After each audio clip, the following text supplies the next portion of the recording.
Okay, welcome everybody. We are super excited to be here. My name is Will. I'm Steven. And we are going to be your commentators for the first little bit of our Legacy of the North Top 32 Invitational, Steve. This is going to be a good one, I have to say. We have a fun-filled day ahead of us. Let's talk a little bit about how everybody got here, because we are talking about a Top 32 Invitational. So these players have fought a lot to get here. Steve, do you want to tell us how these players got here today? Yeah, I mean, you can qualify. You can get points for this by playing your local events. Yeah, and then so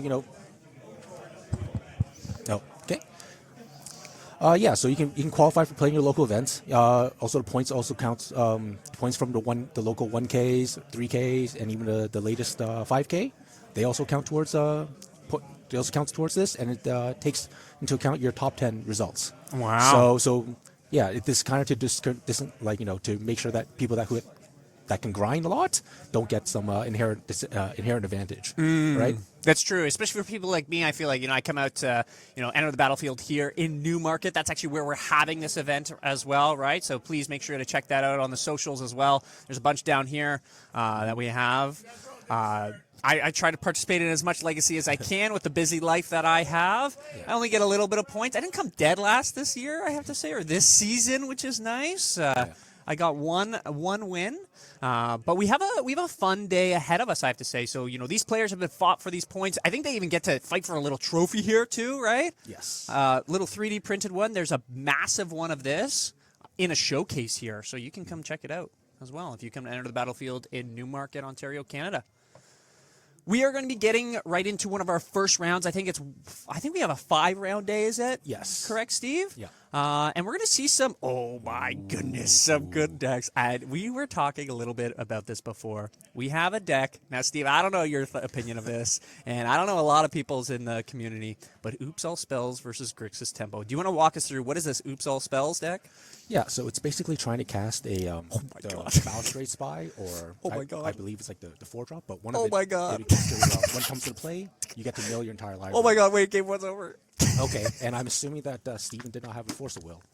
But basically, the entire thing is about Oops All Spells. They get to mill their entire deck to their graveyard.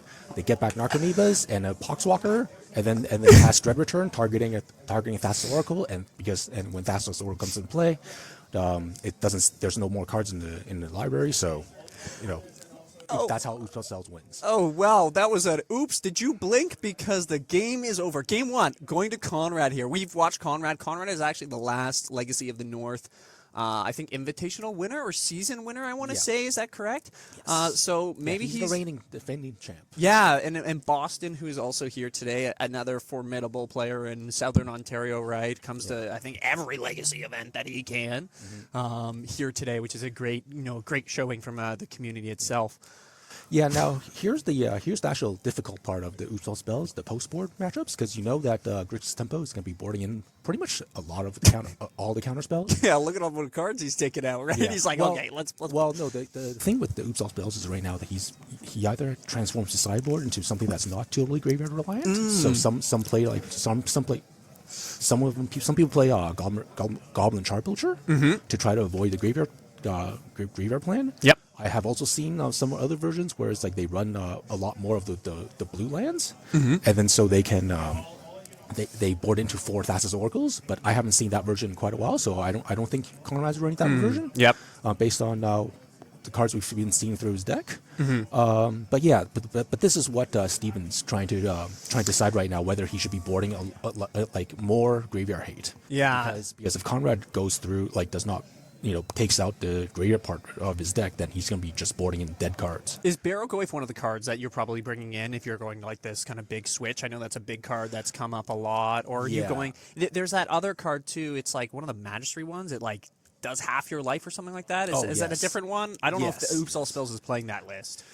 Yeah, especially Conrad. I mean, I've had... I played against an opponent who did that against me, and then I did not like that plan too much. Yeah, it doesn't seem the best, right? No. You hit them once, okay, that's great, but then your subsequent ones are always getting worse and worse. Yes, I mean that's more of a plan I think for against other control decks, because then the control decks are more willing to board out creature removal. Yes, that's true. And then and then so they're going to be boarding at creature removal for like either Graveyard Hate or whatever, and then that's when you board into Barrowgoyfs. Yeah. That's if you expect like a heavy control meta, right? That's fair. But right now, I don't think there's a lot of control in format. So the sideboard should either be just like more on the Charbelcher plan. Yep. Or I've even seen Splash of Green for Xantid Swarm. It's that old insect. That's the old insect that whenever it attacks, I remember that. Whenever it attacks, like, your spells can't be countered. Yep. Do everything second main, right? Yeah, and then yeah. just go from there. Yeah, exactly. So we'll see what I mean. This is the difficult part about Oopsel spells. The game one is a game one's a It's kind of a got you kind of piece, right? It feels like we saw that, right? He literally went off turn one, had the perfect hand, and Steven didn't really have anything, right? Like no force of will, no force negation, can't do a daze, right? He didn't even be able to play a land drop. Yeah, I can see why some people maybe not like this deck as much. Yeah, and also Conrad doesn't know what Steven's playing. I mean, I don't think it's open deck list yet, right? So. No. But I mean, like Steven's, he's a usual guy in the legacy scene, so and he doesn't really switch up decks. But you never know for these events, right? Yeah. So Conrad might not know that he's actually on Grixis tempo. So that also makes it hard for him to sideboard. Yeah. Oh, thanks very much. We have. This is amazing. We have Ben in the background, Lazy MTG. Make sure you check him out as well, everybody. And his socials, right? He'll sometimes post some of the videos here that we have. Along with do other commentary. I think they shot a podcast as well not too long ago, so please check that out, along with Enter the Battlefield socials as well. He's the guy in the background making this all happen, right? We also have Dave as well taking some photos too, so it's a huge production piece, right? And, thanks for Enter the Battlefield for letting us, utilize some of their resources too. And, letting us commentate for today. I know, that was a very quick game one, about 30 seconds of game one. Chords flying from the sky. We're pulling up deck lists in a moment, right? So we'll be able to look at them too, as these guys shuffle up and go from there within things. But we're looking forward to maybe a longer game two. I don't really know. I feel like with what you're saying as well, Steve, that game two will probably be longer depending on what Conrad does. And Steven's going to be ready. Probably he might be mulliganing for something, right? Yes, yeah. I feel like you have to. Yeah, I mean, you're probably going to have to mulligan for at least a minimum Force of Will.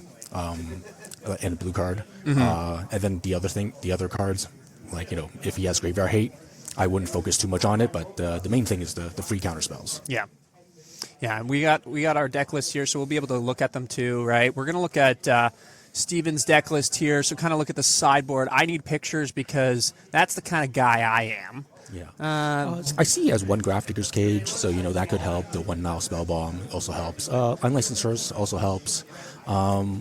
And I'd probably just take out all the removal and then board in those cards. But he's also on the play, so that's going to help out a lot. So it makes cards like Grafdigger's Cage and now Spellbomb a lot better. Yeah, that's going to help out a lot. And Conrad, and kind of looking at his deck list here, if we're going to pull up the piece here. There we go. Perfect. Let's look at the sideboard. Okay, yeah, so he is on a Belcher plan, and he does have Conjurer's Bauble. Interesting. Okay. Oh, okay. I like.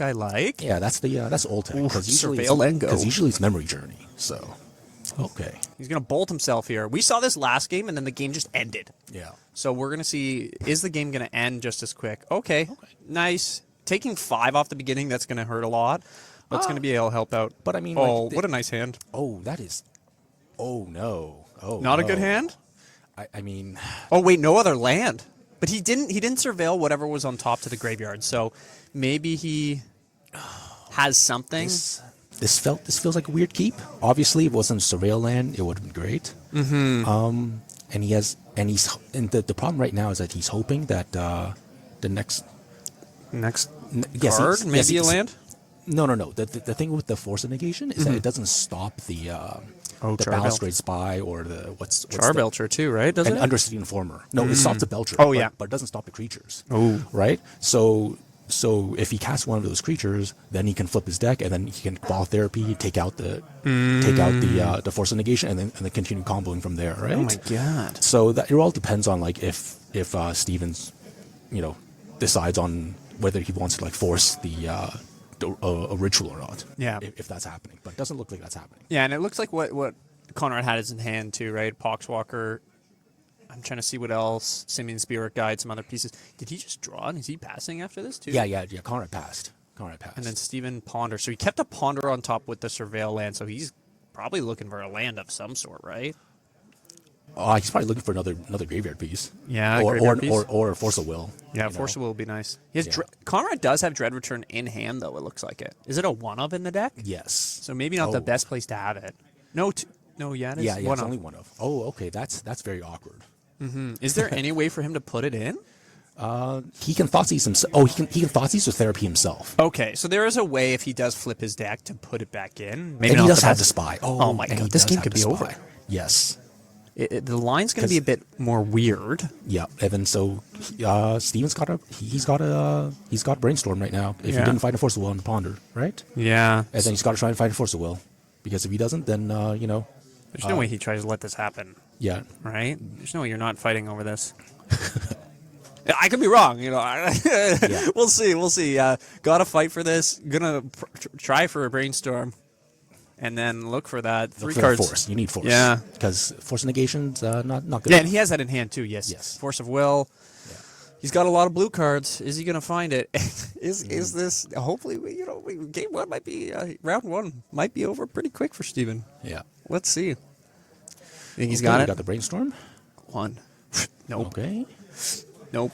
Oh. That's that Murktide. And, that's a Spell Bomb. Okay. Well, I think the game's over right now, but Conrad doesn't know that. So Conrad has to play, right? He knows that he has a Force Negation still, right? And exactly what you're saying too, right, Steve, is he has to play it right. He does have the Dread Return in hand, so one of the therapies must be aimed at himself, and then one therapy is going to be aimed at Steven. But I feel that since Steven let this resolve, Conrad's probably thinking, okay, no Force. There might be surgicals. Yep. But if any surgicaling was happening, it would happen pretty much like right now before all the Narcomoebas shoot into play. Because if that happens, then he can go to town. Yeah, exactly. Yeah. But and it seems like he's getting ready that line almost too, right? Like I know he's putting all the Narcomoebas out, right? All those triggers go in the stack, they'll come in. Yeah. And then getting ready the other eventual kind of pieces too. So, it is up to Conrad to mess this up, hypothetically speaking. Yes, pretty much. And then go from there. So, but he got zombie tokens, and this is a cool thing. A cool interaction between Poxwalkers and Cabal Therapy is that as soon as you cast the therapy from the graveyard, it comes into play immediately. Wow. Yeah, I'm going to name that Force of Negation exactly what you're saying from earlier, Steve, right? Yeah. And then he'll have cards stock up. Yeah. Yeah. Hey, $15 card right now. 20 at 401, you were saying, right? Yes. And then going to be... he has to get the... 2 Dread Returns? No, you should only have 1. Yeah, it's in your hand. Yeah. Okay. It's in your hand. So now he's gonna Cabal Therapy himself. He's gonna Cabal Therapy himself, sack the Poxwalker, so Poxwalker comes back in again. Yep. And then again, and then he'll name himself. Yeah, there we go. Yeah. And now he'll do it. Do the 3. And then we'll have to see Thassa's Oracle is there, right? Yep. Yeah, okay. Thassa's Oracle is in the graveyard. He put basically all the other cards that he needs right off to the side so he doesn't have to sift through. Yeah. What are these zombies? Get these out of here. What are these things? What was it? Yeah. So, wow, game 1. Round 1 over. Yeah, so I mean that hand that Steven kept, if he was going... Okay. Yeah.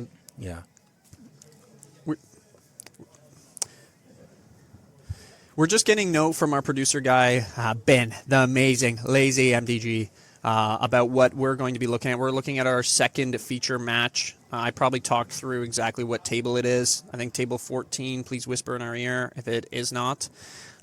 We have Trevor versus Alex, so we'll be switching over to that. Nice job, Conrad, holding it down of showing us how well he did. Oh, so Eric Hall, is it? Versus, I don't know. I think we have to update our graphics here of who's playing what. Table 13, apologies, just kidding. We have the right one, Stiflenought. So Eric actually absolutely crushed me with this deck one day at Enter the Battlefield here. And then we also have Grant on Eldrazi. So we'll be pulling up this game in just a moment and transferring over to that. Looking forward to that. Thinking of Stiflenought, and depending on the deck, I guess, that he's playing, we know that Eldrazi in the last ban and unban announcement did get a bit of a hit.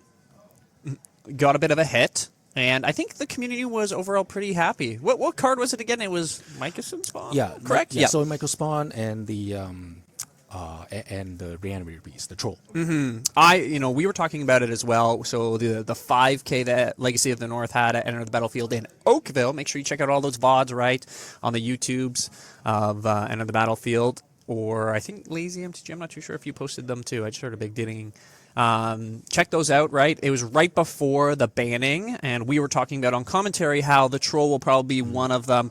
I was listening to a couple podcasts as well about Legacy, and they were saying Bosch and Roll was talking about how the Troll would probably be it, but talking about how Oops may need something to go as well, and maybe we're back in that conversation. No, I mean, like, here's the thing with Oops.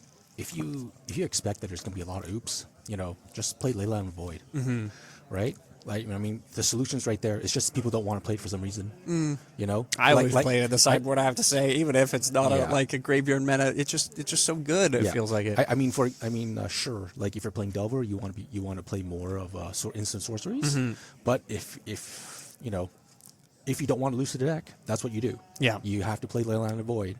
And I mean, like, look at Steve. I mean, if that was in place of your existing graveyard hate, he would have had it in his opening hand. Yeah. And then that game would have been totally different, right? Yeah, and even if that wasn't a tapped land, right? Like he would have been able to put in was it Grafdigger's Cage that he had in hand? Like that is among we've talked about how much the Surveil lands have had an impact on this format, and then we saw, well, it kind of just almost, I don't want to say lost him the game, right? Yeah. But it definitely had a huge impact on him losing the game. Yeah.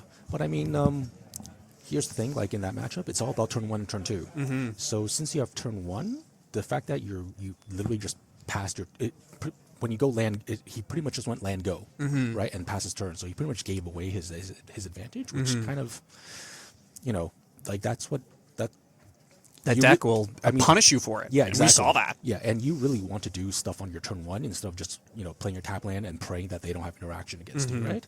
So that might have been a speculative keep, but maybe he was hoping that he would survive turn 1. But yeah, I mean again, if you're afraid of Oops All Spells, just play some ley lines. Yeah, play some ley lines. Maybe have a Force of Will in hand. Yeah, but that was. I mean, it's still unfun. It's still unpleasant. But the solution is there, right? Like we do have solutions for it. It's just for some reason, people just hate playing ley lines. Yeah, and kind of looking at our next matchup here when we're able to get that going.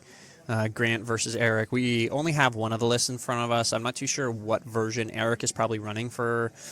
Stiflenought. I know he's played one of the versions. He has that Artificer that copies something, and then if it deals damage, it draws you that many cards. I remember he copied Dreadnought, and then he's like attack, and I'm like okay, and then he's like I will draw a 12, and I was like oh okay, and then I thought it lost that ability of that creature, but it stays on it forever apparently.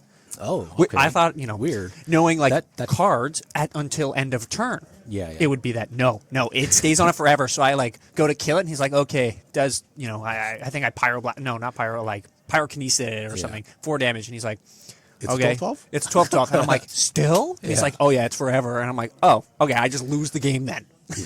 Yeah, I mean that card feels like a win more. And that's what it seemed like, right? Like he was already winning the game. And I was exactly. Okay. Yeah. Okay, we're gonna get right into the match here.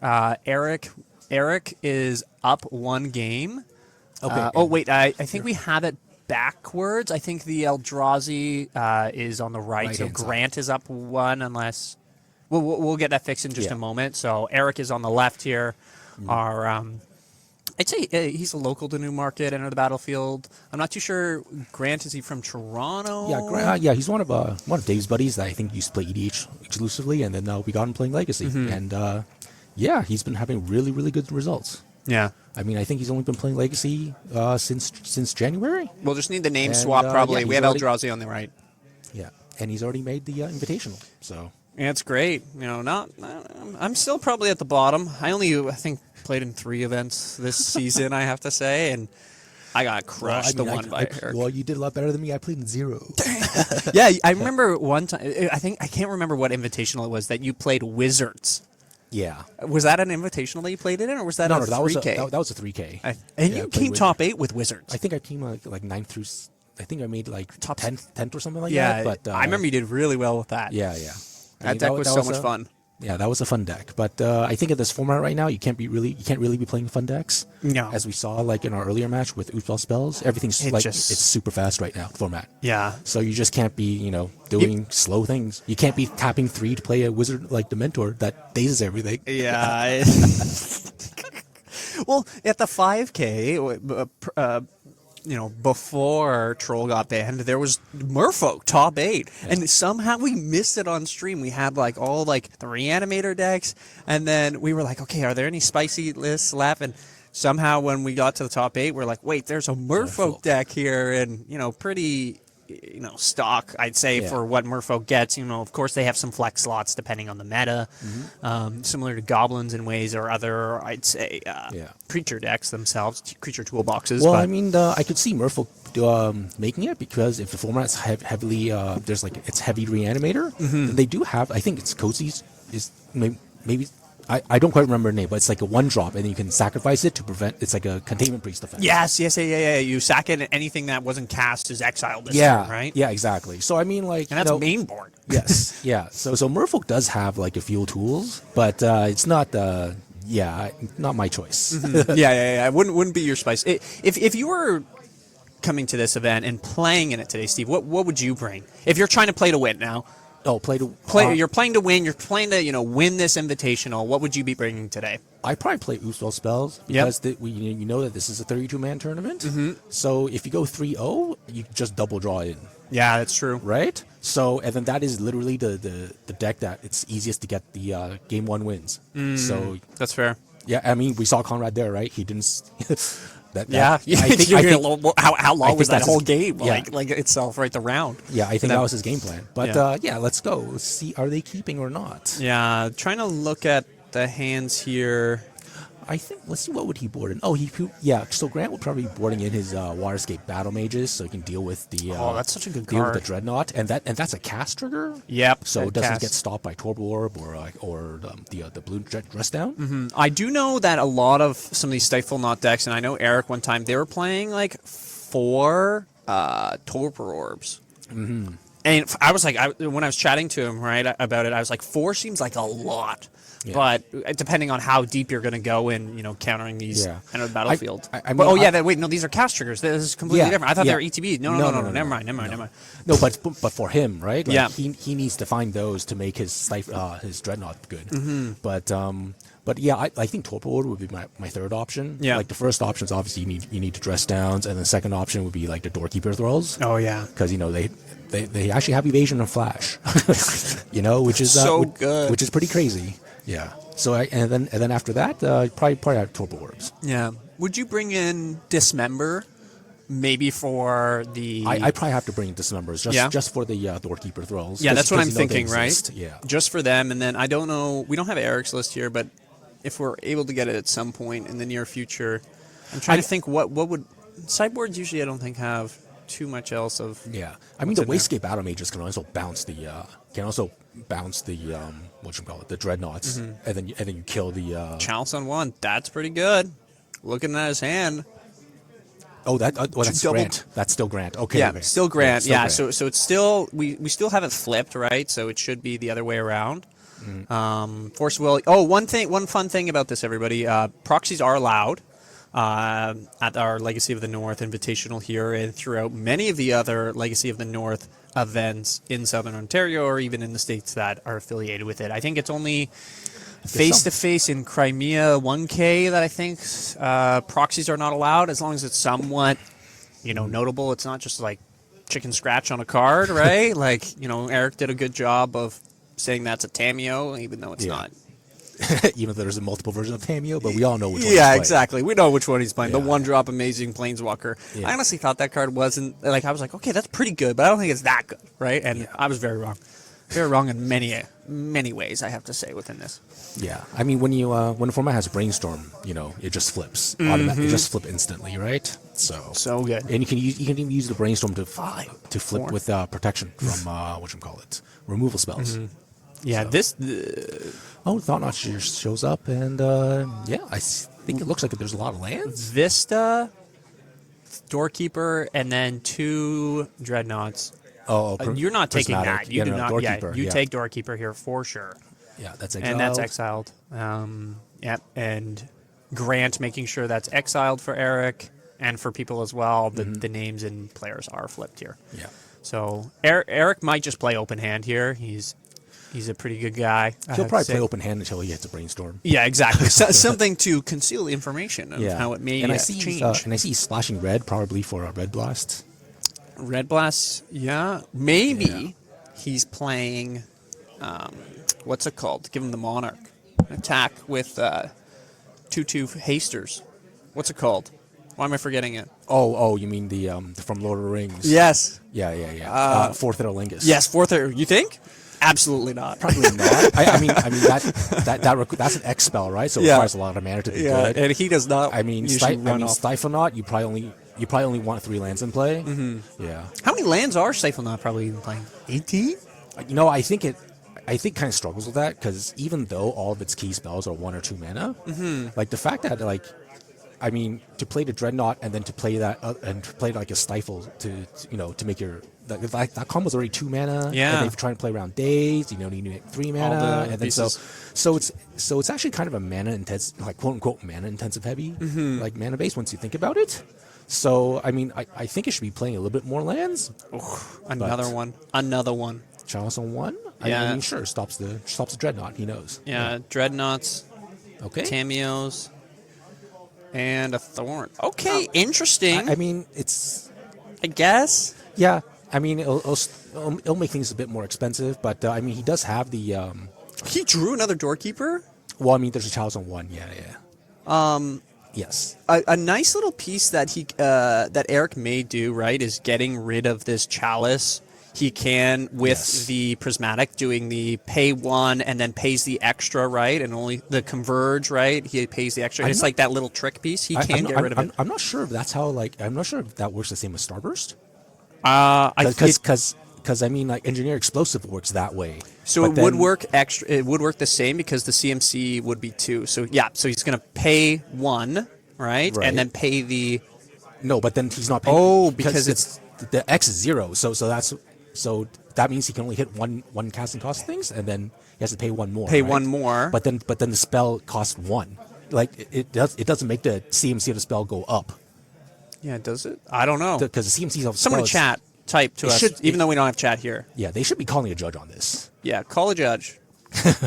Yeah, but I'm pretty sure like the Thorn doesn't make your actual CMC become 1 more. Oh, you just have to pay 1 more, but the CMC of the spell is still like. Can we get chat up here? Yeah. And then just in case, hang on, I'm gonna type it in here. Oh, wait, but can I type in Twitch and then just have only the chat open on my side? It's not gonna be like directly live, but it might work. Who is this? Yeah, that's what I'm thinking here. I'm just talking to the producer here, seeing if I can get the battle enter. Let's see if it pops up. Wait, no, it's this Canada. That's it. Okay, so we're just getting a judge call on what's it called here? Mute this. We don't want any of this. How do I? Okay. So just finding out a bit about these pieces here, everybody, and then we'll get into it in a moment. Yeah, that's what I want. I don't want this, though. Is there a way to turn this on? Yeah.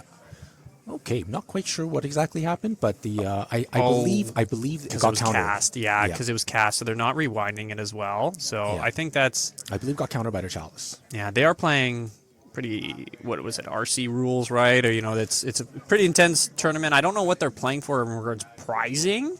But it is something that, if it was cast right, trying to do it, kind of what you're saying, Steve, right, it would be countered with the Thorn, too. That's going to be a pretty big damper because he does have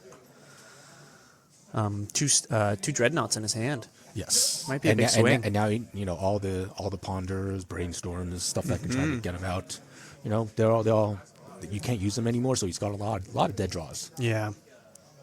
Does he...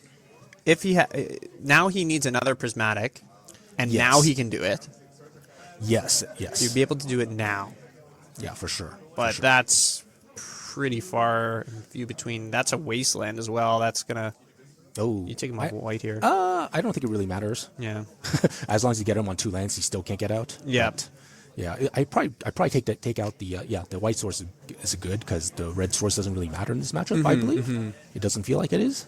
So We'll see. Thinking about the next game almost, right? Like, Eric's going to know that. I wouldn't say it's too much of a... Can you cast, counter... If you copy with... what's it called? He has it in hand right now. My brain right now is, like, blanking. Anyhow, moving on from things. Grant's just going to close this game out right now. Oh, Fleshraker. I mean, That's going to speed up the clock. I think everything's icing on the cake right now. He just make an attack like attack for 4. He has to block basically, right? Yeah, pretty much.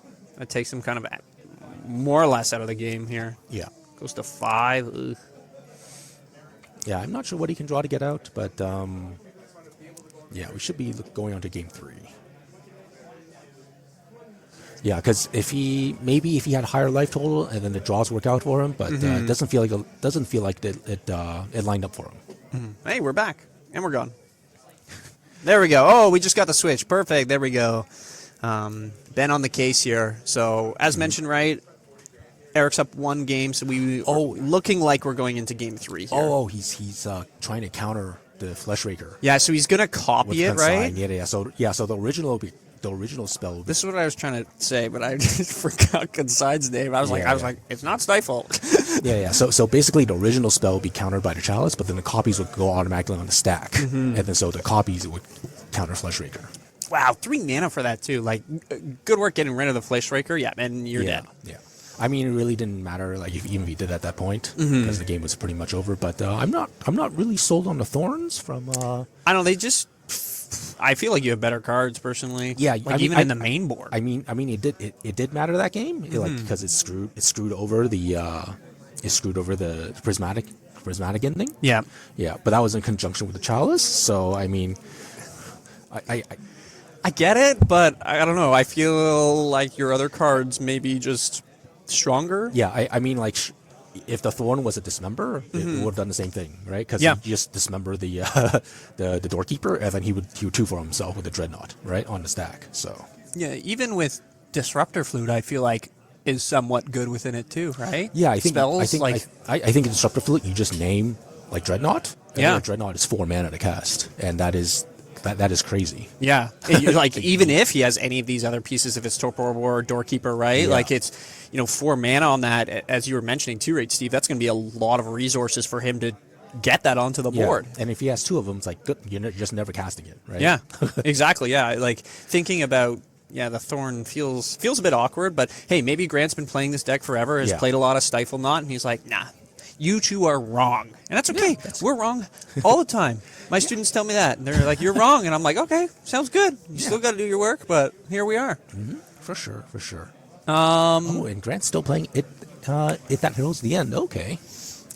Any other spicy cards in here that we see? I mean, it's not really spicy but it had heralds the end. Like when Eldrazi was a thing in the beginning, people were playing it, but then it got cut.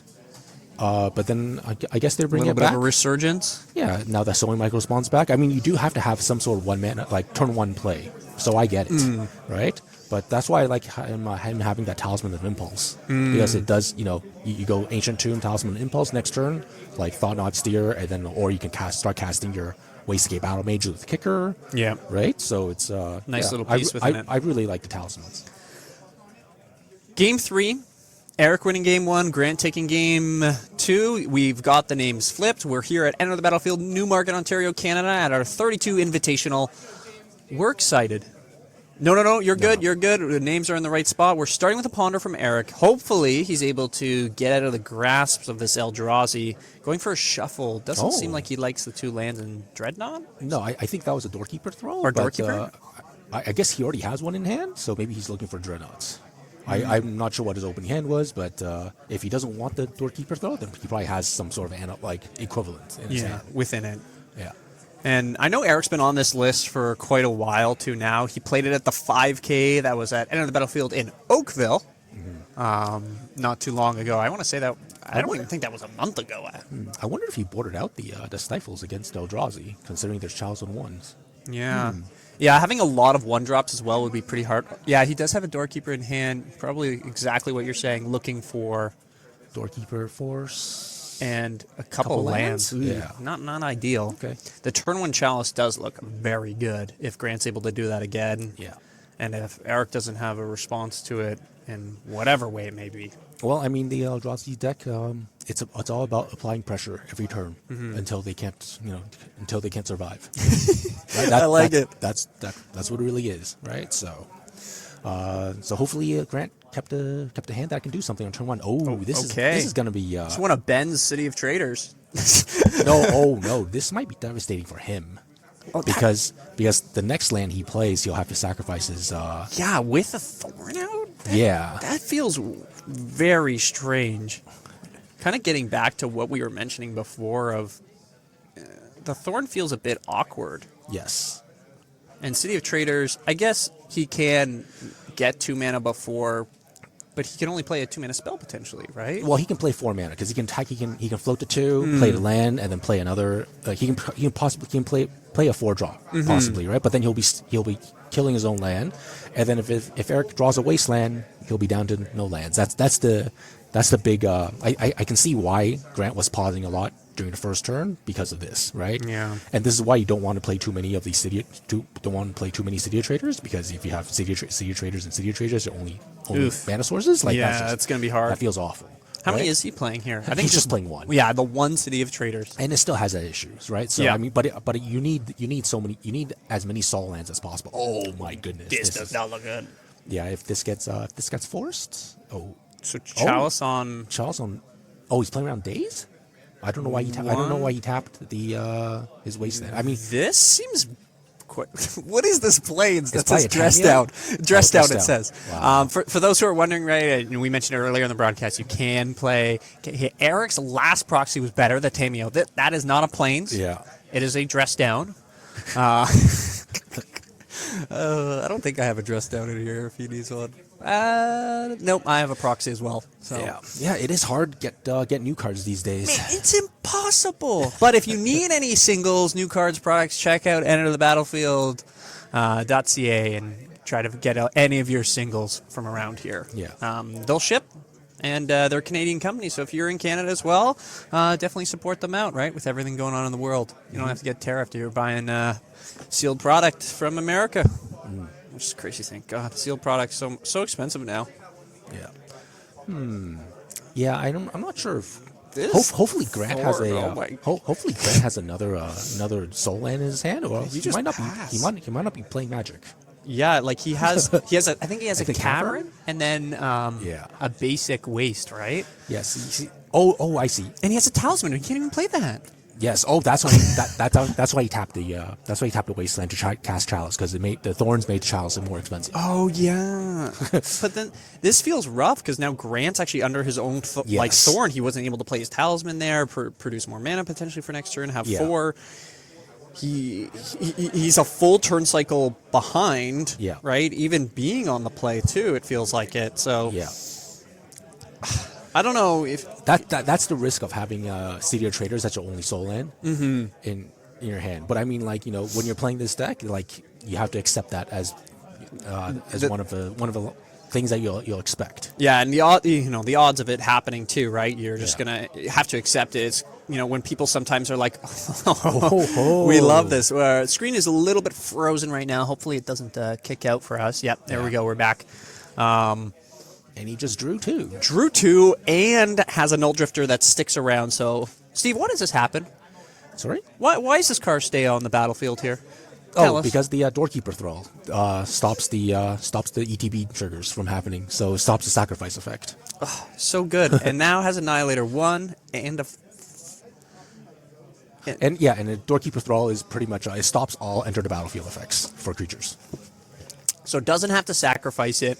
Better than Null Drifter is a huge upgrade from... Null Drifter.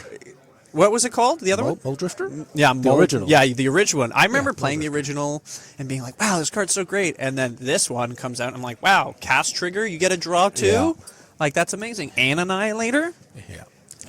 Grant's under the gun here. What does he have to get out? Do you think? Unless if he has not boarded his dismembers, like he needs to be playing his fatties right now. But there's Talking about it. Good call. yeah. Pays a ton of life. Pays 1 action. And the Thorn also hurts him with the Dismember. Yeah, exactly. But not being under the Annihilator has got to help. Yeah, I mean, if Annihilator happened, I would just sack the Thorn. I mean, That's true.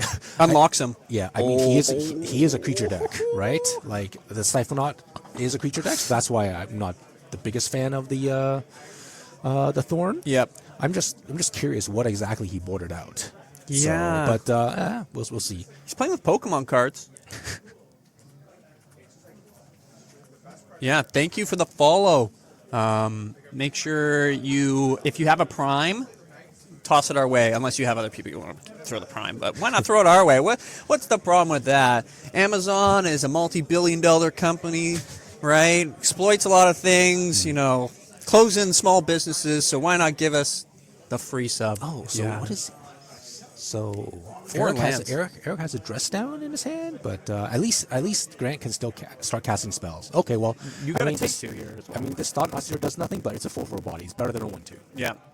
Right? Do you believe force of will Doorkeeper this, or is he? If he has that dress down, as you're saying, right? No, he's just drawing a card. Draw a card. I mean, they do the same thing. Does he? He doesn't take a card from Eric's hand, correct? Because of the dress down. No, because Doorkeeper Thrall. It's already in play. right. So there is no. Yeah. It's just draw. Oh yeah. Yeah. Oh So my goodness. he's literally just cycling dress down. Wow. Oh my goodness. This feels tough for Grant. Grant's going to be reading it. No. I mean, Yeah, it doesn't matter. I mean, the only come into play battlefield effect is Thought Seer. So every other Eldrazi is a cast trigger. So he doesn't really care about dress downs and Doorkeeper throws. But I mean, like Eric's just doing this to draw a card. He's 3 mana cycling. Yeah, 3 mana cycling, and it has a lot of lands, right? It kind of, what you were mentioning earlier as well, Steve, right? He's hit that threshold, doesn't want to draw any more lands as he draws one. Yeah. Maybe Eric's getting excited here about wanting to do something. I don't know what he can do, though. Brainstorm for 2. No, I mean, He's got to do it, I guess, right? Yeah, exactly. He does have a fetch land. He's got to find another fact, right? He's got to find because right now he is on a a clock. Yeah, he's on a 4 to 5 turn clock. Right? Is that plow he has? I don't know. It looks like a It might be. plow, It one might of the be. versions of it. Yeah, Deciding what to keep. but plowing it, plowing a 4/4 just gives him 4 more turns because he's only attacking for 1. Yeah, attacking for 1, not doing a lot. It does give Grant a bit more opportunity to use his Ancient Tomb as well. Yeah, and there's no wastelands on the other side, so I mean Grant can still cast all the spells. I think the only thing he can't cast is like the Wastegate Battle Mages for kicker, right? And he can't cast the Line Breakers, but everything else is good. He can even cast a ring right now If he has another land, I guess, if right? he left, no, he has a soul land. 2, 4. Oh, he needs to Yeah, find he because needs of a the fifth thorn. land. Yeah. Yeah. That's what I mean. Like the Thorn. Like I was almost Yeah. thinking, I was like, Ring would be a nice little play, but the Thorn's still a bit of a impeding factor. Eric gonna play another land, another one. Yeah, I mean if he had the what is that? If he has another Null Drifter, that'd be great. Null Drifter would be a nice little turn. Oh, there Okay, you go, plow. Plow That's fine. now. And Okay. he gets to draw a card, so exile, Yeah. draw a card, which is also good. Cool. Yep. Yeah. Yep. Oh, Gain 4 life. They need to gain 4 life. yeah. They'll need to gain 4 life here. Okay. We'll make sure that happens within it. Yeah. And then we'll go from there. The Eldrazi player needs to gain 4 life. Yeah. Yeah, and then I guess it's going to be back to Grant Stars because he can't Yeah. really do anything else with the Thorn in play, right? Yeah. So- Okay. We're just making sure pieces are happening there. Good. We're getting a little earmuff check here within things. Checking some of our equipment.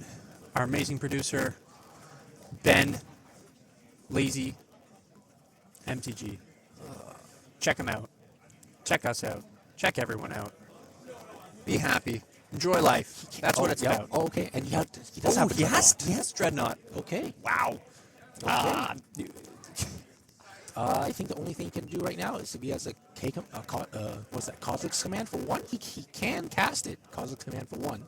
Or Ring. Ring might be good in this instant too, right? He gets another Yes. turn, another little life piece. Yeah. Or not life, but draws too. Yeah, but Cosmic's Command, you just probably want to deal with the threat. Yeah. We'll see. Okay. We'll be back.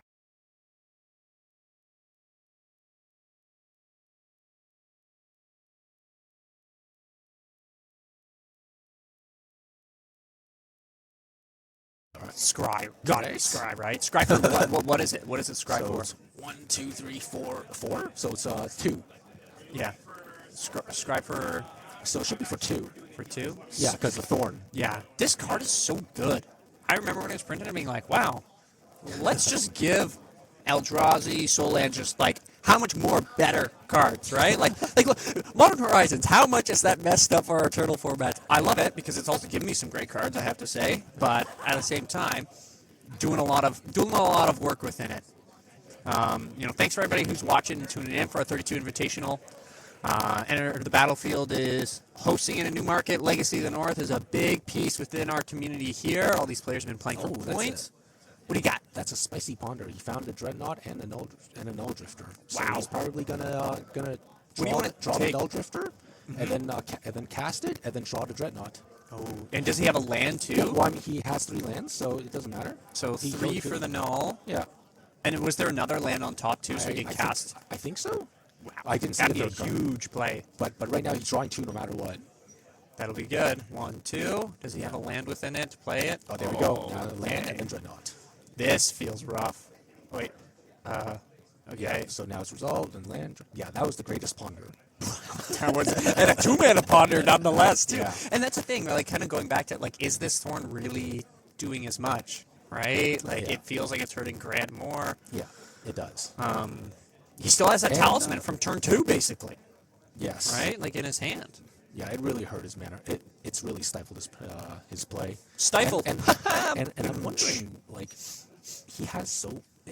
I'm wondering what exactly he brought in because it feels like he has so many. Like, he has so many sideboard cards that we've seen. It's like what exactly did he board out, right? Wait, is he dead? 1, 2. He has to be able to kill this. Oh, this is a. Okay. Yeah, he's gonna exile.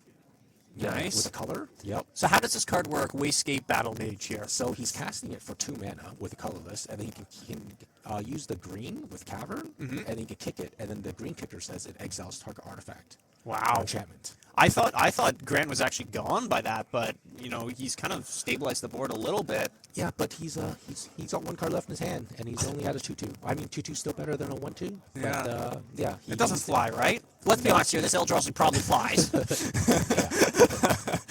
Yeah, but Grant's hoping, the top of his deck is fine. But Is that a yeah, like Tameo? Eric's got a lot of gas. He's got another Doorkeeper Thrall, and he's got Tameo, and He's got 1 Tameo.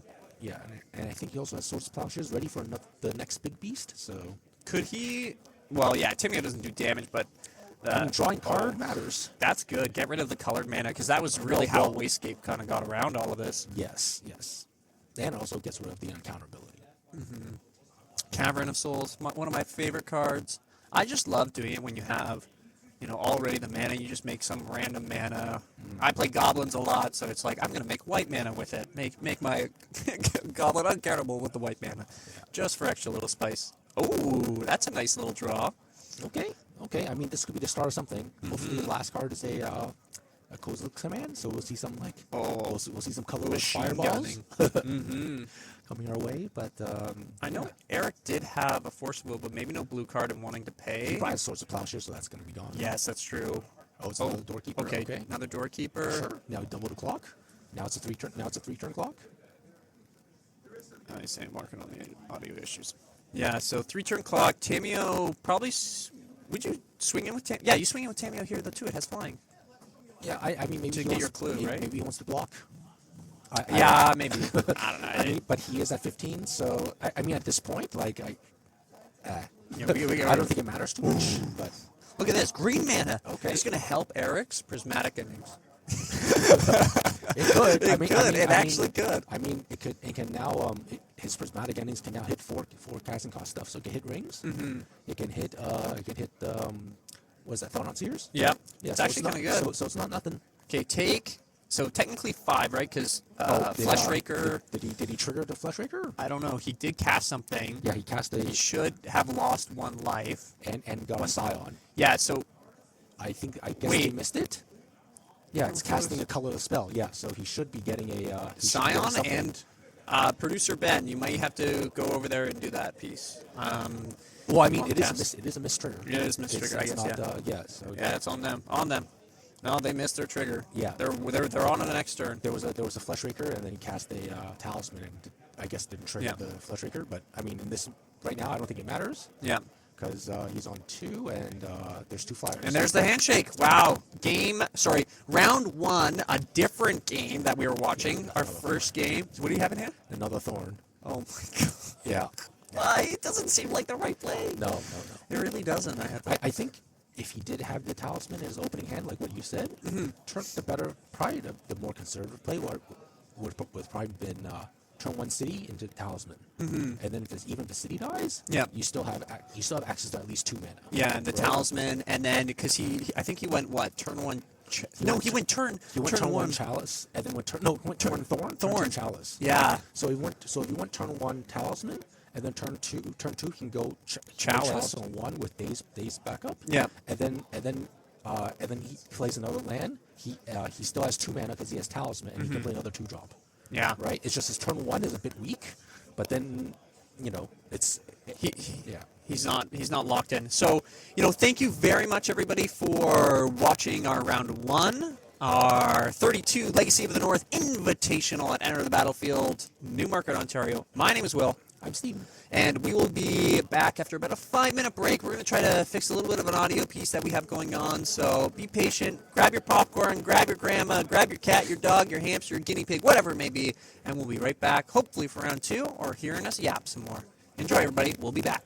Okay, we are doing great, everybody, because we are here at Legacy of the North Top 32 Invitational. My name is Will. I'm Steven. And we are here at Enter the Battlefield, Newmarket, Ontario, or at ETB Canada. Check us out on the socials. We also have Lazy MTG in the background helping us. He's in our ears. He's doing a lot of the production pieces. We have an amazing, I was going to say show for you, but I was going to say event. Event is a more appropriate term for us today. We just finished round 1. We had Oops All Spells versus, what was it? Grixis Tempo. Grixis Tempo. I think the whole round of that game was, 4 minutes? Maybe 5 minutes, including shuffling. Yeah, including shuffling, 5 minutes, and I think probably 3 of those minutes were shuffling. Yeah. Honest to goodness, it was a fast one, showcasing how Oops. It's dominating format right now. Yeah, it's the boogeyman. The boogeyman, and we've talked a little bit about that, and then we saw Eldrazi versus Stiflenought, and well, we talked a little bit about Eldrazi there, Stephen. How has it changed over time?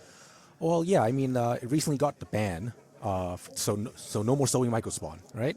So it's a good thing. I feel like it. Yeah, but I think what Grant is doing is he's putting the Eldrazi Linebreaker in its place, which I think it's really good because initially, even when the deck first came out and people weren't sure how the deck was going to go, I was trying this out, and Linebreaker, making all your guys have haste, or at least pumping your guys up, it makes a big difference, right?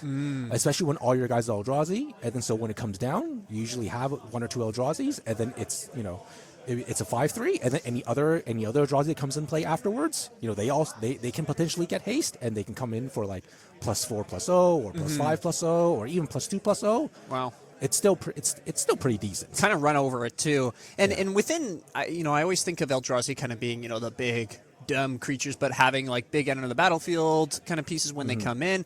What do you think has been the biggest addition? Now, yes, sewing Michelson Spawn is banned. Thank goodness. Control players, are praising everything going on. They're just calling round 1, I think, ending, and round 2 in a moment. So if you hear things in the background, that's what it is. What do you think has been the biggest addition to help, we've seen a bit of a ban these decks as well. Yeah. What are your thoughts? I mean, Modern Horizons 3 has just made the deck like go to another level because everything has cast triggers now instead of enter the battlefield triggers. So that it makes everything harder to stop. Everyone's at least the blue decks, they're forced to play with Consigned to Memory, but even then, you have to hold up 2 mana to try to stop their play, which is not the greatest because then you're holding up your own development. Yeah. Right. So you have. I mean, it is an answer, but it's not one that I like because I feel like Legacy these days is all about being aggressive or applying pressure instead of trying to avoid respond to it. Yeah, right? and we only saw that too, right? Within Oops All Spells, right? We saw that within Game 2, right, of the round 1. Game 1 lasted 1 turn, and Game 2 lasted 2 turns. Yeah, 2 turns, and it was really the top. The top land wasn't the deciding factor, but it was a factor in how the game ended up being played out, right? So, and I mean those games. It's all about your mulliganing decisions and your sideboarding decisions, and those are some of the hardest pieces. Yeah. Deciding when to mulligan. I think if talking about how to develop our own gameplay, right, and playing a lot of Magic helps with those mulligan decisions. In the blind, definitely is a tricky spot too, right? I don't know if both players in both games knew what they were playing against. I don't think it's open deck list yet, but they have a sense, I think, because some players will play similar decks or the same archetype throughout, especially in our areas too. And that's why I think Oops All Spells is good for this tournament especially, because you just need to go 3-0, you're in top 8. And then if you're playing in blind, nobody knows where you're on, especially in the beginning few rounds. You'll steal those game 1s. And all you have to do is flip a coin to try to steal game 2 or game 3. Right? Depending on, like we talked about before. Are you trying to avoid graveyard hate by boarding into Child Belcher? Or you think they don't have good enough graveyard hate and just not even bother with a Child Belcher? Yeah. Right? I don't even think Conrad bothered with a Child Belcher plan in that game. He just shuffled the sideboard in and then shuffled it back and pulled it back out. Yeah, literally. Nothing really, it seemed changed, especially with his plan game 1, 2, right? The only thing that was different game 2 is he just Thoughtseize at the beginning and then went, okay, now I'm going to win. Yeah. And I mean, I think you only board into the Child Belcher plan only if you see Leyline of Void from your opponent. If your opponent has stuff like a Spell Bomb, those one-time effects, you can play around those one-time effects, right? For sure. He's got Memories Journeys, he's got the Jack-O-Lanterns, or I believe they're called Jack-O-Lanterns. It's a lantern, it's like a pumpkin card, and then it's like a 1-mana artifact that can shuffle a card from your graveyard onto your library, something like that. Yeah, but I mean, they have cards like that to deal with one-time graveyard effects. So they're able to play around it, which makes, I think, when people heard that there was nothing getting banned from it, there was some cause for concern, right? When you were talking about it, Steve, too, right? Of just Leyline of the Void, that's going to be able to deal with the situation itself, right? I mean, the deck hasn't really changed. It's just got more of the shock, the bolt lands. Yeah, right. That's what it's got. It's got better bolt lands, but other than that, it really everything else is the same. Right, so decks existed. It's been there ever since the printing of Undercity Informer and Balance Rate Spot, right? If you had to take away something, what would you? Because I think having these type of combos is somewhat healthy, right? But you don't want it to overtake. I would take out probably the Thassa's Oracle just to make it harder to win. Yeah, I mean they still have to dread return something else, but then they would have to have more slots to the winning package. Yeah, because before I think it was you'd get there was an angel that you reanimate, and then the angel brought back something else, and then you win with you win with a Lab Maniac or something. The win was convoluted. That does sound convoluted. Yeah, it was convoluted and it wasn't the greatest, right? And then so I think if you take out Thassa's Oracle, obviously you hit other decks like Doomsday and other top combo decks as well. But I think that's the problem. I think that's the issue with the deck, right? The win con is too easy. Yeah, and people talk a bit about it in other formats too, right? If I think of CDH or other ones like Thassa's Oracle being a huge proponent of propelling combos as well, right? Now, CDH is in a very different spot right now, being very tempo heavy, and these combo decks aren't even able to survive right now within it. But, I've always had a little bit of a gripe against Thassa's Oracle, so that's, a bit of a biased opinion, I have to say. But we're going to be getting into round 2, everybody, of our Legacy of the North Top 32 Invitational. We have Ethan on Maverick, and we have Chris on Eldrazi. So we've talked about Eldrazi. Seems like our second deck that we're seeing of it as well. So we are looking forward to this game right now. So Maverick, it's a green-white, sometimes splash red, sometimes splash black. Like a mid-rangey deck, with Night Reliquaries, Green Sun Zeniths, and sometimes Stoneforge package, sometimes not. Like it's very flexible in how you can build a deck. But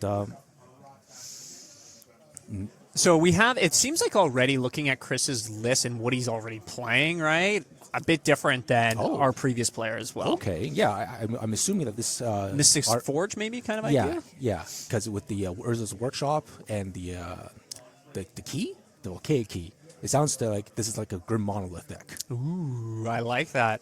And we have our own Legacy of the North. I wanted to say our winner, I'd say, of the big Legacy tournament in North America as well. He's here today, and he won it with the Eldrazi. Now, of course, this is before the ban of our favorite uncountered, or making everything countered if it was cost 0.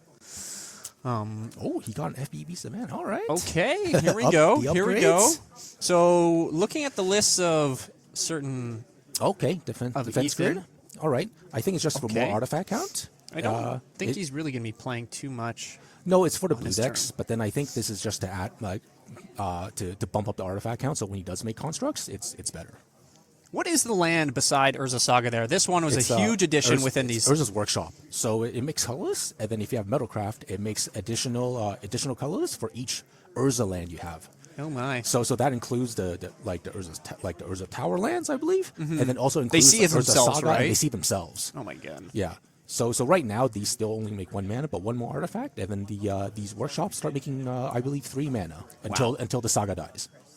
Oh my goodness, that is the pressure's already on. And looking at kind of the matchup here, do you think it favors one deck over the other, Steve, or looking at it, I feel like Chris's deck may do pretty well. Yeah, against this. I mean, at least game 1. Oh, okay.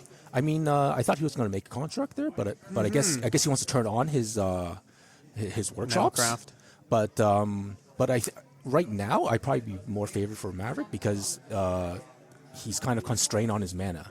Like if the Mystic Forge had to turn one monolith, then I would make it more to his favor.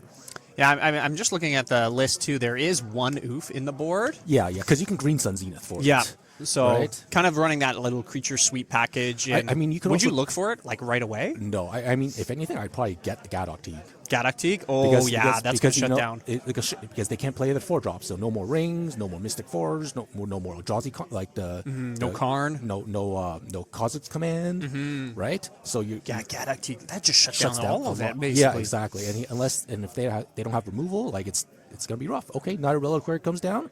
I'm not sure if there's any any weird lands that any fun lands that they can get from this, but yeah, maybe. I see he's playing a Talon Gates, so he could prevent one of his guys from dying. A Cradle maybe too, but yeah, I guess I mean Cradle right now. I mean, doesn't going to do a ton. Yeah, he already has a lot of enough mana, so I think right now is just trying to find the way to win the game faster, right?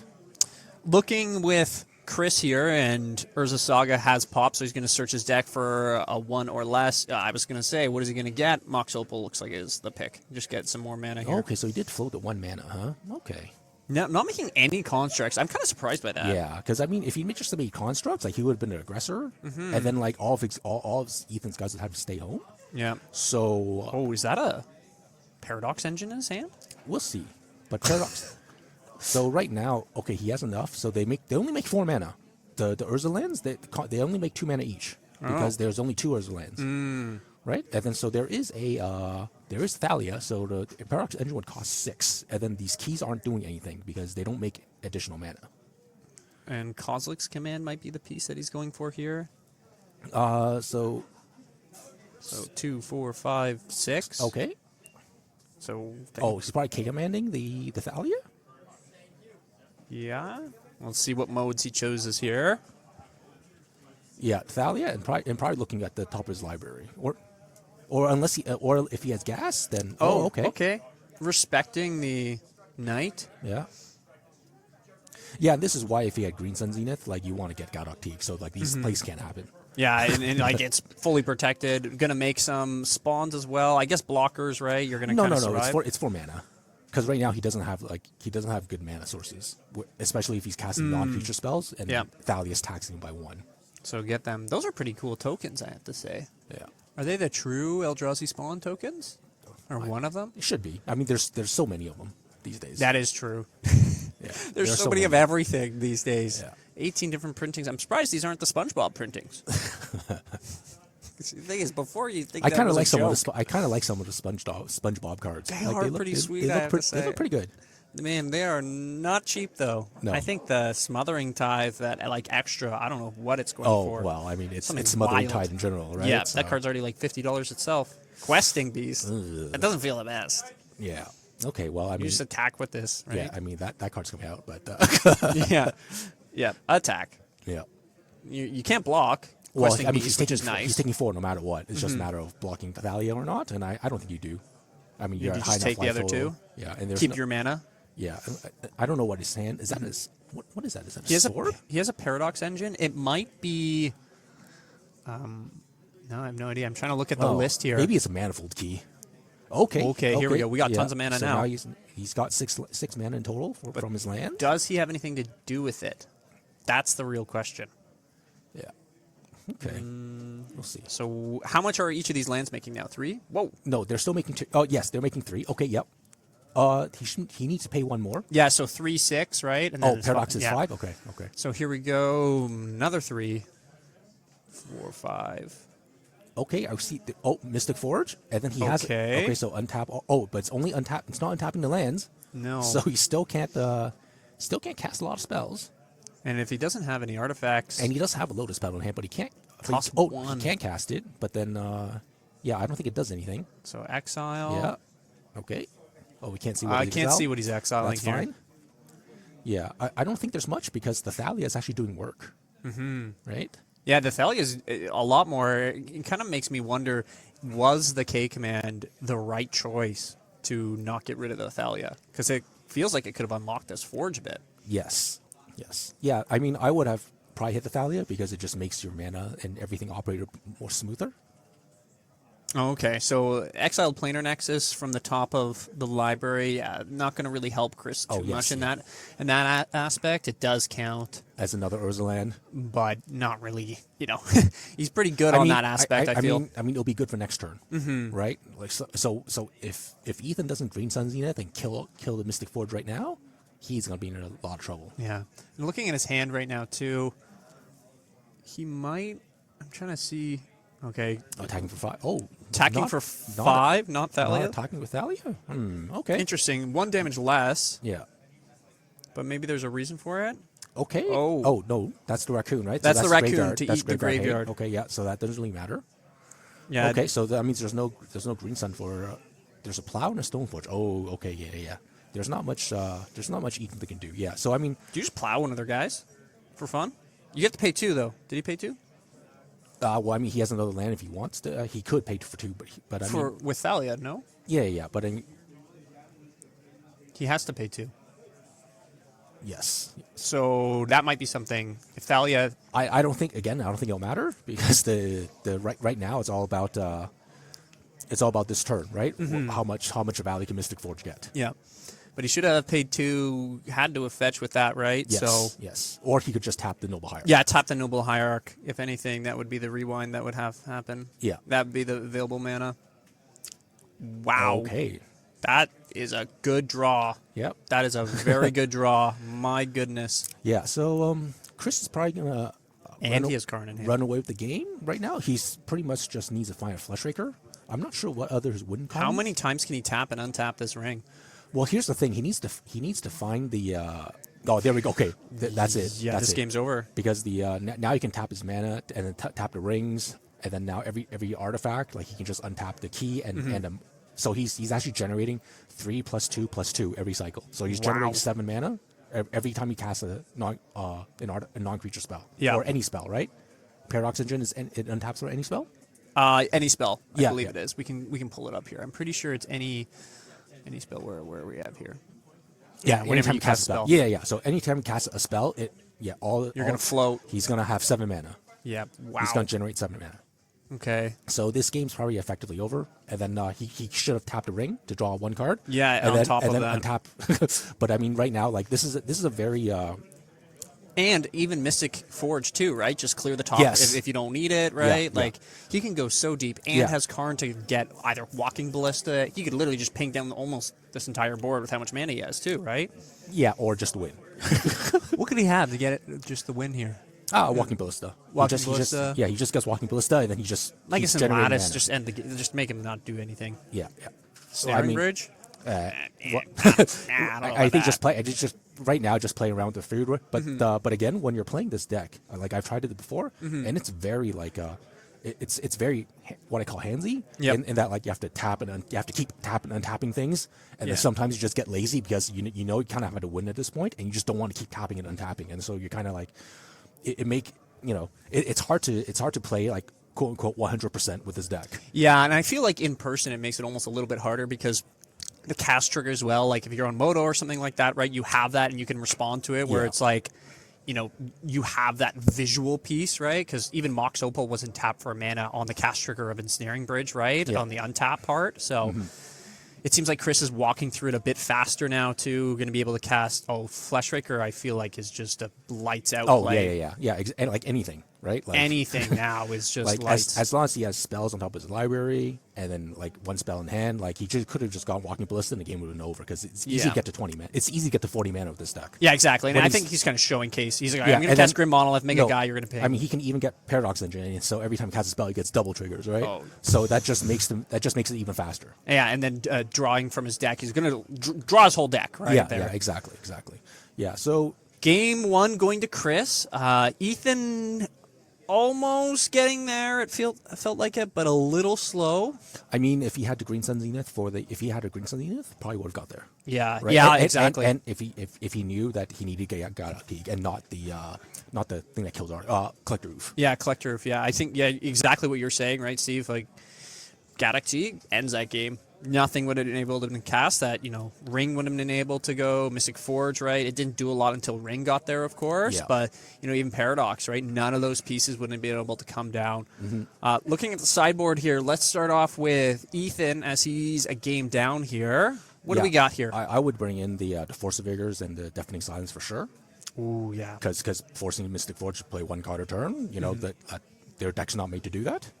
And Force of Vigors, free artifact kill, is always also great. Like if you can manage to kill like off a Monolith and like an Urza Saga, that could really hamper development.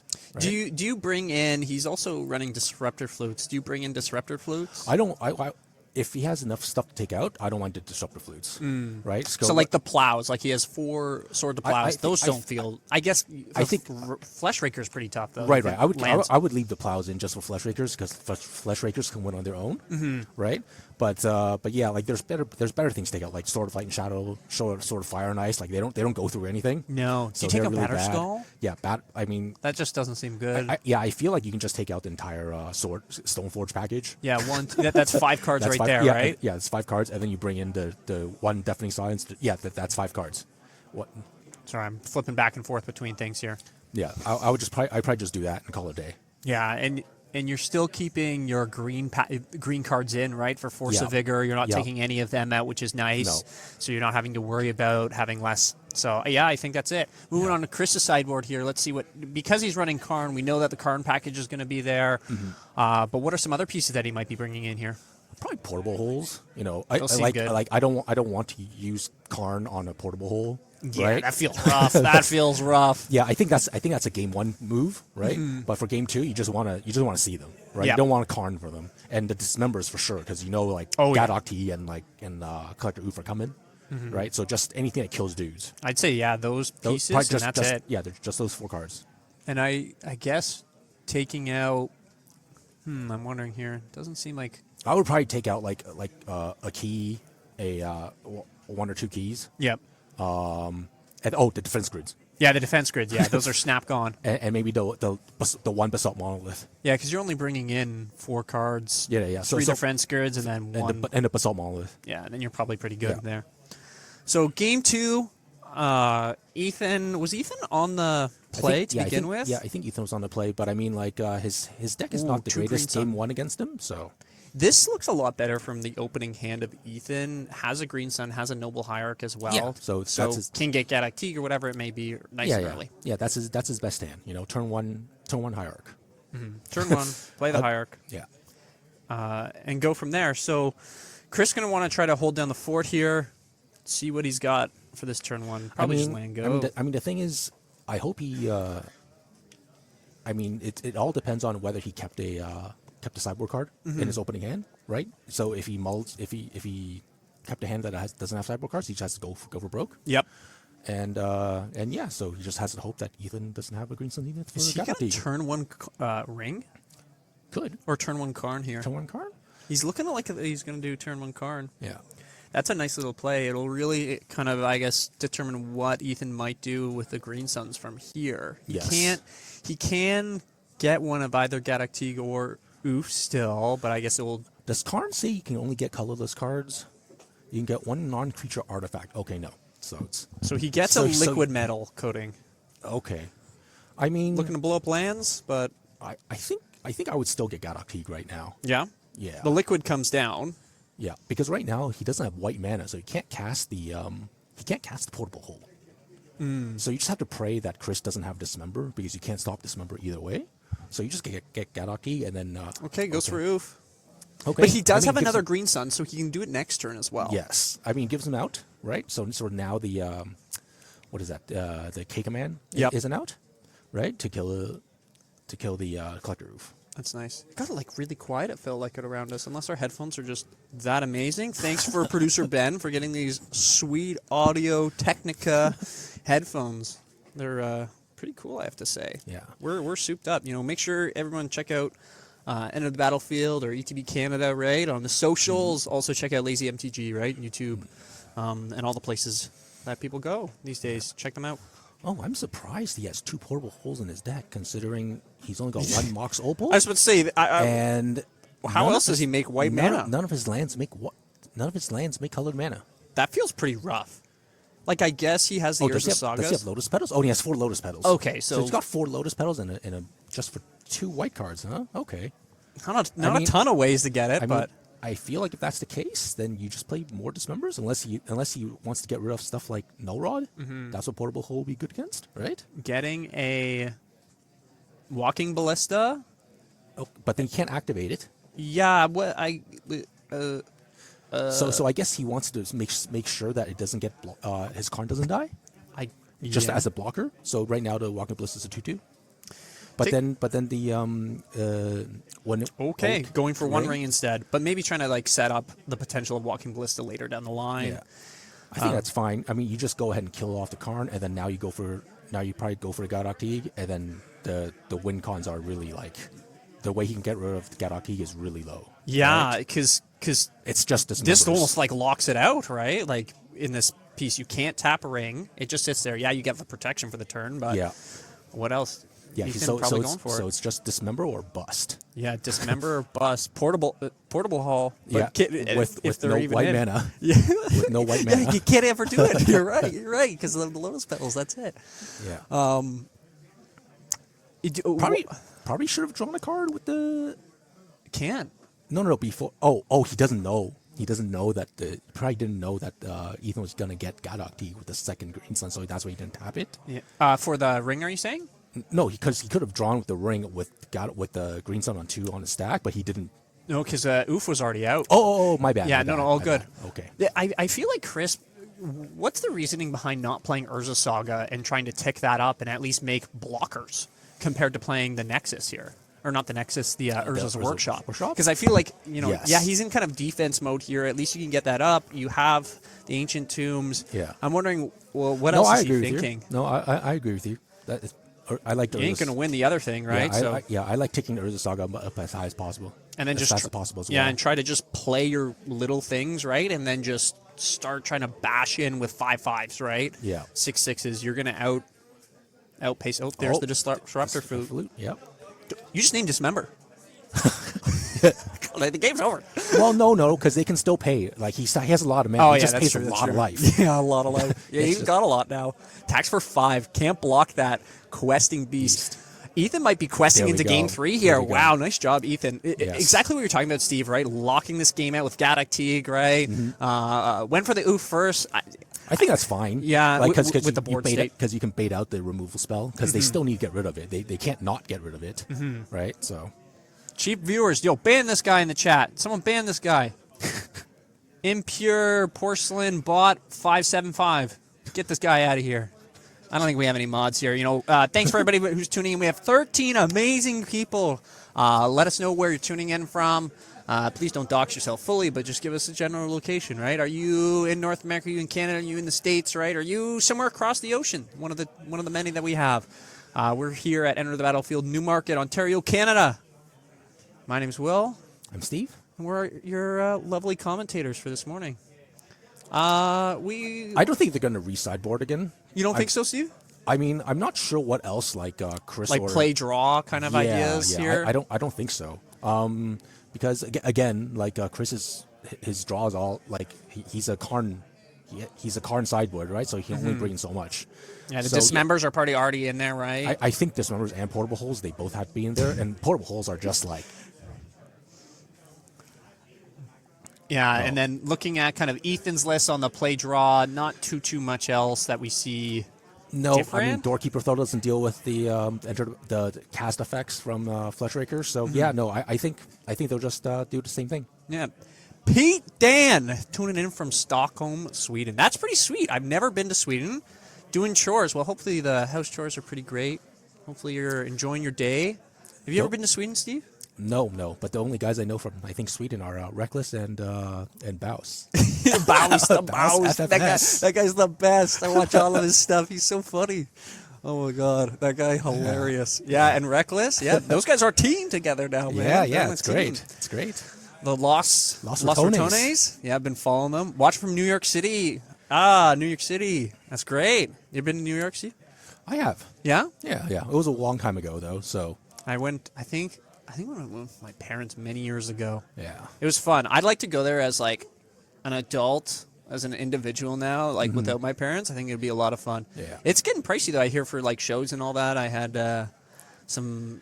I think everything's just pricier parents. in general. Yeah, you know? that's true. It's just that's our true. Canadian dollars kind of ass. So. Yeah. It's not the best, right? Like, what is it, 65 cents to the American? Oh. Yeah, 65 cents to the dollar right now. Yeah. So, looking at San Diego. Oh, San Diego here from Emo Pizza. Is San Diego pizza pretty good? I think... No idea. I don't know. I don't know. Is that where the name comes from? Or you run a pizza joint in San Diego? Does San Diego have its like own type of cuisine, or is it like just that diverse? Okay. No idea, but okay. Well, Turn one. Chris is leading off with Grim Monolith. I feel like Chris is better off on the play here. Yes, I mean he's doing what his deck wants to do. Ethan brought in the Doorkeeper. Oh, okay. What would that even turn off? Maybe he just wants more threats. That feels like a pretty bad threat. Let's see. Let me see. Oh, it does. Oh, Fleshraker does say enter the battlefield under your control, so it would stop the pinging. Okay. It would stop the pinging, but it doesn't stop him making those 0-1s. Okay, so there is some type of piece. Burritos are peak, though. Okay. When I go back to San Diego, I'll have to check this out. I don't know when that will be.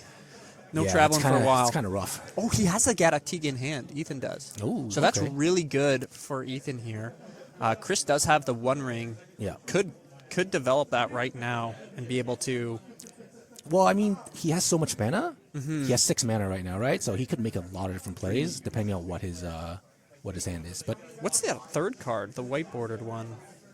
Okay, goes with the Forge. Maybe instead. it's a Basalt Monolith. Wait, 3, 4. And then what is he going to do here? Looks at the top. Yeah, you're right. Basalt. Yeah. Here we go. Gadak Teague. I don't know what else you're thinking, right? You just play it. I think you have to, and then you just have to pray that he has no. Chris has no removal spell to get rid of it. Yep. Because it does still stop like quite a wide variety of things, even though the Mystic Forge is already in play.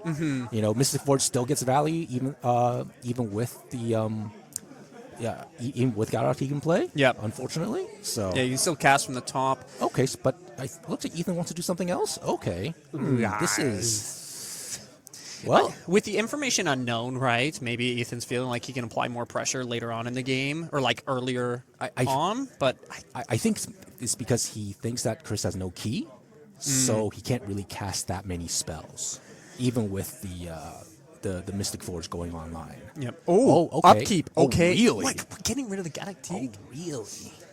Really? This. He does have the Kozilek's command. Chris does. Like, I guess Galactique would have died. But... No, it wouldn't. Because he can't cast X spells. Oh yeah. Oh my. But that Wow, feels. Does that he is- have no other green cards? I think I would value Galactic way more than Green Sun Zenith here. I mean, Yeah. it's not Green Sun, the Night of Reliquary. Yeah. So For sure. that is a very I guess he well- can't cast his own Force of Vigor though, right? he can cast it with he can still cast it just pitching Night of Reliquary But instead of can he even cast it himself? he can't cast it. Oh, okay. Yeah, so I guess there is a bit of a non-bow with it. Thinking maybe he's going to get more value this way. I don't know if he's getting that much more value considering Chris still has 4 cards, and then and he still has a Soul Land in play, right? So it's not as if he can't cast 2 drops. Yeah. Yeah. So This must have been on a draw step, right? this probably Upkeep? this feels like it's up. Yeah, it feels like it's upkeep. Yeah, before the draw. Yeah, Yeah, Chris in deep because thought here. he has to do this during Chris's turn. Yeah, and you don't want the Urza to tick up or anything like that. So. Oh, that is awkward. That Okay. is awkward. So getting rid of probably one of the best cards in Ethan's deck to shut down Chris's. Well, we'll see if that would be a good trade or not. Yeah, we'll see how the game develops. It has double Doorkeeper in hand. That seems pretty brutal. I hope he didn't board out green cards for Doorkeeper thralls, because that would have been. Yeah, That might not have a been good. question. Like, what are you boarding out for it? Because again, I thought you would board out all the equipment and the stone forges because they're just so mid. Yeah, like exactly my thought within it. Like, Yeah. we did not see the Doorkeepers. We saw the Disruptor Flutes in his deck, right? We saw the Force of Vigors. So there's at least 6 cards he's bringing in potentially. So what were the other 2 cuts? Yeah. Okay. Well. Okay. Here's Basalt Monolith. Yeah, and there's not even that many lands in the graveyard, so the Night Reliquary is not even that big. No, Still only a 4/4. Okay. has Okay, he's got 4 mana. He's playing a ring. not going to be able to attack in, right? That early Yeah. pressure may not do a lot. Okay, I mean, I see what Ethan's trying to do. Like he's probably gonna try to wasteland him to death, but with an active ring, that seems kind of Tough. yeah. We'll see. And also, like Ethan only has 1 forest, so he only gets 1 activation, and that's it. Yeah, that's right? not so much. That's really rough. And Chris is drawing tons of cards here. yeah, and then that land is also I mean, his hierarchy is also a white source, but then if he sacks the land, he'll be down more white sources, right? Yes. So another this knight feels is rough. fine. If he's gonna do this play, you probably want to sacrifice the. He's attacking. Okay, yeah. is. He's attacking, going for a wasteland, and take out the. You think you get out of the Urza Saga Yeah, here? no. I think you have to go for the Soul? Soul. Because they don't have a lot of mana next turn to begin with, right? Yeah, like, yeah. And then if they make even though Construct's gonna be ginormous, it's like you have ways to get it around it yeah, eventually. Yeah. This I think this is a tight game. I think you go for the Ancient Tomb, but I mean I can also see why you will want to go for the Urza Saga. I mean making two constructs. Well, you're hoping that Chris has no lands, right? So, Yeah, and it can't play out of it, right? Like he's going to be drawing. yeah. You So know, the 3 cards next the turn. safer play is probably to get rid of the Urza lands, and then Prey doesn't draw into more like, crazier things. Yeah. Yeah, And there we even go. More conservative line, which is fine. I think that's fair. But now the Knights are just, they're just beaters now. Yeah, and they do have Exalted triggers, right? Too. Well, I mean So- that's only if you attack for 1, but you probably want to attack with both of them because they're both How big are they right now? 1, 2, 3. They're both 5/5s. Yeah, and the clock's on, and this Ancient Tomb is hurting, right? This, if the ring, not to say it will kill Chris, but okay, did draw a Dismember, but will take a bunch of life forward in return. Does have another ring though, so can replace. He can. So. Yeah, and I'm thinking he kind of Ethan's probably regretting the Doorkeeper Thrall boards right now. Yeah. But I mean, it could. Who knows what those two would have been? Yeah, I really want to ask right? him, like, what? I guess he's thinking of the Fleshraker piece, right? And might be something to think about. Of what did he take out, right? Ask him, what'd you take out for these Doorkeepers, and was it really just for Fleshraker? Yeah. Dismembering the Knight. Sure. And be taking a bunch of life for that. Yeah, that pretty much did its damage, right? Because the Knight would deal Knight deals 5, and then Dismember deals 4. So it almost does the same thing. Does its work there. Going to take another 2 here. Okay. And it looks like a Kozilek's Command for... I wonder, what is that? 1? Getting rid of the... Okay. Yeah, Getting rid of the Hierarch? No, that's fine. Constrain the mana? Yeah, because now Kraid only makes 1 mana. Mm-hmm. And he's got Chump Blocker now. Yep, that's good. Nice little play from Chris here. Gonna be able to follow it up with something else. Another Knight. Yeah, now he's really stuck on lands here. Yeah. Do you still go after the lands? I don't think you can. No, he can't. Yeah. Because the Knight can't sacrifice. There's no forest or plains. Oh, yeah. There's no... Oh, thank goodness. Cradle doesn't have a type. Yeah. My goodness, that would be absolutely insanity if it did. Yeah. Ooh. Oh, drew a key. Yeah. as Okay. well. This is. This might be lights out here. Yeah. If This is these tough. Doorkeepers This is were tough. almost anything else. If they were just other green cards, I think he if would have had I- the Gatakiti. I mean, if Doorkeepers were the equipment, they would have probably been decent as well. Like, Yeah, they would have been exactly. Anything, Push right? something, Yeah, right? Yeah. The things we see, right? But we don't truly know. Playing in Urza Saga, probably going to be playing one of these keys, is my guess. Yes. Yeah, I mean, right now he's just again, has he's kind of like Paradox. playing around his food because he can just untap.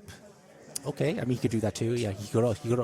I guess you play- don't really want to draw more off the ring because then you're gonna take like a lot of damage. But he has another ring in plan. And a Paradox, too. So Yeah, can yeah. he play Paradox and another ring, too, with all of this?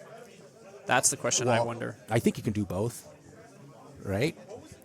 You can just do both, and that's fine. Yeah. Yeah. Yeah, I mean, right he's now not taking damage, right? He yeah, just he's waits not- till next turn. Yeah, exactly. Hang out. Yeah. He's not going to So die. he's chilling. I mean, the board state is Nothing. Yeah, this pretty game's over. insane. This game's over now. I'm sorry. Yeah. Ethan plays a lot of Maverick, I know. yes. I don't know The if he door plays much else. Yeah, I mean we can ask him afterwards what Doorkeepers were all about, but it's we'll see. Yeah. This, I mean we could be totally like, even though we don't like Stoneforge package, he may see more value in it. Yes. Or maybe he sees more value in that compared to like Questing Beast, because Questing Beast also only attacks. yeah, that's literally its job, right? So Right, and then so he might, if he got rid of the Questing Beast for more utility creatures, like I can't blame him for that. Mm-hmm. Right? That's fair. Yeah, these lands, right? No need to run Tron lands when you have these fake Tron, Yeah. true/fake Tron lands that make the exact same for a lot less, right? You don't Yeah. need 3 of them; you just need 2. Yeah, and this this should be almost out. Yeah, in the game. if he has any spell, it's over. Yeah, untap everything. He has another card in hand. Yeah, okay, it's over. Yeah, untap everything. Now he's generating 3, 6, 5, 8. He's generating 8 mana every cycle. Yeah, you just No, get 8, 9 with the opal? mocks. Yeah. Yeah. 9 mana every cycle. and has another card in hand and shows Fleshraker as well, and going to be closing up that And game he's there. going to be drawing more cards, right? Because Yeah. every time he has a spell, he draws more cards. Yeah, yeah. That I think he's talking about the play with Gadak Teague. Yeah. Exactly that. He's explaining that. yeah. I think I would value the Galakri a lot more than the Knight. Yeah. Right. And I think Ethan's recognizing that. He's like, I had this, right? But Yeah. if it was any other green card, none of this would have happened. Yeah. Great game from Ethan and Chris. We do have two tables that are being video cameraed. I think recorded both. We're not sure if the other game is still going on as this one. So we may be switching over that. We might probably just switch over to Steve and I for a moment as we'll talk to you. 17 amazing viewers from all around the world as well. We have an international viewership today, Steve. How amazing is that? I think I think whenever somebody streams, they never expect like there will be international viewers because you know if you're based in North America and you're streaming, you're expecting that all your viewers will be in the near the same time zone, right? My thought. Yeah, but apparently that's not the case because you know I watch a lot of streams that are like, yeah, half my viewership's in Europe, and you know they're in East Coast. Yeah, right. And time zone too, right? Like I guess like someone's in the evening, you know, I'll throw usually something on, right? Listen in the background, maybe doing chores myself or something else. It's a nice little piece. You know, I can't stand just the dead quiet of life itself. There has to be something going. I need stimulus of some sort, Steve. Yeah, for sure. Going on. So, you know, thanks for everyone tuning in, right? As mentioned, Legacy of the North, top 32 Invitational. We just finished one game of round 2. We're going to see if there's a second game that's going on. We have, you know, 32 players. We had one player literally wake up to their alarm clock, right? Yes. We had someone drop out, something happened to their car last minute, something about their battery. So we had Eric, who was actually on the stream earlier, wake up early for Saturday morning. I don't know if that's early for him. It was 10:30, give or take. We wanted players, 11 o'clock kind of start time. So we have 5 rounds getting into it. But all these players fought here to get here. Is that correct, Steve? Oh, yeah. Yeah. And how they, you know, they have to play for something, don't they? They have to play for points, is it? Tell us how this works. How do players get here to this invitational? Yeah, so I think there's the Legacy of the North. You know, they've organized they partner with other stores where it's like, you know, whenever they have Legacy weeklies, yeah, we categorize the points. So like for example, if you go 3-0, you get 9 points, and then you know, so when you go to 1Ks, you get more points, and all those points add up to this invitational invite, and your top 10 results get added up. So, you know, this is to make sure, you know, those people who have additional time can't just grind to grind their way in, right? Yeah, they still have to fight for it too. So it's a nice little piece. And each season as well, they're playing for a trophy. We have one of the mini ones. We have a larger one in the showcase as well. Seems like we're looking at the next game here. It looks like like left, these 2 decks? Dragon Stompy on the left, and then probably Blue-Red Delver on the right. Yes. Yeah, and it looks there's like a lot of what? Oh, and probably Monk tokens. Are those? Yeah. Is this our new equipment? Yes. Yeah. There we so, go. So that's that Corey Steele something, or yeah, but it's new equipment from the latest set, Dragonstorm.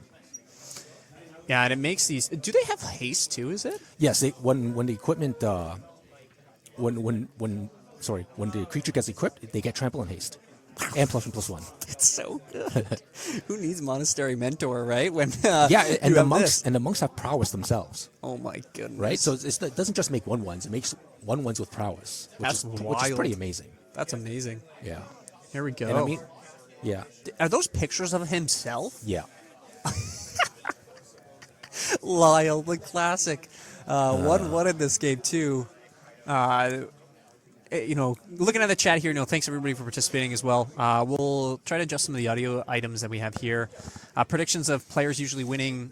We have a player named Boston in our area. He does usually pretty well. He's won a couple of the Legacy of the North Invitational, seasons themselves. We had Conrad. He was on the stream earlier. He won the previous season.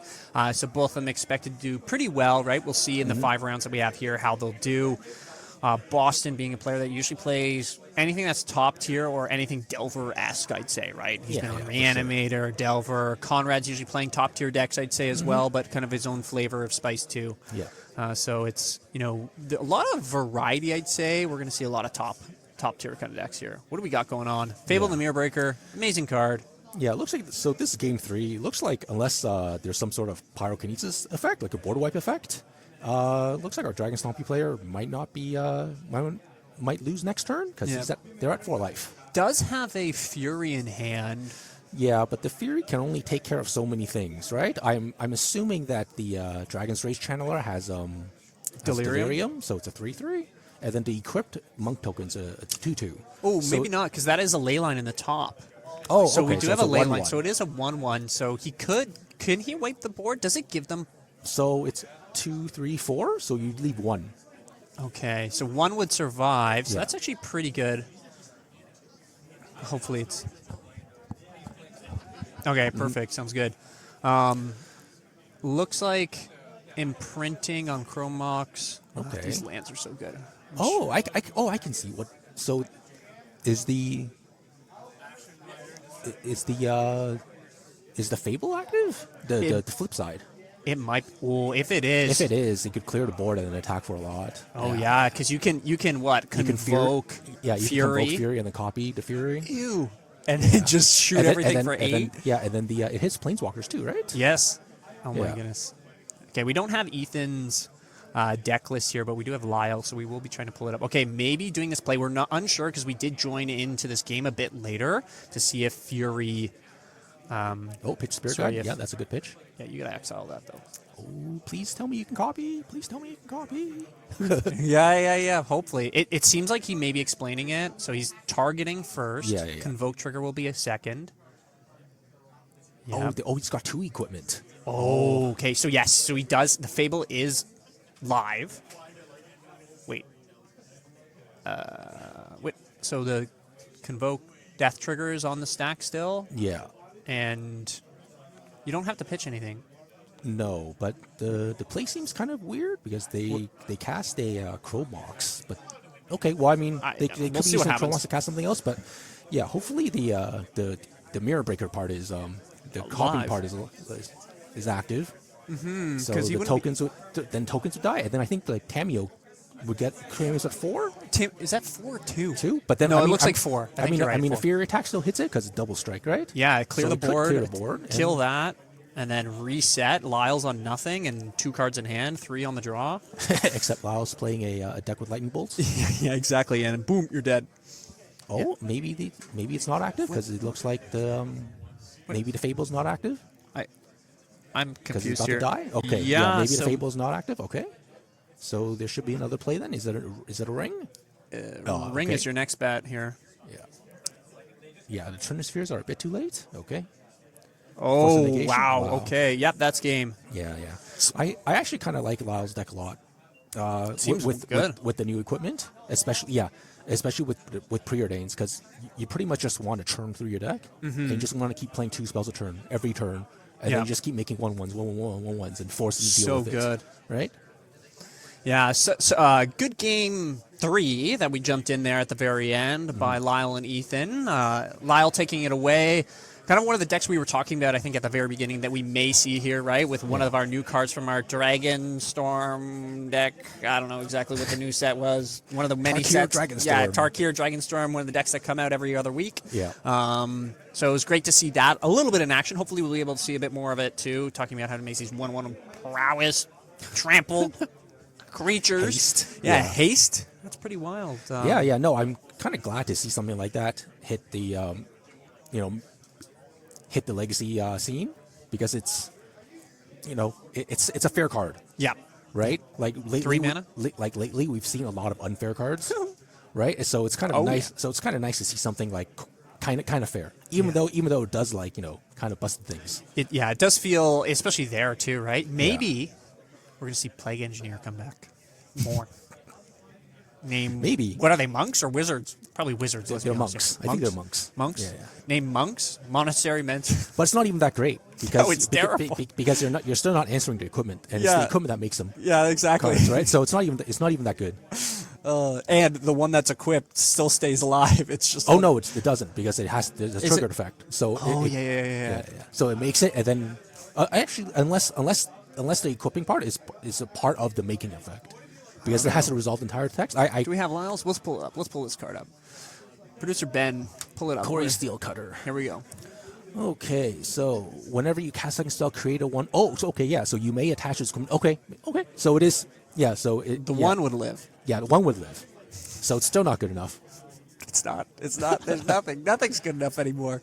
Yeah, and it's also a 2-drop. So I mean, it's. Oh, I thought it was 3. It's 2. No, it's oh my yeah, it's goodness. 1 red, 1 color. It's very good. I do like when new sets come out, right, and provide Eternal formats with fair cards, right? Cards, or at least that feel fair right now, right? I'm also kind of glad that this is a red card. Like if I mean even with the casting cost, like it's easily splashable. Yeah. Right. But then I'm kind of glad that red got something like this instead of the usual colors. That's very true. Blue. Yeah. Let's be honest here. I'm surprised it's not blue. Yeah. But yeah. I mean you saw it there splashing a blue deck, so it doesn't really matter, right? I think it was RR to cast, then maybe yeah, maybe it'd be a a lot different harder. story. But yeah, like just Within this build, it looks pretty fun, I have to say. Oh yeah, Exactly what you were saying. Yeah, I mean, like the deck used to play. thanks. The deck used to play Young Pyromancer, right? And so this is PZ. this is exact same casting cost as Young Pyromancer, and then it makes 1/1s that are better than. It makes 1/1s of powers, and Young Pyromancer only made They're running 1/1s. one Urza Bauble too. Yeah. Oh my goodness. Yeah, because you just want to keep drawing cards. What right? Urza Bauble is this? What set is this from? That's The from Mystery Mystery Boosters? Booster 2. Oh yeah. my goodness. Yeah. It's Yeah, but no, I really like this particular list because it runs a pre-order. I would actually change the Urza's Bauble to another preordain, just because Yeah, that just feels a bit better, I just want to spry. see more quality cards. yeah, exactly right. Being able to cast more. Because he has 5 baubles. Like I understand it because you have Dragon's Rage Channeler, so you want to maximize the different type card types. Just Urza Bauble just feels so weird. Yeah. It just feels so weird as a card sometimes. Old cards. Yeah, exactly right. Yeah. But, Randomly look at your hand. Yeah, but I like having the preordains a lot, right? Because Yeah, they're fun. You just keep churning. Like you don't even care what the preordains are looking are.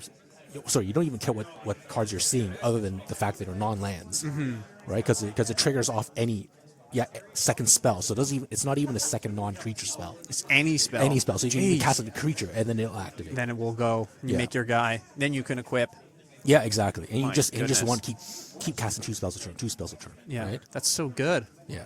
Wow. Hope to see this later in the games too to come, and we'll see maybe how far Lyle goes. I can check his record right now. I'm pretty sure he won his first match. No, he drew. He drew his first match. Oh, okay. Ooh, it's Yeah. kind of awkward, I have to say. Yeah. But winning his next one, so he's going to want to really win subsequent games to come here to make sure within the top 8, and we'll see. Yep, sounds good. So one amazing thing about Legacy of the North and the community that we have here, right? If it's the 5K that happened recently, if it's the Invitational, the community comes together and also gets pizza and purchase it for the players, right? Bring in boxes and boxes of pizza, and everyone Yeah, we've got enjoys. just really caring organizers. Yep. And also a lot of guys behind the scenes, like grassroots, promoting these events, trying to get as many players to show up as much as possible. Yeah, and shout out to those like in the background too, right? We have Jim the Monolith, right? He purchased this not too long ago, right? The sweet backdrop that we have right into the battlefield, being a big sponsor of Legacy of the North, hosting the 5K that happened recently. I'll keep mentioning that. Also people getting these sweet trophies that people are playing for, right? Yeah. Look at this thing. Yeah, so the winner will be getting this today, and then I believe the winner will challenge our previous King of the North, which is Conrad, and then they'll be playing for like a bigger version of this. And their nameplate on it. Yeah. That says it's maybe we'll get that later at some point today. Yeah, but that's I think it's in a display case in the store. Yeah, they just expanded the store one way a bit, get a bit more room and square footage, which was great, and in part got a display case for the Legacy of the North piece. Conrad has his name on it. Boston's got his name on it a couple times. Yeah, Jesse's got his their name. name. I Yeah. think it's just the 3 of them, is it? I'm trying to think of I how think many so. years Yeah. we've been running this for. Probably, I think 3 years, right? 3 years, yeah. It's pretty sweet. But so. then we do these invitationals like 3 times a year. Yeah, it's three times a year. Okay, so season 5, Boston's won 3, Jesse won, Conrad won. So Boston probably wanting to reclaim or come back and attack the top again. We'll see how well he's doing today. We can even kind of look at how he's doing, player to watch out for. One little thing that we're using a program called SpiceRack.gg for a lot of the Legacy of the North tournaments. We've been using those. Boston is 2-0, so win the next one and draw, as you're saying, right, Steve? Yeah, pretty much. And then hopefully we'll be able to get into top 8 there. And I don't know, he'll probably need to play it to the end, right? Oh, that's the matches. Oh, that's so the 2-0 this round. Oh, he 2-0'd this round. So, but my guess is if he's table 4, he's probably 1-0 is my guess right here. So, nice little piece there. I won't say what or pull up the thing that he's playing because I think it's still closed deckless, and he might attack us if we. Honestly, I have a pretty good idea. He's probably playing some type of tier blue, 1 deck. tier 1 deck. Do you think, Steve, right now? I've been following the meta a lot. watching some of the other Legacy or Legacy podcasts, the Tier 0 deck, we always thought about that as the Dimir Reanimator, right? When we had Frog, absolutely Tier 0, right? Like, or S tier plus, right? I'd say Tier 0. Yeah. And then kind of, oops, maybe, but I feel like, as you were mentioning, do you think there's a 0 tier now within Legacy? I'm not sure if there's a 0 tier, but then, because I think it's still up in the air, right? Post bannings, even though I think we're a couple months since the bannings. Not much, right? I want to say I think we're a couple 3, months. 4, like maybe a month, yeah, right? But then I think there's still a lot to be explored. Again, like if you're afraid of Oopsal spells, Leylands are there. Yeah. It's just maybe just this particular tournament, but I thought we would see more stock up decks. I know, right? Like because we haven't seen any today so far, right? Yeah. So I feel like Omnitel is gonna be should be very good. It should be very good right now. I mean, yeah, I love how Omnitel decks, right? And then people are sideboarding in our like red kind of like stompy decks as we just saw. They're putting in Ashen Riders. I've been seeing. Oh yeah, which is hilarious to see that come back. But then these decks that aren't even casting it, they're just putting it in. Oh yeah, because you need some way to deal with like whenever your opponent show and tells, you need an answer. But the problem with those decks, the problem with having Ashen Rider is like, well, you're playing those in a deck where you can't manipulate your hand. So they have to be in your hand already when it happens. Yeah, when it happens, right? And you can't like brainstorm into it. So if you're not running like 4 of those things, like it's kind of useless. Yeah, you're like do I have it or not? Yeah, like the thing I would think that Omnitel be better especially in a small tournament like this. Yeah, it's just that it's hard to hate out. Yeah, right? Like we saw Gadok T there in Maverick, but then show and tell's a 3-mana spell. It gets around Gadok T, and then every spell you cast is going to be 3 mana or less, other than your kill spells. Exactly. Right. Or you're going to cast Emrakul, and that's 15, and it's a creature. Yeah. Right. Exactly. So I mean, there's not a lot of hate, and they play their own counter spells. Yeah. They like it's, and then their mana base. I don't think it's that fragile, right? It's so. I think I'm just very surprised that it hasn't shown up, or maybe it just we haven't seen it in feature match, right? Yeah. We're unlucky. But, yeah, I know we even talked about like what decks we'd be bringing like to play to win. I'd be bringing Omnitel. That's what I'd be bringing, right? Like personally, like I think it's a kind of a fun deck if you're playing the mirror match, right? I remember watching Bosch and Roll playing it. Man, the mirror match seems kind of crazy. You gotta have a perfect hand before you go off, right? So, I mean, the mirror match is all about like you just because the win is sorcery speed. So even if they land on Omniscience, you still get yours. You better win. Yeah, right. That just means you better win when you do it. Yep. Right. So other than mirror matchups, though, like I think it's a very hard deck to hate out. Yeah. Right. Like there's a reason why I think it's always been like tier 1.5. Yeah. It's always kind of been there, right? Like yeah. Exactly. But then hiding in the shadows. But I think stock up just really took it to another level.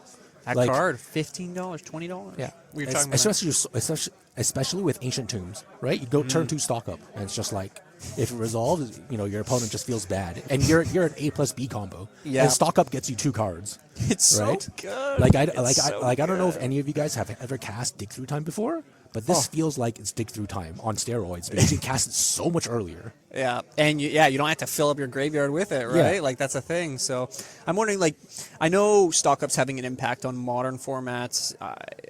My assumption is it's having such an impact on other formats too. Let us know. Are you enjoying playing stock up? Are you not enjoying it? Well, I mean, I think it's in Vintage, right? Probably. And same with Corey Steelcutter. That's also made in Vintage. Oh, I feel like Corey Steelcutter would be good in Vintage, yeah, right? Like all the 0 drops, the boxes, all yeah, this. exactly. And they just cut the Young Power Masters out from the decks. Yeah. It's great. Talking about you don't even need to play Monitoring Mentor. That's what I'm thinking. Like Monster Mentor's gone. Yeah, because that's it's replacing that, and it's cheaper. It's 1 mana cheaper. Yeah, it's a bit harder to get rid of too, right? Like without the creature, okay, whatever, but you still have this artifact. Well, I mean, Vintage is probably different because there's a lot of artifacts in Vintage, so everybody has a lot more artifact hate. Yeah. So you probably get splash hated that way, but then it's Meltdown. Yeah. Meltdown. Yeah. That's a fun one. Yeah, I think there's another fun deck. I think that's been showing up on Legacy Challenges recently that I haven't seen here is that the Cradle Control deck. Oh, that's a fun one. Yeah, so it's a deck with Wider Reliquary, and then what is that? It plays all 8 hierarchs, so the noble hierarchs, Yep. ignoble hierarchs, green sun units, and then This is not and it has the 4 cradle. Is and it it has is it natural pl- order. Natural order? Are they playing the Nadus Traxxas. as well? No, Or no, just the Atraxas. just the Traxxas, and some have Crater Hoof, some don't have Crater Hoof. That just sounds so good, and being able to, without the Mycosynth Spawn too, I feel like that also opens up a lot of these decks as well. That control kind of aspect within it. I always thought too, and I know Dominic Harvey has talked a bit about it too. This is like previously, right? He's come out to the Legacy of the North tournaments of Nadu being a big proponent. I know a lot of people don't like Nadu. It's been banned in literally, I think, almost every format except Legacy and Vintage now, right? Gone in Commander, that was absolutely atrocious to play with in Commander, and it just never died. Yeah. It never stayed dead. I actually don't. Wondering if we'll see it I here. actually don't mind Nadu. I don't either. I think Yeah. if I wasn't playing, talking about what deck I'd be bringing, it would either be the Omnitel, right, or be bringing Nadu. Here's the thing with Nadu that I think people are just annoyed at the fact that like the Nadu decks that do well don't win on the same turn. That's fair, yeah. Right. Just So it's the one that's like I'm gonna trigger for 4, like trigger 4 times on my turn and 4 times on your turn. Yeah. And then I'm gonna draw and 8 see cards. what happens, right? But then it's just like you're not winning, but you basically won. Yeah. They ain't Right? casting anything that is useful. Yeah, but then the deck it doesn't feel inherently powerful because you're playing a whole bunch of you're playing a 3/4 that you can only play one of in play, right? Because it's legendary, and then you're playing 4 1/1s that are literally just 1/1s. Yeah. Right? Like Whoa. Oh my, what's happening here? yeah, but they're just attack. Like you can't attack with them. You can't do anything else other than activate Nadu with them, right? Yeah. And then They're kind of just dead draws, right? Yeah, You just keep exactly. drawing another. Exactly, and then the one that does well that we see a lot is the Bant version. So it's the one with like Force of Wills, and so even if you draw like extra cards, it might not even be good extra cards. So it's like I feel like the deck is like it needs creatures, but then it also needs like spells. Yeah. Right? And then, you have to have the right suite all come together. right, exactly, and it's hard to have everything come together. Because everybody, like, if people are ready for it, like, you're never going to assemble your Nadu and Nomads, right? Never going to have both pieces or your Shuko or whatever it may be, right? Yeah, So exactly. So, if, like, sure, everybody's kind of annoyed at that, but it's like, what, like, I just don't feel it. Like, I'm going to try to kill the Nomad, right? Like, Yeah. and then your Nadu comes down. There's no Shuko to begin with, right? So yeah. Yeah, it's a bit of the deck that it kind of goes off of this within it too is the turtle that turns your guy their butts into a power, and then like you're drawing for how many that is. Have you seen that? I have not. Oh my goodness, it's amazing. I don't know, like Ben, if you're able to pull up that card, I remember watching someone play it. I don't even know the name of it. It's some turtle that and you bounce it with Caracas. It's similar to the Nadu piece, right? But same idea, right? You need A plus B, right? But then, yeah, that's fine within it. But it's hard to assemble that piece. I think it's pretty fair within Legacy, right? I think there's enough checks and balances to put it in its place, more or less. Yeah. I think people will come back to the idea of like, well, Oops All Spells is going to be put in its place. It doesn't need something gone, right? Mm-hmm. And I mean, like, why? If you're complaining about Oops All Spells, why are you complaining about Nadu? Because Nadu actually takes 3 mana to cast, right? Fastest is turn 2, and you don't even have the combo. Mm-hmm. Meanwhile, Oops is killing you on turn 1, so like...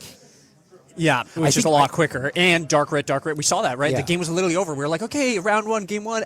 Just kidding, the game's over. Yeah. So I think people are just disliking Nadu just like, for the pace of play. Mm-hmm. But then it's... Yeah, it seems misconstrued, right? Yeah, within it too, and yeah. The monocolor, right? Especially within Oops, definitely going to have Plygon. Yes, Plygon. That's it. We're not able to pull up the visual right now. We're on a bit of a break here between the rounds. But the turtle. I'd play that as Spice of Light now. Usually, I'd be playing goblins. That's what that's what I've been playing for the last 6 years. What, 7 years now? It's 2025, right? 7 years. I don't think it'd do too well here today, especially thinking of all the decks. It's okay. It's actually no. I was gonna say it's okay versus Doorkeeper, but then I'm like, no, it's actually atrocious. That matchup is absolutely brutal. There's only like one way to get out of it, and it's like Crater Maker as like your one card, but you're having to run like more of it now too. Is there any deck in particular that that you're looking for? Any spice? I want to see an Omnitel. I think it's just the play patterns. It's like, it's a lot of sculpting. It's kind of like they play it and they're either going to win or not win. But I think it is fun because there's a lot of thinking to it. I'm not too sure if there's any spicy deck lists that we have here today. I'm trying to think of like specific players that may be playing it. Hang on, we got some paper lists here too. We'll quickly look through them. We had at the 5K, we had a what's it called? Merfolk deck come top 8 out of 5K. So there's about 7 players, give or take. Can't remember the exact numbers. You'll be able to find it on what's it called? MTG top 8. It talks about what deck was there, but somehow we missed it on the recording and the stream itself, which was like. But they came top 8. I think they split after the first round of top 8, so in quarters I think they split because we only got one thing from it. So right now, everybody, we are going to take a 15-minute break. It is a bit of a lunchtime for the players and the broadcast for us. So make sure you stay tuned for more Legacy to come. Legacy of the North hosting Enter the Battlefield in Newmarket on Ontario, Canada. Thank you to all of them. Make sure to check out the socials, ETB Canada, and Lazy MTG as well. That may be one of the people that is posting the videos. He's in the background, an amazing producer, I'd say, and got us these sweet new headsets. So stay tuned, everybody. 15-minute break. My name is Will. I'm Steven. And we will see you shortly.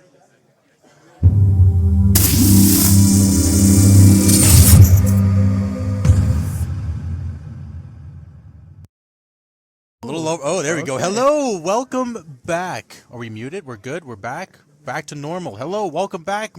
My name is Dave. Who am I with today? Ben Slutsky. I think this is your first time here, if I'm not mistaken, right? First time in the booth? In the booth, yeah. Oh, yes. Is it? Right. Yeah. So welcome. We're at the Legacy of the North Invitational, Season 6, 32 players. We're going into round 3, if I'm not mistaken, as well, too. We have quite a matchup for us today. We have, I believe it's Jund versus, I want to say Mud. I don't know. Are we calling it Mud? Mono blue painter. Oh, he's changed. If I know we're going to see the name very shortly, but it's Jim Monolith, our Lord and Savior over here for Legacy of the North. We're going to have to see what he's up to because he loves his Grim Monolith decks. And we have Drake Honus from the Sudbury North Bay area, somewhere up there. So we're going to see how they play out. But before we get to that, I know it's your first time in the booth. How's it going so far? What's it been? Have you been scoping the room out? Yeah. This looks like a super fun event, and honestly, I wish I was playing it. Okay, fair. Yes. Didn't qualify this time. Maybe next time. I will say though, the 5K that happened at the end of March, it bumped a lot of people like from a decent position down to 50s and 60s. Yeah, right? I mean, if you have an event like that where it's 7 rounds or even 8 rounds plus top 8, like you can get, if you go in field, that's 30-something points. Yeah, exactly. That's a huge jump, and it's worth way more than any 4-round weekly. So that's totally. That's why if you're strictly playing locals and all that kind of stuff, it's very possible, but you have to 4-0 pretty often. So as you said, 7, 8 rounds, whatever it was, plus top 8, good amount of points there, right? So let's see, we're in ETB Newmarket. That's where we're at. Davis and Young. If you're part of Legacy of the North, you get 5 or 10% off singles 10%. today. Yeah, exactly. So anybody who's watching after and you didn't qualify, should just come anyways because you can get that 5-10% off. So what are you waiting for? Come. What are you doing? Come. That's what I got for that, at least at this point. So you're walking around the room, you're checking out decks. Was there anything any deck that stood out so far? Just even one deck that stood out. Yeah, that you saw a lot of. Absolutely. So I saw a couple of Maverick decks I was a little surprised about, but I think I saw some people playing new decks since the ban. Some people that I was used to seeing, like Conrad, for instance, who's normally playing the blue-black tempo decks.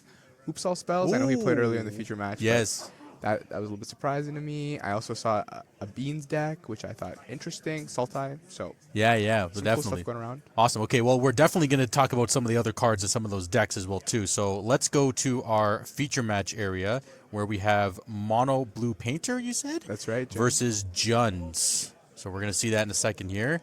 Let me pull up the deck. Unless is one of them paper by any chance there, Ben? Do you know? Or are they both I didn't online see here? them on here. Let me check. We have, it looks like Jimothy on the right side of your screen and Drake on the left side. Jund versus Blue Painter. Let's see how it goes. Let's see what happens here. I'm not sure who's on the player draw, but we will see. Oh, okay. We're still deciding. We're looking at. Is this an instance where there's a sideboard card in the main deck? Jim's doing a check. He's checking here, and looks like that might be what is happening here. Oh, classic. Yep. You know, hey, again, between round 2 and 3, there was a pizza break. So if you just quickly, you know, run over to get pizza and you're so excited that you forget to de-sideboard going into game 3 or whatever game they were going into in round 2 there, it can happen. Yeah, but it's good Jim's calling the judge on himself here. The ruling here normally is you just put the card in and you're forced to take a mulligan. So it's not too detrimental. There were times in the past where if you had drawn a sideboard card in your first hand, that would just be a game loss right to game 2. Oh, really? Yeah. So right now, Jim, just a mulligan. It's not so bad. He'll definitely be fine. Yeah, just call it a day. I mean, just basically. So, do you have to prove to the judge that, like, do they come up with your deck list and prove, or you just basically say, "Hey, this is in my sideboard. I'm gonna do a swap," and then the mulligan would happen. Yeah, they normally need some sort of proof. Like they'll double check the deck list, but you know, generally, if you're calling the judge on yourself, the judge would assume as well too that you're doing it in good faith. Yeah, essentially I think too, so. right? Yeah, So, makes sense. Okay, you know, a little bit of a hiccup here from Jim, but yeah, it's okay. yeah. That's okay. I'm just curious for the people watching, how do we sound? Because as you can see, we have some upgraded headsets here. I know you've seen a couple rounds with it already, but I'm just excited to even like have this very fancy headset on right now. You know, it looks nice and chunky on us. Yeah, right? Ben has been investing a lot into this stream, and he's really trying to get it to be high quality, and I hope it's coming across that way. Yeah, exactly, right? So, okay, well, while we're still waiting for this judge call to wrap up here, I know we're walking around with some of the players and talking about the card called Stock Up. Yes, classic. Do you have a couple seconds? Maybe we'll see if we cut back to the game here. But if you have a couple seconds, or however long it takes, give us your insight. Yeah, so we were walking by. We asked people what they thought about Stock Up, and overwhelmingly people said this card is here to stay. It's very powerful, and you know I haven't played much with the card myself, so I can't be sure. But in my experience, 3-mana sorcery speed spells that don't have an impact on the board are a little bit too weak for Legacy, even a little bit too weak for Modern in most cases. So I'm surprised that it's seeing as much play as it is. But people swear by it. They say this is Dig Through Time. It's even though that's an instant 2-mana, but people really like it. So I think it's a bit of like an ancient tomb delusion. Yes, exactly as we were talking about. Either you need a Chrome Mox Ancient Tomb start, which you're already negging a card for the Chrome Mox, or you need like a land Ancient Tomb situation as well, as you were saying too, right? So, I mean, there are a lot of Ancient Tomb decks that seems to be coming out of the woodworks with the printing of Stock Up as well too. Yeah, but the previous Ancient Tomb decks, like Mono Red and then the colorless deck, those decks really benefited from just not needing to play blue, right? You had so many good utility lands, like the most common Wasteland, the most common utility land, but they had so many powerful colorless lands they could play, and now they're forced to play stuff like Seed of the Synod and Basic Island, Odawara.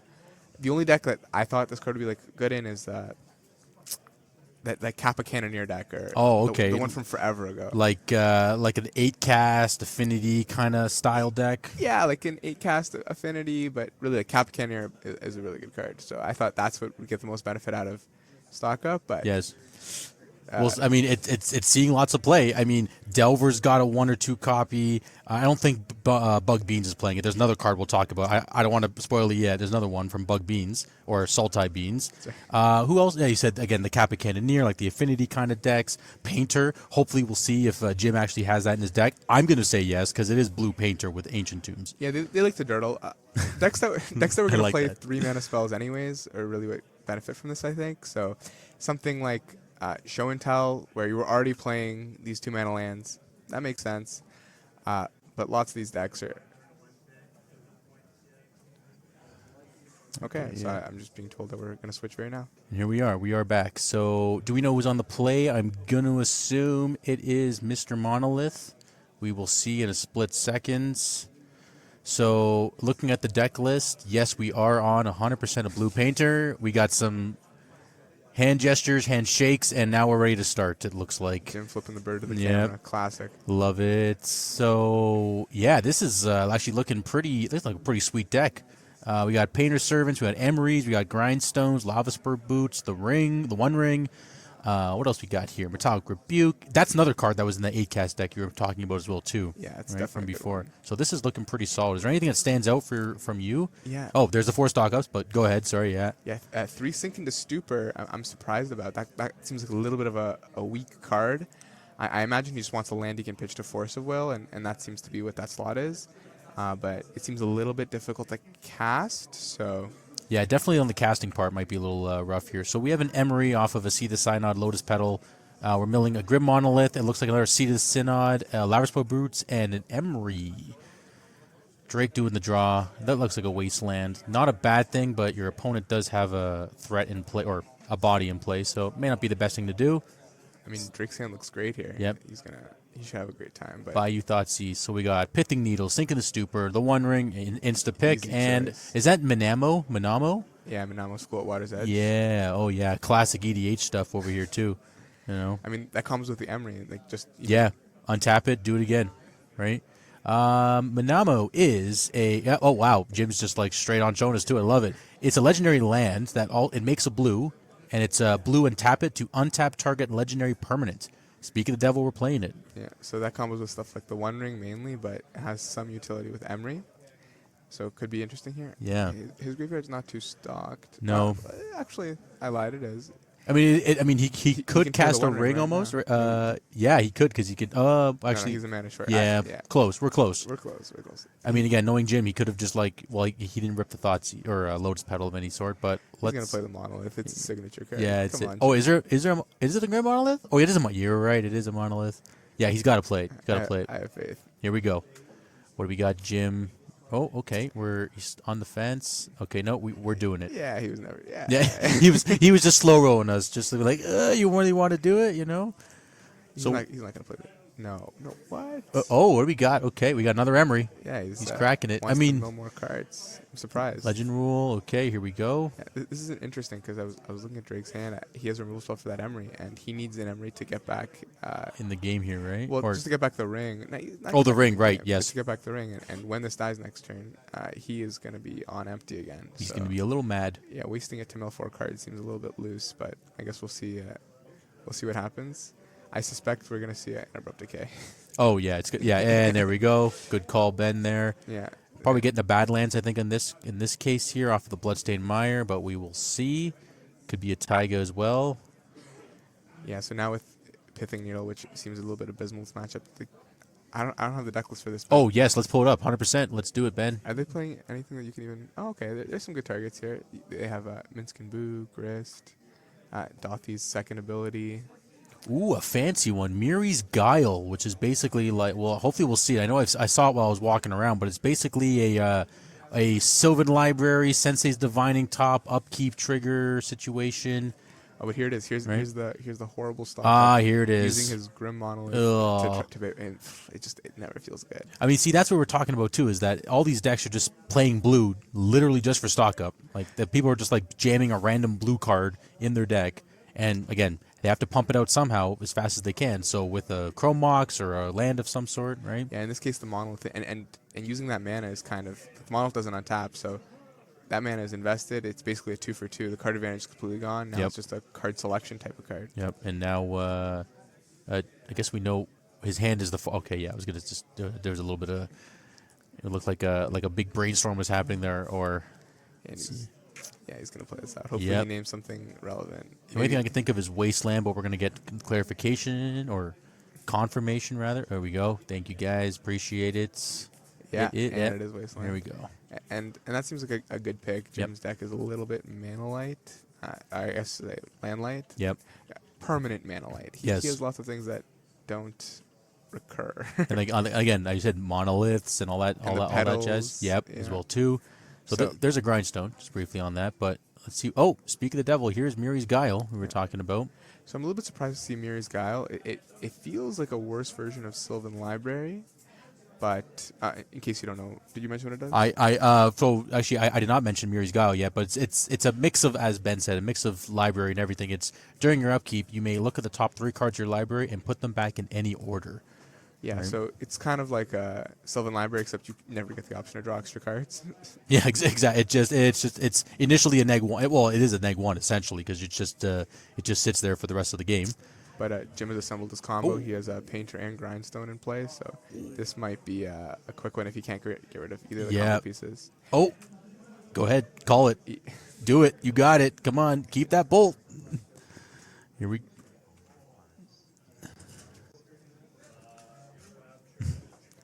Okay, what are we choosing there, Drake? I think it was Dothy on top. Oh no, it was the bolts. Yeah, Okay. That sounds like a good choice there.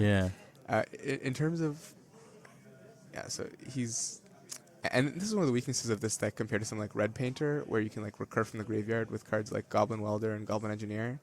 Oh, but I guess he's just gonna win the game here. Jim has the force. Yeah, so he's still short of mana, but if he draws any mana source, Oh, we have a force under the Dothy.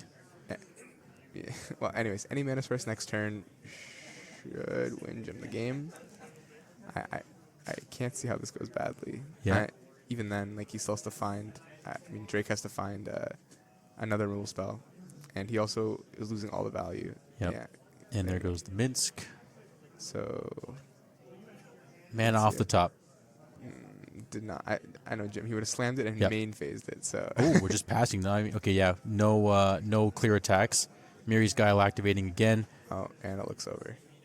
Yeah. I guess I shouldn't say over, but actually now Drake has an interesting decision with that Dothy Voidwalker, because some of Jim's mana sources like Mox Opal, Lotus Petal, and Grim Monolith are required to be cast, and he has but he's going to attack with it. Okay. Yep. If he kept it back, he could try and play around his opponent drawing one of those mana sources that's not a land.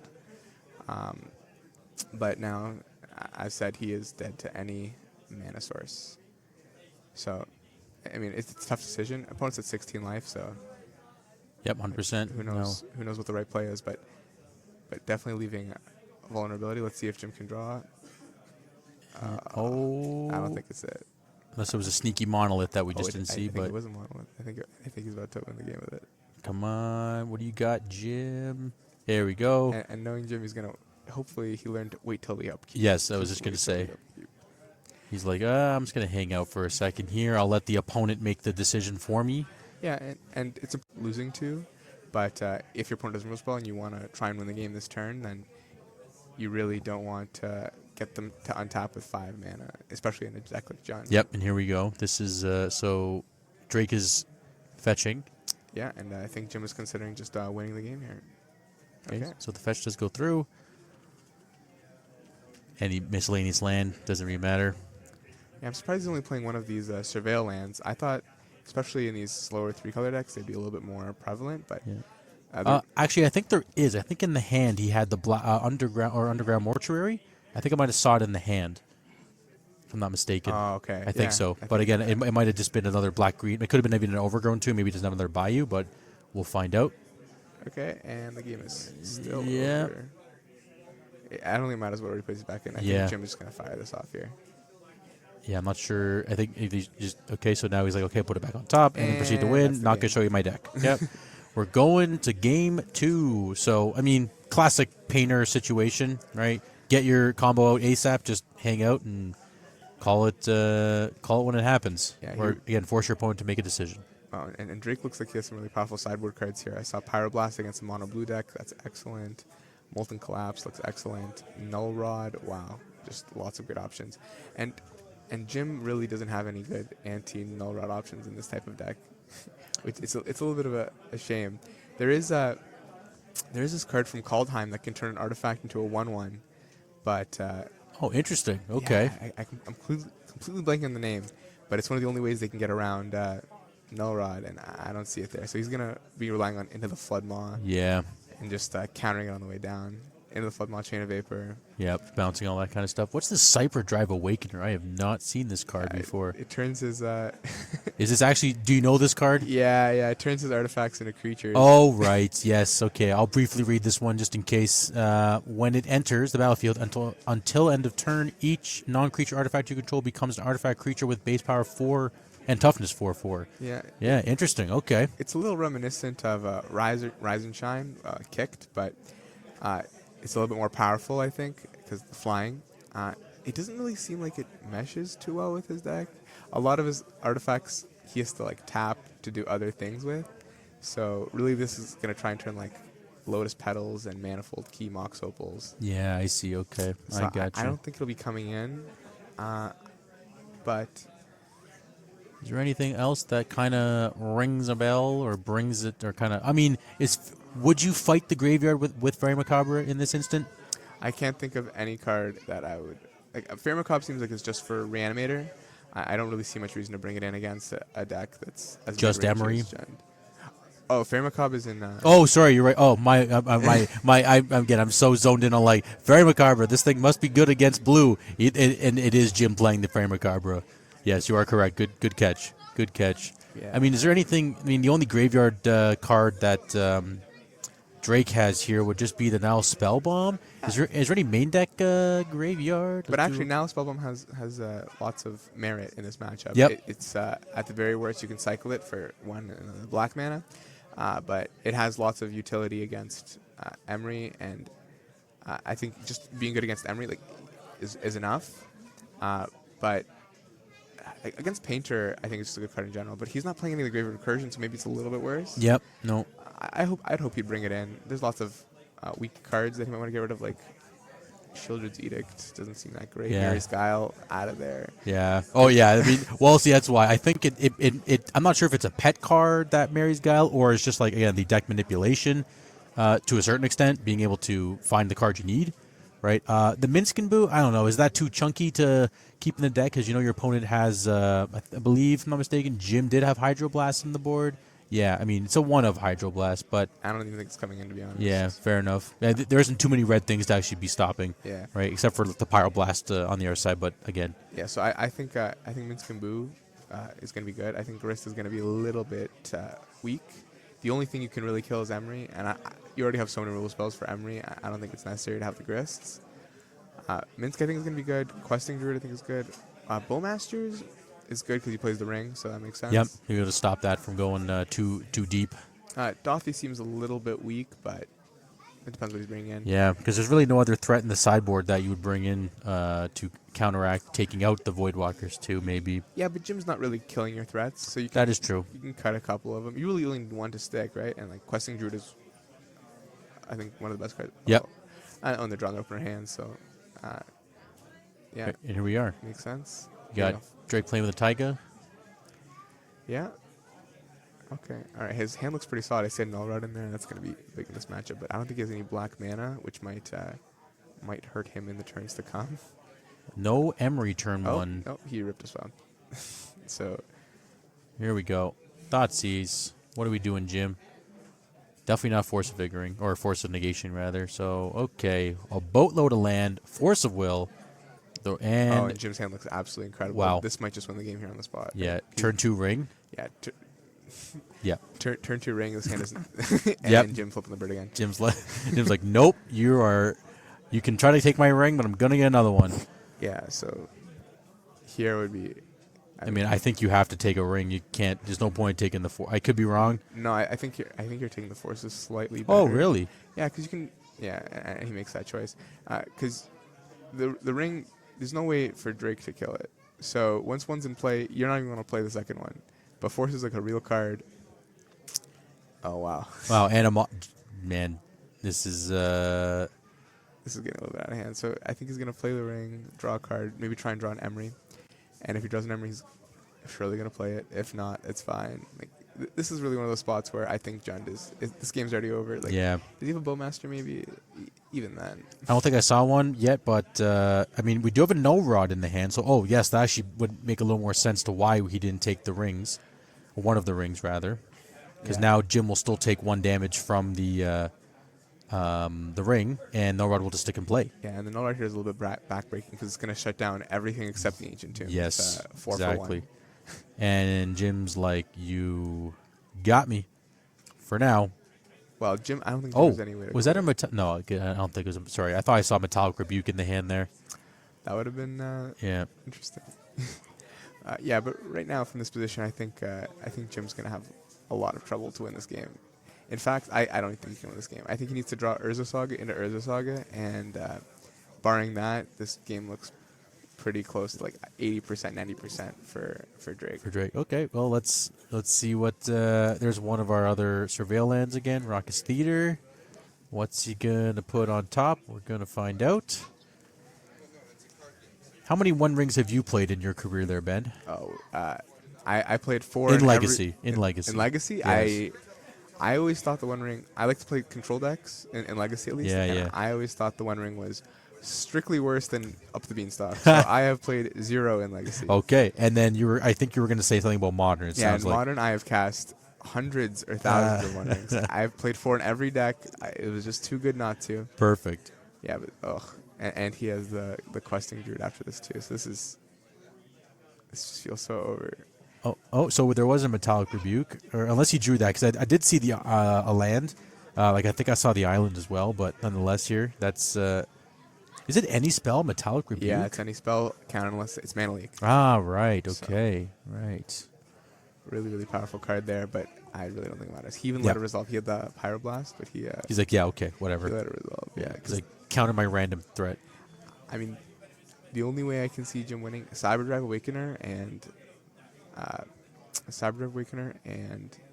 Urza Saga, and everything else just doesn't matter. Like, you don't have to count as Emery; it's not doing anything. Yeah, just... I guess you could. But we're doing it, I guess. Let's see if it... No, okay, so no fight, so nothing else to pitch.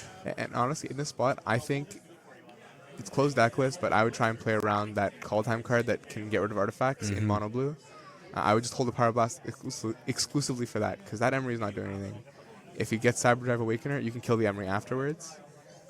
But like Jim doesn't really get any incremental advantage from having cards in his bin. And by playing the Pyroblast, he missed out on a Seek the Beast in the end step. Yep, right.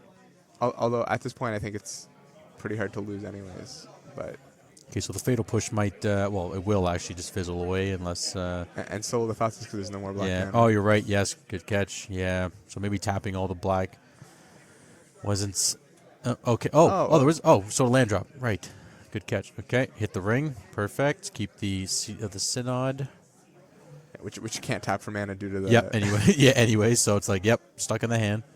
Yeah, so this looks very, very rough for Jim. I suspect he'll give it a turn or two more and probably just concede. Especially, he's taking 3 a turn right now, so he only has 4 turns to live anyways. It's not looking good for Jim. Yeah. But, he did win the first game, so... He can go... Yeah, he will be able to get be on the play for game 3. And I suspect he didn't expect the null rod in this game, but in future games he's going to have actual real outs to it. I don't think he brought in Chain of Vapor, but I think he's now going to bring it in. I think he's going to bring it into the Flood Maw. I think he's going to bring in maybe even Force of Negation, but I doubt it. That card seems a little bit... Yeah, loose. A little loose against Jund. It might be better against like control or something, or for sure combo. That's the main reason I why mean, it's like, there. right now that power buff would be huge, right? Because if he plays a Cyberdrive Awakener, he's just dead. Yeah, because again, how big is it to 4/4? So you can't even bolt it or Fatal Push it. Well, Go no, ahead. it's going to turn those 2 lands, the One Ring, the Lotus Petal, and the Opal into 4/4s, and that's 20 damage flying. That's in the it. air. That Just would be the done. game. But he'd have to bring it in, and he needs 1 more mana that he can actually make. That too. And see, Ah, once he takes okay. this damage on this next turn, he no longer can tap both Ancient Tombs. So he's going to lose the option to... Yeah. To the ring. And Petal. I think it's over. He's just stalling to he's making him kill him. Yeah, I mean, good for Jim. Yep. Maybe your opponent kills himself somehow, makes a mistake, but this game was over a few turns ago. And they're just going And through the now it's done. motions. Yep. Okay. Okay. Okay. So- Yeah. Again, he's just showing. Again, I would have probably just said we're good because just to hide. But yeah. Okay. So in the end, we're still good. Died of the ring. Nothing happens. Oh, was thinking the Stupor off the top would have got rid of the no-rod, but still too late. He didn't even have a second blue for it, Yeah. which is one of those things that it's not really castable in his deck. It looks like it could be, but his only blue sources that are non-artifacts are 2 islands, 1 Minamo, 1 Arawara. That's it. Yeah, there's not even Mox Diamond again wouldn't matter. Like you said, it's under Null Rod. So it is exceptionally difficult to cast these Sink into Stupors. I think they're mostly, once again, just lands that you can pitch to Force a Will, which is important. It's big in Legacy. Yeah, which is, I mean, that's that under Chrome Mox, all those situations. But in this case, it's just so you don't die to turn 1 combo if you just have 1 Force in your hand and a random blue card. And this is the random blue card. Yeah. Right. So I hope here that he brings in the Cyber Awakener. This seems like what it's for when your opponent is playing Null Rod. That seems like the matchup for it. Yeah, that's the one. It's gonna be pretty hard to cast, like all things said and done, but it just seems like you're gonna need this card in your deck. Well, again, like you said, so what is that? That's do three Ancient Tombs and an island, essentially? Yeah, 2 Ancient Tombs, an island, and another. Like something like an Urza Saga or something like that. Yeah, okay, yeah. It's asking for quite a bit. This is very expensive. Yeah, it's a very expensive spell, but he must have a use case for it, and the use case is possibly under Null Rod? Yeah, so typically people in the slot like this would play a Kappa Cannoneer or a couple of them because even under Null Rod you can still improvise for it. Right. And then it's a very quick clock. It's unblockable, but a card like this wins the game immediately. Kappa Cannoneer is just hard to kill and kills pretty quick. So they each have their niche, but I mean, I think against Null Rod specifically, he's going to feel the pain by not having that Kappa Cannoneer here. Yeah. And as you mentioned, Chain of Vapor is basically the only, and Into the Floodmaw being the main 2. Yeah, but even then, like, is that really a card you want Yeah, against John? Like, yeah. Sure, bounce a Voidwalker, play it again. Bounce a Minskimbu, they play it again, right? I'm not even sure I'd want those. I think I would want the Cyberdrive Awakener. I think I'd want maybe I'd rather have Force of Negation, right? Well, you're on the play now, so even on the play, you're still okay with bringing the forces in?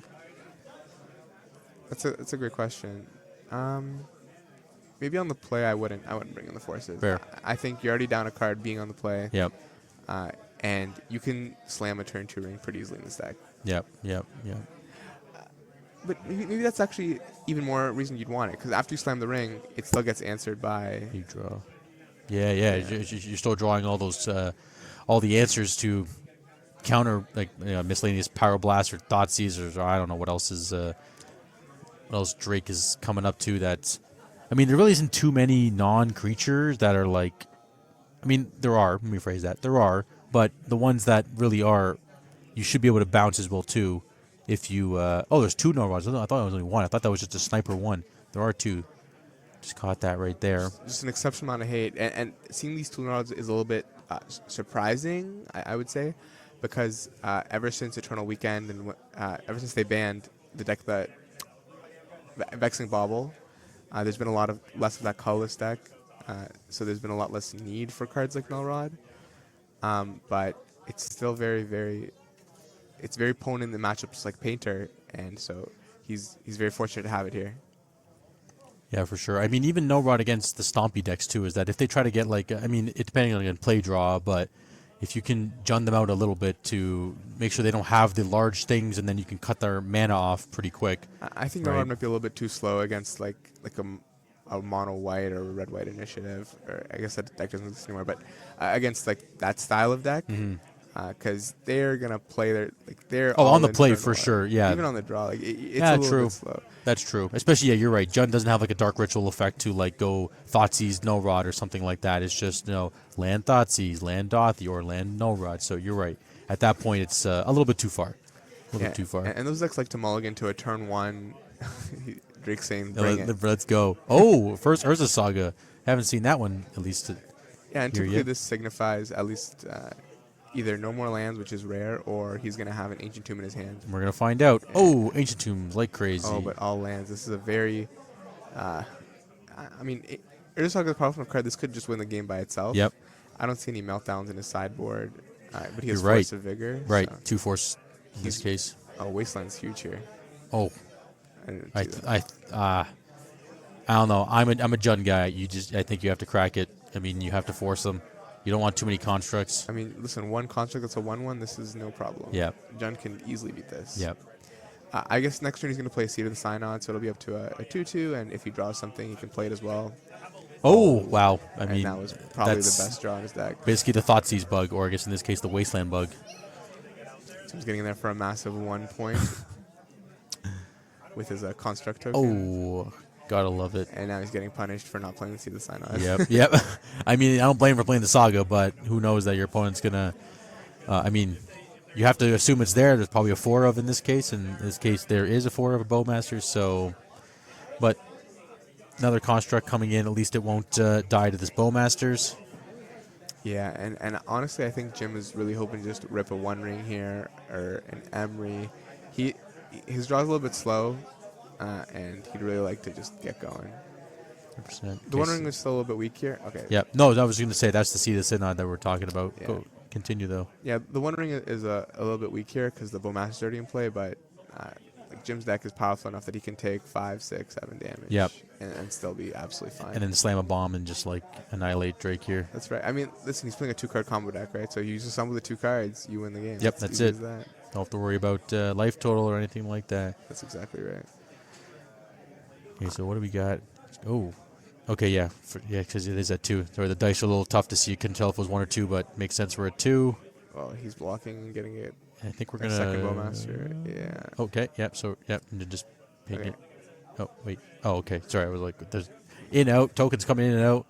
We see what's happening. We're good. So there was a little bit of a question there. Like, do you want to just ping your opponent's face and trade the tokens, or do you want to get a token at the end of it? And I think Drake made the better choice here to end up with 3 creatures instead of 2. Yep. But only time will tell. Let's see what happens here. And So is this going to be a Thoughtseize? That's my guess. Yep. and he's gonna get that valuable thought cast out of Jim's hand. That would have been pretty good for Jim. So what? Sorry, what were you going to say? Yeah, I was saying, in a spot like this, a great card would be a Cyclonic Rift. Cyclonic It'd Rift. be awesome to have a card Oh like that in your my deck. goodness. But, Bit of an extreme. Oh, okay, it's a ring, but the Saga is going to 3, so he has to make a decision on construct or ring. yeah, I think here I would float a mana, get a Grindstone, slam the ring. Let's see if Jim is on the same wavelength. And this is one of the downsides of playing these mono blue decks. It's harder to tutor for your painter. Like you're not playing Goblin Engineer, so it's harder to find your painters, and your grindstones are still pretty easy to find off the Saga. But you're not winning with constructs anymore. Yeah, I at this think. point, yeah. I mean, maybe it's actually a decent backup strategy. You make it, it's a 2/2. Okay, we are going the construct plan. Yeah, and this makes a good amount of sense here actually. But I hope he gets the grindstone here. Yeah, because I mean, I was going to say after this thing cracked, what would you get in this case? And the answer is grindstone. Yeah. But again, that's what we're at least leaning towards. Yeah, I mean, I don't know if he has any like sideboard bomb that might be good in this, but I definitely think you just want to start a summon your combo. Having the grindstone in play makes your opponent have to leave up mana or kill it. You're a little bit weak to a card like Molten Collapse if you get it. Right, he goes fetch land, Molten Collapse kills your construct, kills your grindstone, but it's something that's willing to. Sometimes willing to take a little bit of a risk, and I think it's a fine risk to take. Yeah, while he's searching here, just for reference, Molten Collapse is a Oh, it's only in the sideboard. I thought he had a main deck copy too. Molten Collapse is a pull it up here just to make sure I get the wording. It does have Descend, which is essentially kicker, which I mean everything has kicker these days, just a different word. It's if a permanent was put into the graveyard this turn from anywhere, you can destroy target creature or planeswalker, or destroy or destroy target non-creature, non-land permanent with 1 mana value or less. Oh, we're going for Mox Opal. Yeah, it's a little bit surprising. He doesn't really need the mana. Yeah. He has plenty as is, but he's gonna play the ring. Yeah, I guess he just because he has the one. Yeah, he used okay. I mean, Did he? Okay, so did we miss count mana or something? Because I mean, I think it's yeah. Why would he go for Opal? Well, he needed the Opal to cast the ring in this case. Yeah. But I don't think he's going to tap it. I think he's just going to use it as an artifact in play, and he's just going to try and beat down with this construct. I mean, he does have protection this turn at least, so I'm very doubtful that he will tap that ring. because of the null rod situation that he might be scared of again. No, just because there are 2 Bowmasters in play. He's going to take an absolute beating if he taps it. Well, again, the first time it's down, at least he has protection, but now he lost protection, so even tapping it is not. So yeah, at this point now it is stuck. But see, the issue with not getting we're seeing the issue with not getting the grindstone is now you're 2 pieces away from assembling your combo. Yep. And it's a little bit concerning. And this construct is probably just going to stay back here to block. I can't imagine he's going to try and attack in with it to get chump blocked and then take 5 on the swing back. Yeah, and again, as we mentioned, now we can't. This ring is completely offline from tapping. I mean, he can still try and tap course. if he's going to win the game in if that he's turn. good, yes, exactly. If it's a game-winning play, 100%. I'm surprised with this attack. It seems better to have it back to block. I'd much rather, like, if you attack, you're trading your, like, you're going to take 5 damage on the way back. If you keep back to block, you can keep 3 extra life, because presumably he's not going to attack with either the token or any of the Bowmasters. But Yeah, here we are. We're going for an ignoble. might not matter anyways. Yeah. Okay, so we are attacking for 3 with the Voidwalker. All right, so if I knew that he had the ignoble, then maybe it makes more sense. Oh, to 4. My attack. apologies. Sorry. Yeah.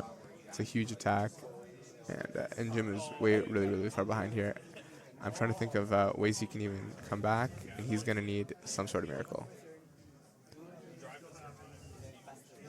Yeah, there's, jeez. Maybe Maybe your new favorite card, Stock Up, because it doesn't trigger Bowmasters. stock up would be huge in the spot, absolutely huge. In fact, if he has stock up, if he can draw stock up, he might actually have exactly. Oh, Whoa, wow. all right, he is committed to winning the game. Yeah, in he's this like, next turn. I have to. He is taking 2. I think he's going to untap it, draw 2. No, he can't. He can't even untap it. I was going to say with the Manamo, untap it, draw 2 more cards. Oh, before taking the 1 as well too. Yeah, now he cannot. Actually, he can. It turns off his Ancient Tombs if he taps it again. Yep. So really, he just has to win right now, or it is over. And he's doing the. I see a petal monolith. Yeah, Seats Lotus petal. Sorry, and I missed a card. there's a forcible there. There he goes. That's the one. Yes. Oh, we are. Oh wow, we're doing it. We're, if you- Jim, the suspense. What is it? I think he's getting ready to see Here the we game. go. Yeah. So he's gonna take 4, and now both his Ancient Tombs are offline. He only has 3 mana total. Even if he draws the combo, he can't play it. Moment of truth. And he's gonna drop his hand on the table and shake Drake's hand, I think. Oh? Oh, Jim. I'm surprised Jim hasn't already. Just been like, I'm done here. Okay, Legend Rule, Lotus. No, Okay. didn't even Legend Rule it. Okay. Sure. Okay. And Yeah, now he's he concedes. just now. Oh, sure. Wait, what? Oh, but it's not. It's blockable. Yeah, What's he doing? He's just okay. Yeah, he's just Yeah. there it okay. is, there it What's is. Jim? You're killing us here. What's going on here? Oh my goodness. I like it. See, Wow, like that was quite a. yeah, it was a fun way to go out. Jim put his best. I think he made a good choice because if his opponent doesn't block, he still wins. So Yeah, exactly. Very, right? very close. Very, very close. I mean, so getting would getting the grindstone in any of that instance would have made a difference. Again, from the draws we saw. Not in the slightest, Yeah. but it would have given him at least a chance. Yes. Because then all you need to do is draw the painter. And then win the boof, game. that's it, right? Go for game there. So Jim in 3, Drake in 3, blue painter doesn't get there. Jun gets there. My fave, second fave at least at this point. Yeah. Again, there wasn't really anything that was there. There really wasn't much that the Jun deck did out of the ordinary. Like again, we saw the Minsk and then get cast, of course, right? I think those are is Minsk more against like those control decks, or even against control? It's not even really. I think Minsk is one of the best cards against control. Perfect. It's really hard to get rid of. It's a recurring threat, and even if you get rid of the Minskin Boo, the token who's behind is a 4/4, right? So they play it, they plus it, they attack you for 4 right away, so 4 damage right away, and then on the next turn, if you play a Leyline Binding or Hydroblast to kill the Minsk, you still have to deal with a 4/4 trample. So Yeah, good point. Yeah, so it is a two card situation that you have to deal with essentially, right? yeah, and then it's even worse if you don't deal with it. Like all Planeswalkers, if you let them do their thing, drawing 4 cards on the next turn and dealing 4 damage is very, very powerful. Juicy as well too. I'm assuming you don't. Do you play Planeswalkers in your 4-color Beanstalk deck? Is there a suite of Planeswalkers? I like to splash on a couple 3 mana Teferi, sometimes right. like a Narset or something like that. But Planeswalkers, the card I really want to play is Ren and 6. Oh, okay. Well, But, yeah. not- Sadly, that's too good at getting Wasteland in Rug Delver decks in Legacy. You know what I mean? Yeah, So honestly, I think the reason it got banned in Legacy was the -1 ability to ping. right, And, that too. And because of Bowmaster being back, I wish we could get that card back. I think Ren and 6 would be powerful. It'd get back Wastelands. It definitely, cause some sort of locks, which Yes, is not great. Yeah, of course. That's But yes. I think it'd be a fun card to play with in my control decks. I think Jund would definitely like Ren and 6 as well too, right? So let's see. Was there anything else that? No, I mean Plague Engineer we didn't see. That's no problem. Anything from the blue deck again? No, not. I mean, Yeah, I mean, I'm surprised to see a blue Painter deck because one of the strengths of Painter is its resiliency. Like you kill the Painter, they get it back with a Goblin Engineer. So you really have to kill a Goblin Engineer first, a Goblin Welder, either of them, and then kill the Painter. And this deck doesn't have that, and it also doesn't have any of those cool tricks. Because in red Painter decks, you get to do something like activate Grindstone with a Painter in your graveyard, and then response, revive the Painter, and that's a cool interaction. This deck gets none of those cool tricks. It's very straightforward. I'm going to play my 2 pieces, and I'm going to try and mill you out, and I'm going to hope you die. that's it exactly. Yeah, I mean there is with the Emery you can bring back one of the pieces, but again, like you said, at instant speed you can't activate the Grindstone and then swap it to put the Painter back into play, right? Like Yes. at instant speed. Yeah, so Emery is actually very, very powerful. It's just, I think, like 3 mana. Or it's 1 mana, but 3 mana. Like Yep. in this deck, it's gonna be like 1 mana a lot of the time. But if it's ever 3 mana, it's horrible. Yeah, it's like it's stock up mana. Oh no. And the real issue is that it doesn't actually tutor for the card. You have to hope you mill a Painter or a Grindstone, unlike Goblin Engineer, which just puts it directly in the bin. Choose your 3 or less. That's it, right? Yeah. Yeah. And the neat thing about the Painter decks, they get to play cards like Agatha's Soul Cauldron. Right. They and can they do get the to Phyrexian Devour. Phyrexian Devourer, that's a neat trick. I think that's more of a parlor trick. Yeah, exactly. But, I hear you. The real stuff is you gotta take your garbage creatures, like your constructs, and you just gotta put Goblin Engineer ability on them. And that's really where the That's it. That's it. Just give them the engineer. yeah, and that's a super neat interaction because then you get to you get to turn all of your creatures into a threat. So Agatha's Soul Cauldron I think is a great card, and I wish a deck like this was playing it. And also it just happens to be graveyard interaction too for your opponents. So it might not come up in a matchup like this, but Yeah. against a deck like Reanimator, huge. So would you put Soul Cauldron into this deck, Agatha's Soul Cauldron? No, I don't see enough for Agatha's Soul Cauldron Yeah. in this deck. But in the red Painter decks, yes. It's solid, yes. Yeah, we've definitely seen that. I believe there's actually Drake is also a painter enthusiast as well too. So he's a Jund painter. Again, maybe not Jund, like not together, but at least he'll play both, right? So I mean, he chose to go with Jund. He's like, again, the room is very open.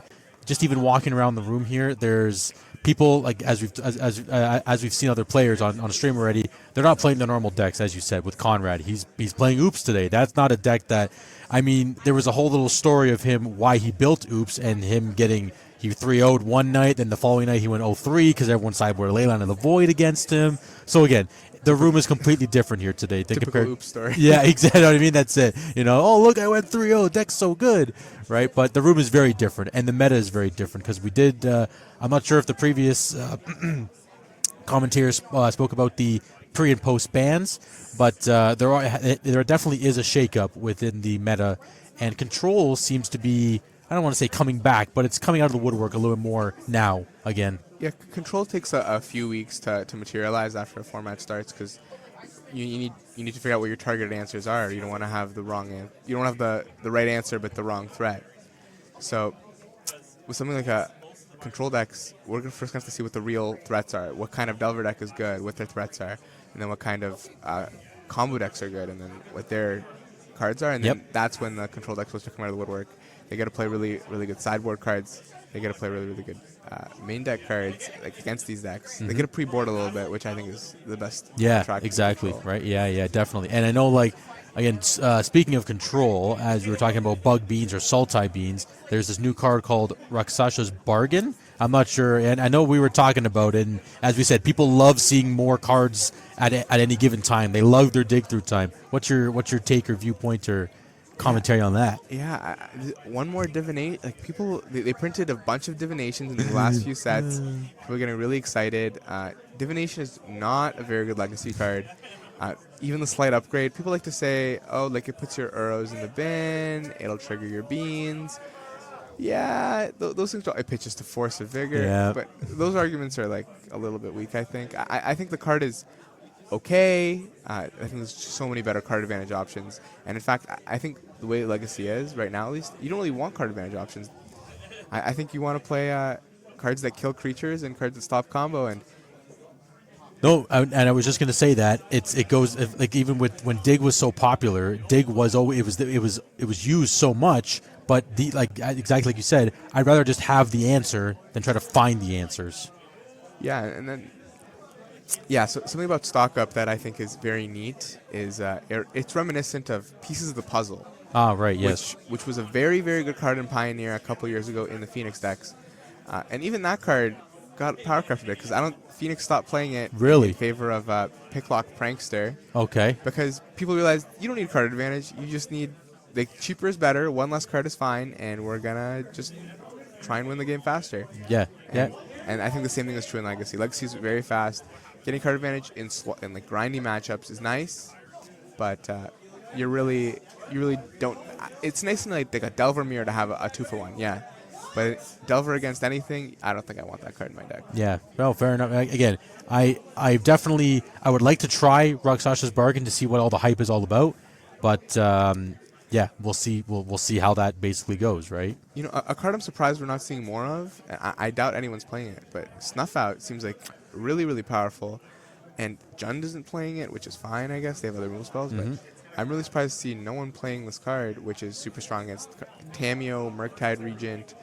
There are lots of threats that are not black that you really want to kill, and 0 mana is a great deal. No, definitely. I think the decks I have seen it in are Alurin and the Cradle Control deck as well too, which I know has kind of fallen off the radar a bit. But those are the ones I've really seen it in. But you're right though. I haven't seen a sideboard in a long time that even has Snuff Out in it.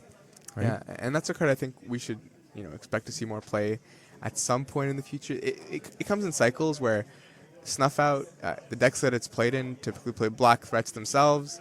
So then when the meta gets all filled up with these black decks, and Snuff Out is no longer a good card because it can't kill anything. Yep.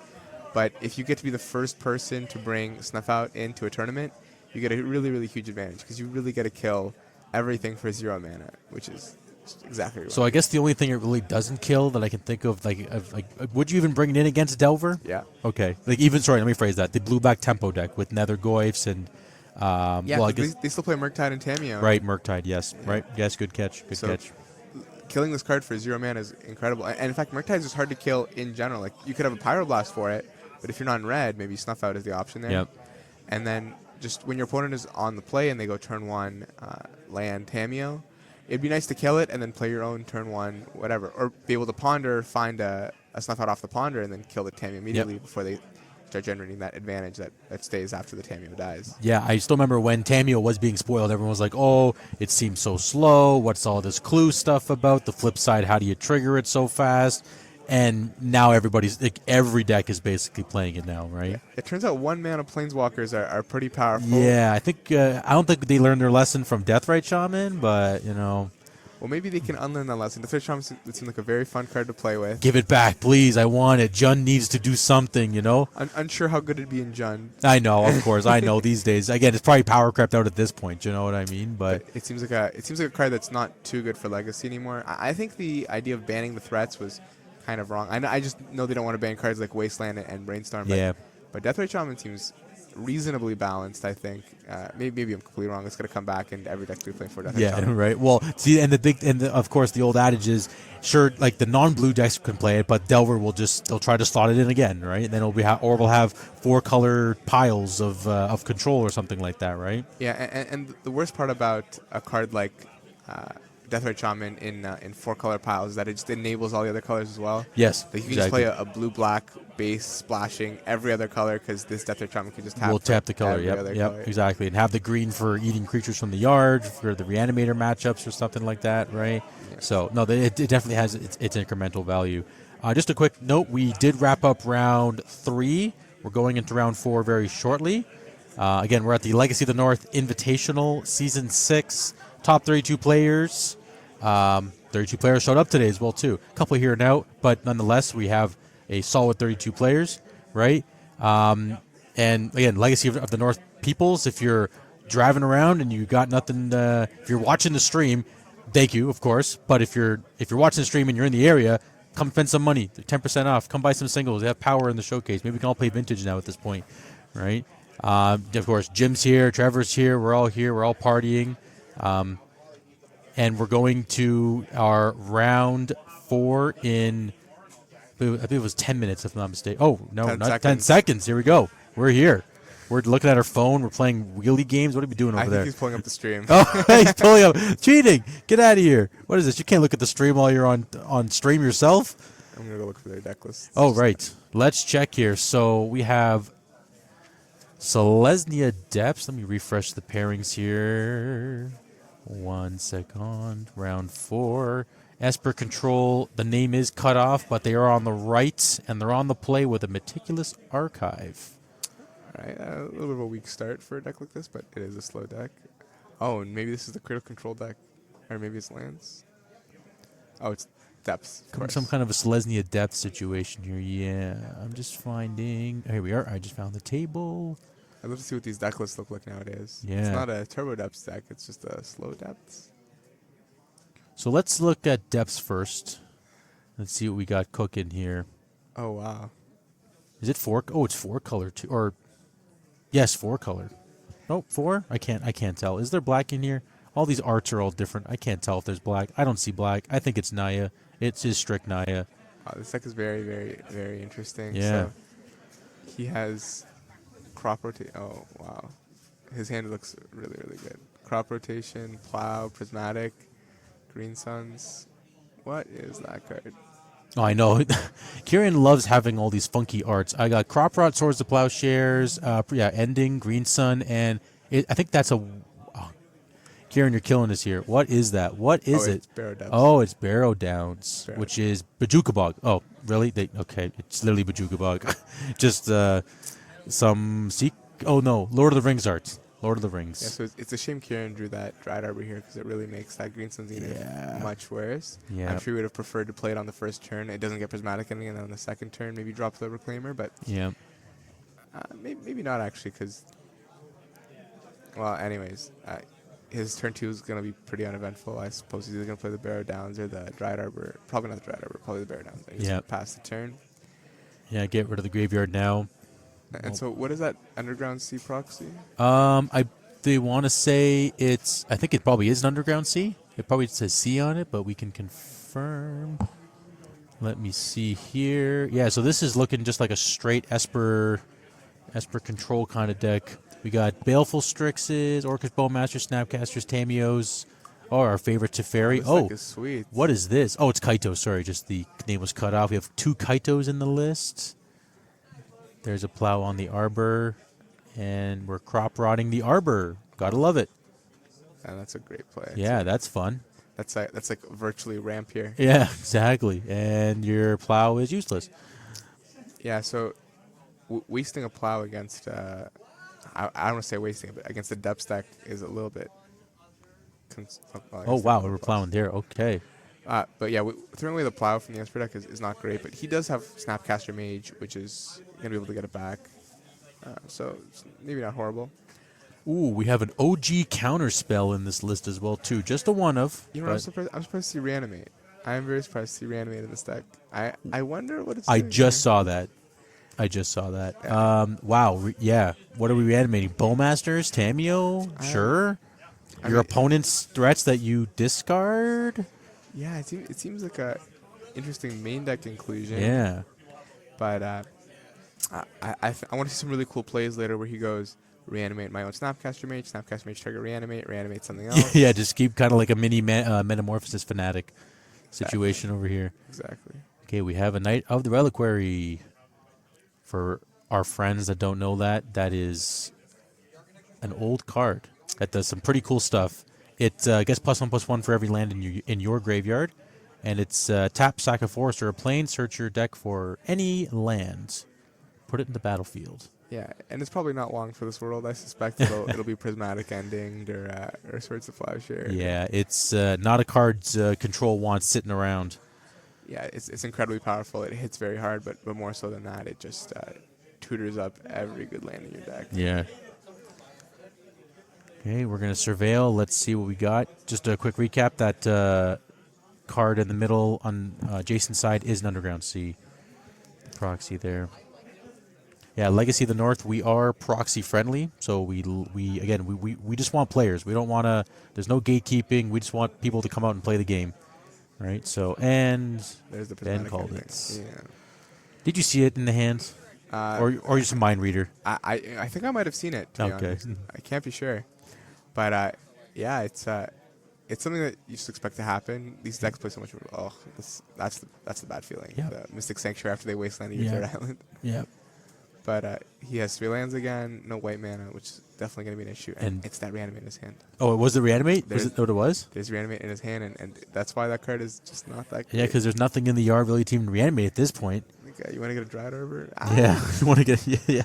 Wait, can you reanimate a dragon? Because it's a creature still, right? Yeah. Yeah. Okay. Yeah. Okay. Oh, and endurance too. Okay. Is there again no white, but I think there's a plow in the hand too. Force of Will. Yeah. Wow. Wow. We're going aggro on the. I mean, I guess he knows he doesn't have removal, so he's like, you know what? I have to, I guess, control the board from threats. That's just what I'm thinking. But Pitching at Teferi is also huge because Teferi is really good against decks like this where they want to do like cute things with crop rotation Yep. and Legolas's quick reflexes where Teferi really just shuts down cards like that. yeah, 100% here. So that's an echoing deeps on Wasteland. Echoing depths, deeps, depths. Just oop on deck. Let me just confirm. Echoing deeps. Okay, so that is a Wasteland. Have a Bowmasters in play. So we still have no white for now. Yeah, he's just representing it's a Wasteland. And then next White Source is probably not going to be long for the world. Does he Yeah. play Basic Planes? Do we know? Let's confirm. There is. Yes. Oh, and that's very fortunate. Oh, so here we. Oh, the endurance. Okay. Ben's like, Seems- what? Seems a little bit weak. Seems a little loose. No, not loot. It's just Yeah, it's no loose as it's like what are we doing here, right? It's like yeah, like okay, like a 1-mana 3/4 is not bad, but yeah. it feels like it could be better. Fair enough. Yeah, yeah. We need and there goes the plow. So now it is gone forever. Right. Cool. So you gained a 3 life back. Yeah, I think you actually got pretty good use out of your reanimate if your opponent's going to plow it. Yeah. So that was Yeah. good. I mean, if it's scary enough for Kieran to plow it, then yeah. Right. He doesn't want to deal with it. Ending on the Bowmasters. Wow, and now this depth deck is playing more of a control role. but- Yeah, I know. It's crazy. Okay, so- Non-blue. So I'm surprised he would. use Oh, the, okay. double. Oh, jeez. Oh, that's a snap. Okay. Run Yep. it out with Yep. no target. Yeah. Mm-hmm. Yeah. So using the wastelands there very aggressively looks great. You know, Jason's stuck on mana, so this is gonna hurt him so much. Yeah. And his deck is not good at beating down. So Kieran's probably going to take a few hits of 3, 3, 3. He can go down, I think, all the way. I don't think he has any reach.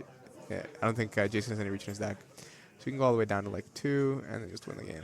There's our Dark Depths. 10 snoo counters. Ice counters? Ice counters. They are ice, right? And he's just going to peel him back, pay 3 mana a turn. Yep. Defrost nice and slow here. Let's see if he actually pays the mana. There's a Tameo. He's doing it. Yep. Yeah, I mean, I don't blame him. It never works out. Of but course, of course. Yeah, we never, if we get to that point, we got a problem. Mox Diamond pitching the Taiga. But actually, this Snapcaster Mage, which from a couple turns ago, like this is going to do some serious damage. I Yeah. don't think Kieran has anything, and if he doesn't draw anything soon, he's going to be dead. It's that simple. We're making a clue. Is that a pen? That's a pen. Try again. There you go. Oh, he's like, oh no, I penned a whiteboard.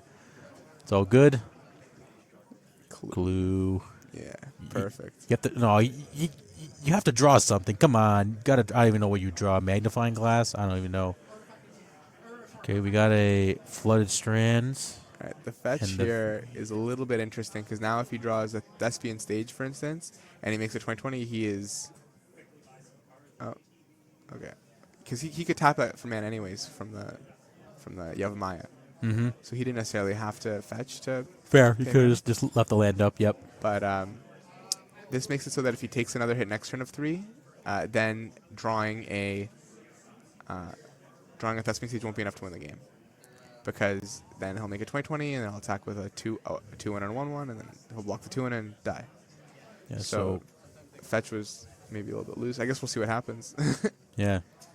Okay, we found our basic planes. Late to the party, but I guess the clue is getting cracked. That is my guess. Yep. Yeah, and so once again, not realizing the Yavimaya is in play, he didn't have to commit to getting a white source there. He could have That too. Yep. But maybe he wanted to get it in play regardless. It's a classic adage, EDH. Your opponent has Ouroborg in play, but you never actually use the mana from Ouroborg. You just let it. It's just like, oh yeah, it's just a black land. And he's actually taking down this Merit Lage pretty well. Like, never There mind. we go. Yeah, and that's I'm not sure what the draw was there, but nothing crazy. And so that interesting play on the double wasteland turn, just playing out the Snapcaster for no values of 2/1, really just won Jason that game. Yep. It put in probably 8 or 10 damage by itself, so that was huge. I think I just saw Pyroblast coming from Kieran, but what's the sideboard looking like for Kieran? What do we got here? We got Chokes, Collector Oofs, Flutes, Force of Vigors, Late Out of the Void, March on the Otherworldly Lights, and Pyroblasts. What are you bringing in, Ben? Yeah, I suspect he's going to bring in the Chokes and the Pyroblasts. Everything else seems not great. So Yeah, that's as straight as that. likely just those two. I mean, listen, I saw Reanimate. I have Lilith on my sideboard, but I don't think I'm bringing him. Yeah, it's like, whoa, this is, it's probably just like, again, he didn't see too many other creatures besides the Tamio and Bowmasters that were on Jason's side of the board, so it's like, what is he juking into like an Archon in the board or something that we didn't see? So who exactly knows here? What do we got on Jason's side? Well, lots of great options here, actually. So Harbinger of the Seas seems like an absolutely incredible card. He's going to have a lot of trouble killing Harbinger because he's not going to be able to make red mana off anything but Mox Diamonds. So Harbinger seems absolutely incredible. Grafdigger's Cage is very good against Green Sun Zenith, so I could see him bringing that in potentially. Flusterstorm, probably not, but maybe. Just this middle prosperity surgical, surgical extraction, yeah. Surgical is actually interesting because if you can somehow manage to get their win condition in the bin, which is Dark Depths, and you could surgical it, and they'll have a little bit more trouble winning. Yeah. But honestly, like your opponent's playing another Reliquary, which is just a big beater anyways. It's not doing too much. Yeah, and all those lands in the grave is just it's just going to add up too fast. Yeah, so Right. maybe here I would just do like Harbinger, Grafdigger's Cage, and probably just leave it at that. Are you on the camp of cut your crop rotations when you're playing against a blue deck? From Kieran's side of the board? Absolutely not. Carbonation's like the best card in that deck. Yeah, no, fair enough. Again, there is an old adage of you're playing against a blue deck, it's a 2-for-1 from the crop rotation side. I mean, it is. I guess it is an equal technically because you're a 2-for-2. right. You lose a land. Yes, using a land in that case. So I mean, I guess there is so much recursion value situations nowadays that it's not horrible to be able to lose, and you are a strict combo deck. So I mean, he's more of a combo deck than I guess Lands would kind of be, because Lands has that more control-y type aspect. But as you said, even watching this deck, Kieran was playing his deck as a control deck essentially, which is pretty good to see. Yeah, I suspect maybe some number of these Kaidos will be cut. I don't think they're that great in this matchup. They're good with Tamio and Baleful Strix for sure, but Baleful Strix is still a bit expensive to redeploy. Kaido's just a bit expensive in general. I'm not sure it's something you want, and your opponent has creatures to attack it down, so it's not going to like stick in play and give you lots of value. Yep. Stock up once again. Like, Here it is. In this type of deck, it just does not seem great. It is not a card I want. I would ward that out. Really, eh? Well, Really? here's Harbinger. Think about it. For 3 mana, Right, for 3 For 3 mana. mana, you can win the game, or you can draw 2 cards. Like, what are we? Yeah, no, yeah. So in the main deck, it's not maybe not horrible, but yes, as you said. So he's gonna Green Sense here for 1, get a Reclaimer. Yeah, Yeah. this is great. And Reclaimer is just like a better version of crop rotation, basically. Like, Yep. You gotta just do it every turn. And the thing is, it doesn't really get out of hand. Like, he just gets to change his lands. He doesn't play anything like a Flagstones, or does he play Flagstones? I don't believe so. No. Flagstones But would be huge. you know what? Watch. We're gonna. Oh, look he does like, play Flagstones. Oh, there is. You're right. Oh, 2 of 2. Wow. Yeah. So Yeah. value. So if you don't kill this immediately, it starts being able to protect itself with like something like a Talon Gates or a Sajiri Step. So it is important to kill it quickly. And there's the Plow. So Yeah. great, getting rid of 2 of those. Get to that. Yeah, Flagstone only gets it's any planes, right? Not just basic planes. Yeah, so any planes card from the deck. So yeah, Is that a Mazavith? that is a Mazavith. So that yes. probably indicates to us that he has no more lands in his hand. Yep. At this point. Which is not great for him because 2 lands is not enough for his deck to operate. He really wants Yep. to get to like 3 or 4. He's hopefully has some good stuff, but the Lava Spur Boots are interesting.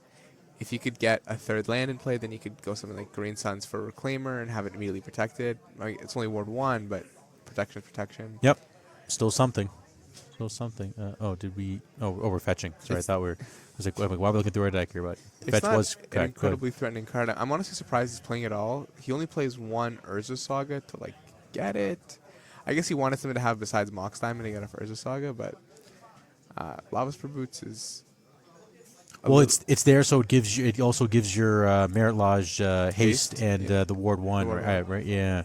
So it's just. I mean, it's basically a better Shadow Spear at this point. That's why it's still there in these decks. Yeah, well, maybe it is better than Shadow Spear in this case. Actually, haste is Yeah. pretty big. Haste is it's especially in a deck where you make it on your just make it on your turn and then try to give it haste. Yeah, it's solid. But Shadow Spear has that beautiful flavor text that turns off hexproof and indestructible. Yeah, Which exactly. is really, really good against Merit Lage because you can just kill it. Yeah, you can in response. You can Yep. push it. Yep.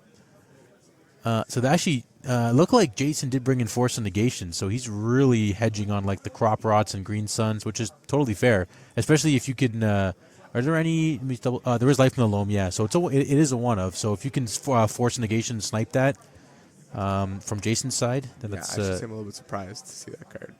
in the deck. Yeah, so surprised to see Force Negation. Yeah, no, 100%. I agree too. That's why it's a little bit. It's definitely.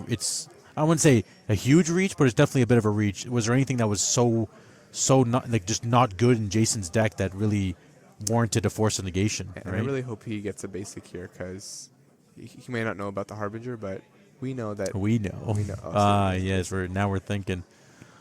And Okay. this is getting Force of Will. It's yeah. I think. Or maybe he'll just plow it. Okay. Yeah. Oh right. I didn't see the plow there. Yep. Okay. Yeah. Gain some extra life there. And then he's going to untap and slam his Harbinger of the Seas, which is unkillable. It would. Yes, it would be unless he has like a Mox Diamond draw as well too. I guess right to make the 3rd color. But at this point, yep. Look, he has all his cards of mana there, so he's going to go play that Harbinger, protect it with Force of Will, and probably win the game off the back of it. Yep.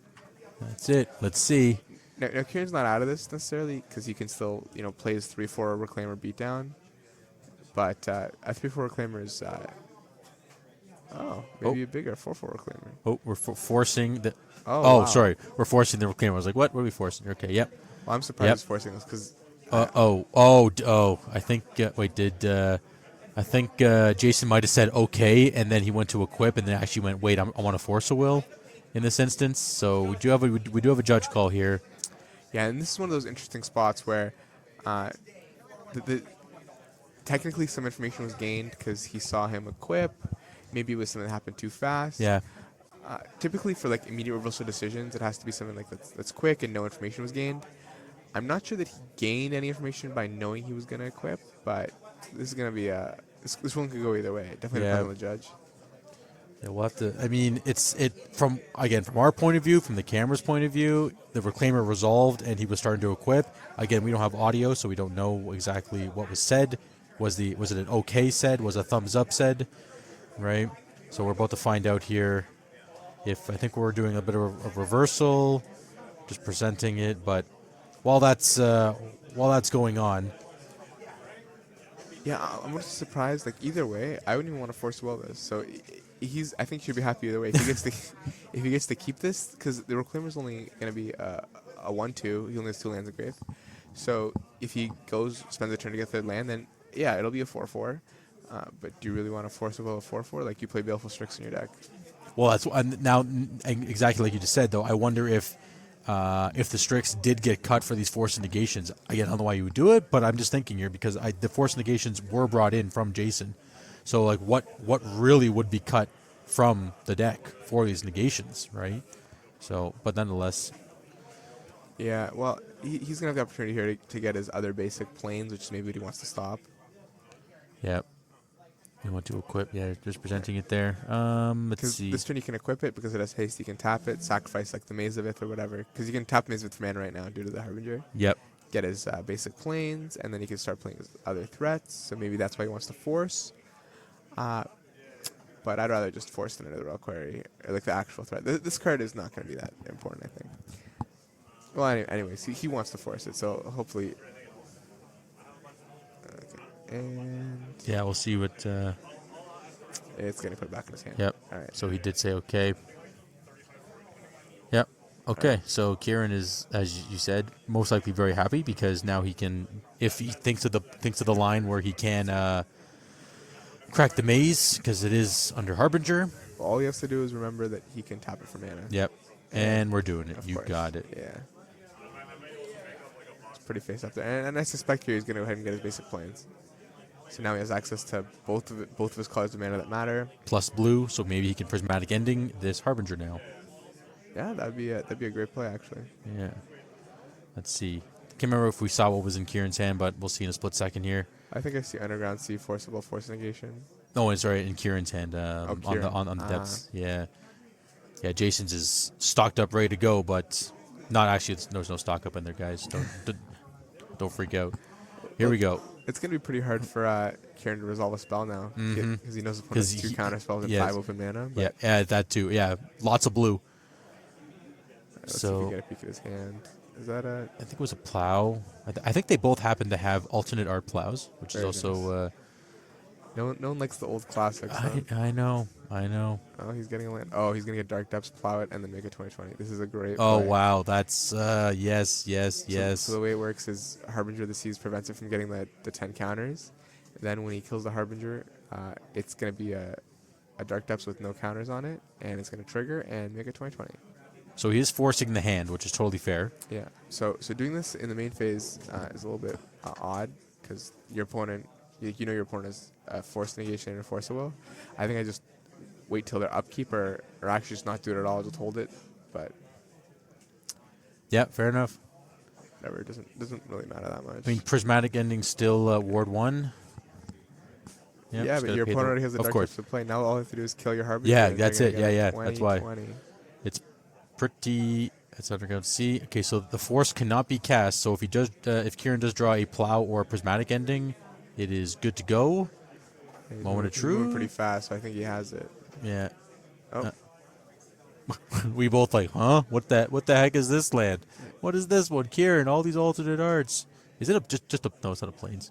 oh, and there's a dramatic ending. So And there it it is. doesn't matter either way. Yeah, it doesn't even matter. And he's making a 20/20. So now Jason's gonna really need to draw a prismatic ending of his own or a Swords to Plowshare. Oh, never mind. Actually, just giving a haste and killing him. Yep. And there's the power of Lava Spur Boots. We're going to game 3. So no clue what that land was. Yeah, I still have no idea. Oh, it's Thespian. Thespian stage, because he has the regular arts on his Moxfield deck list. Oh, he does not. As I say that, it's actually the same art. He actually, wow. Okay, so Kieran, thank you very much for doing that at least, for putting the same art you have in your deck on Moxfield, because it makes it a lot easier. But we still have to figure out what the card is in play to actually find it and match it to Moxfield. So, nonetheless. I love it. The Hatsune Miku art. Very, very Yeah, interesting. it's very nice. I like it. It's like a White Lotus looking kind of thing, the moon and everything. White Lotus. That's a good show. Yeah. Oh, I haven't seen it. Everyone keeps talking about it. Like I'm not sure what it's all what it's all about, but nonetheless. I don't want to spoil it. You should Yeah, watch it. okay, I should watch it. Okay. Is there a certain number of seasons out right now, or We're in the 3rd season. wow already? Jeez. Okay. Okay, so that's one I got to put on my list of stuff to watch. Yeah, so Gaddock Teague seems really, really cool in this deck.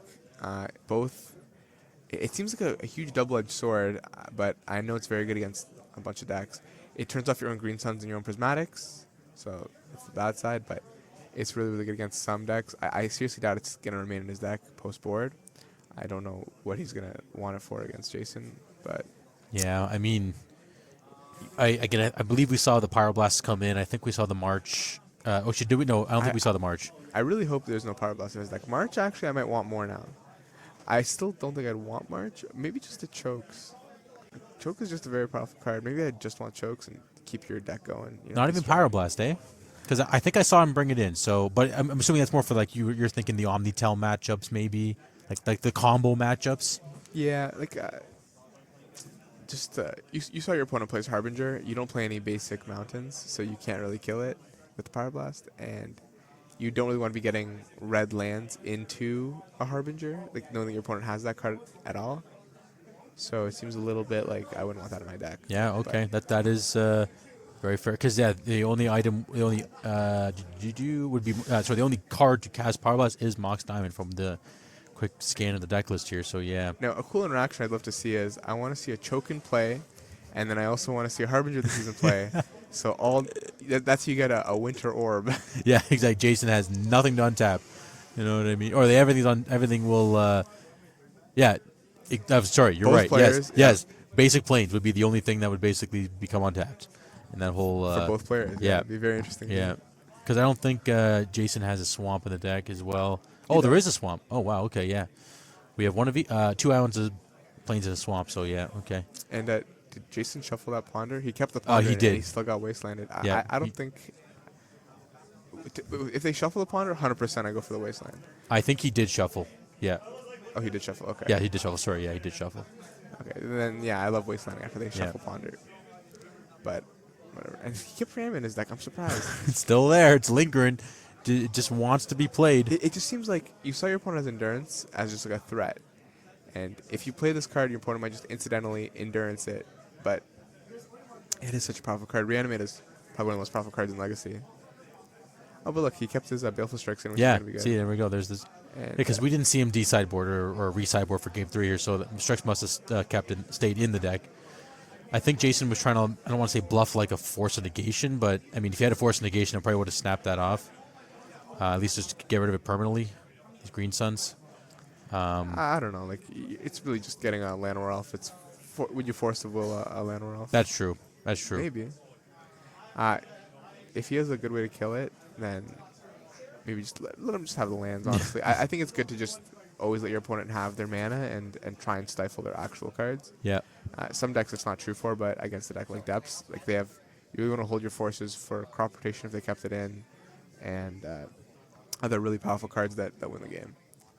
So right here, Baleful Strix. Yep. Get that draw. I love this card so much. Yeah, his cards. Remember it was played in blue-black Tesserator. Basically, you would Chalice to the Void, Baleful Strix, then you play Tesseract Agent of Bolus and draw or make a bunch of artifacts or draw a bunch of cards, equal number of artifacts you control. It was just like it was a whole fun little thing here. Okay, so we are green sunning or countering the green sun this time. Yep. So he wants to stop him from getting a Reclaimer. That likely means he has no removal spells in his hand. Yep. It's okay though. Now this Reanimate it looks so silly. Every time I see this card, it looks so. Like, what is the goal of this? I do not know. And Baleful Strix is actually a really, really cool card against Tameo. It brick walls it because it doesn't trade with it. It just actually kills it. They attack with their 0-3. They die to their 1-1. Yeah. Okay, Flagstones. Not bad. And then wow. the third Green Sun. Jeez. Okay. So this is for 1. So this is still for Reclaimer at this point, right? Yeah. I think so. It makes sense. We have. Sylvan Safekeeper. Okay. Well, that's actually cool with the Flagstones because you can instant speed tutor up a land. Right. It's also protecting his Dryad Arbor. Yeah. But very interesting. I suspect since he got this, that means he has the Knight of the Reliquary in his hand, and he's just going to play that next turn. Yeah, protect it. Protect it. Yeah. Take this archive from Jason. Yeah, these Surveillance getting lots of use. I think they're very, very good. Some of the most powerful cards printed. Oh in yeah, last year. honestly, yeah, they were. I remember. I was like, oh, it's a tapped land, blah blah blah. It doesn't scry. It surveils. Okay, let's try it. Oh, it's fetchable. Oh wow. Okay, it just like that was it. Everything escalated. And so he kept the Brainstorm on top there. Great choice. Okay. Oh, okay. We're just. He's thinking if he wants to attack with a Baleful Strix. And I think in this spot, I think I'd attack with it. But he's going to transform his.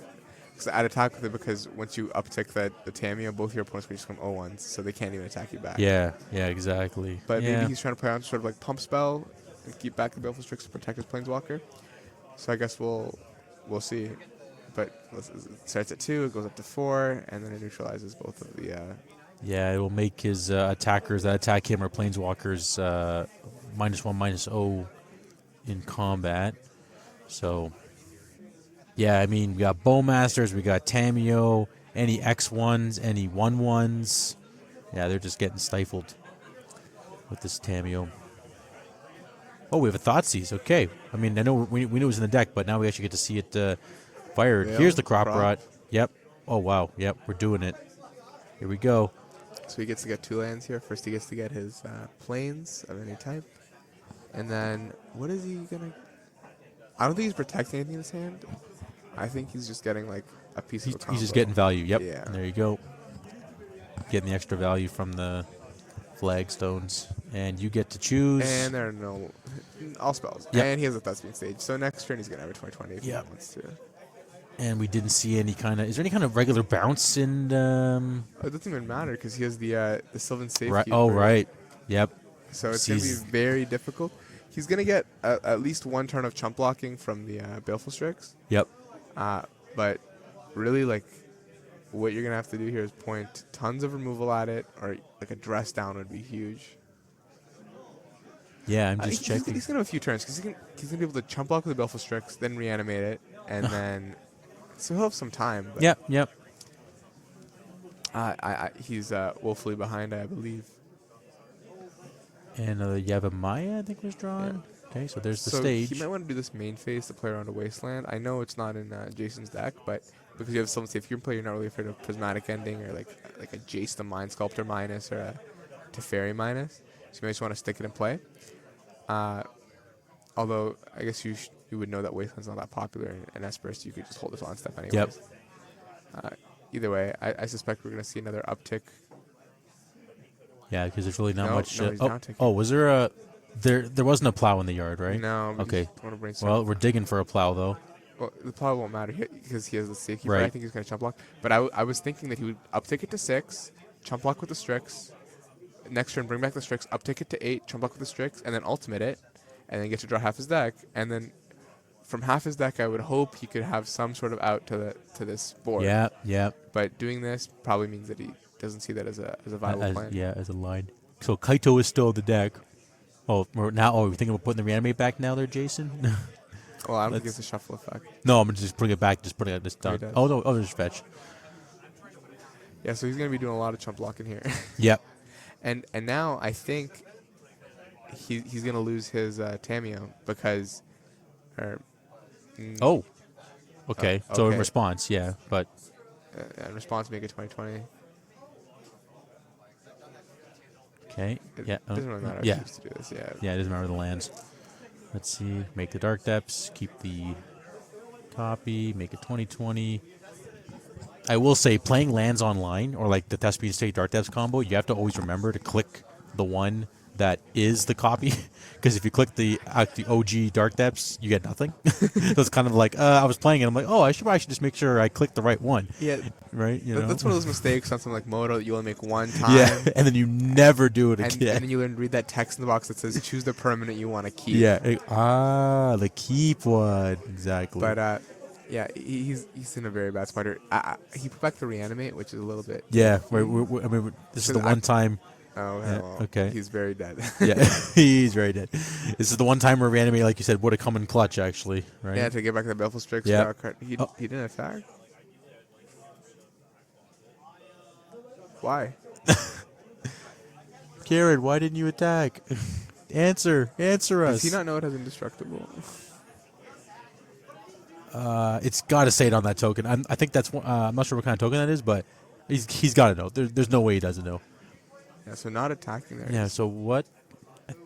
And he has that clue. He should probably just crack that clue main phase. Okay, I guess not. He's trying to. Is he thinking? Oh, okay. But you can just Talon Gates the Baleful Strix and just call it a gate. Oh, wait, what? That is a. Wait, is there an echo? Is there?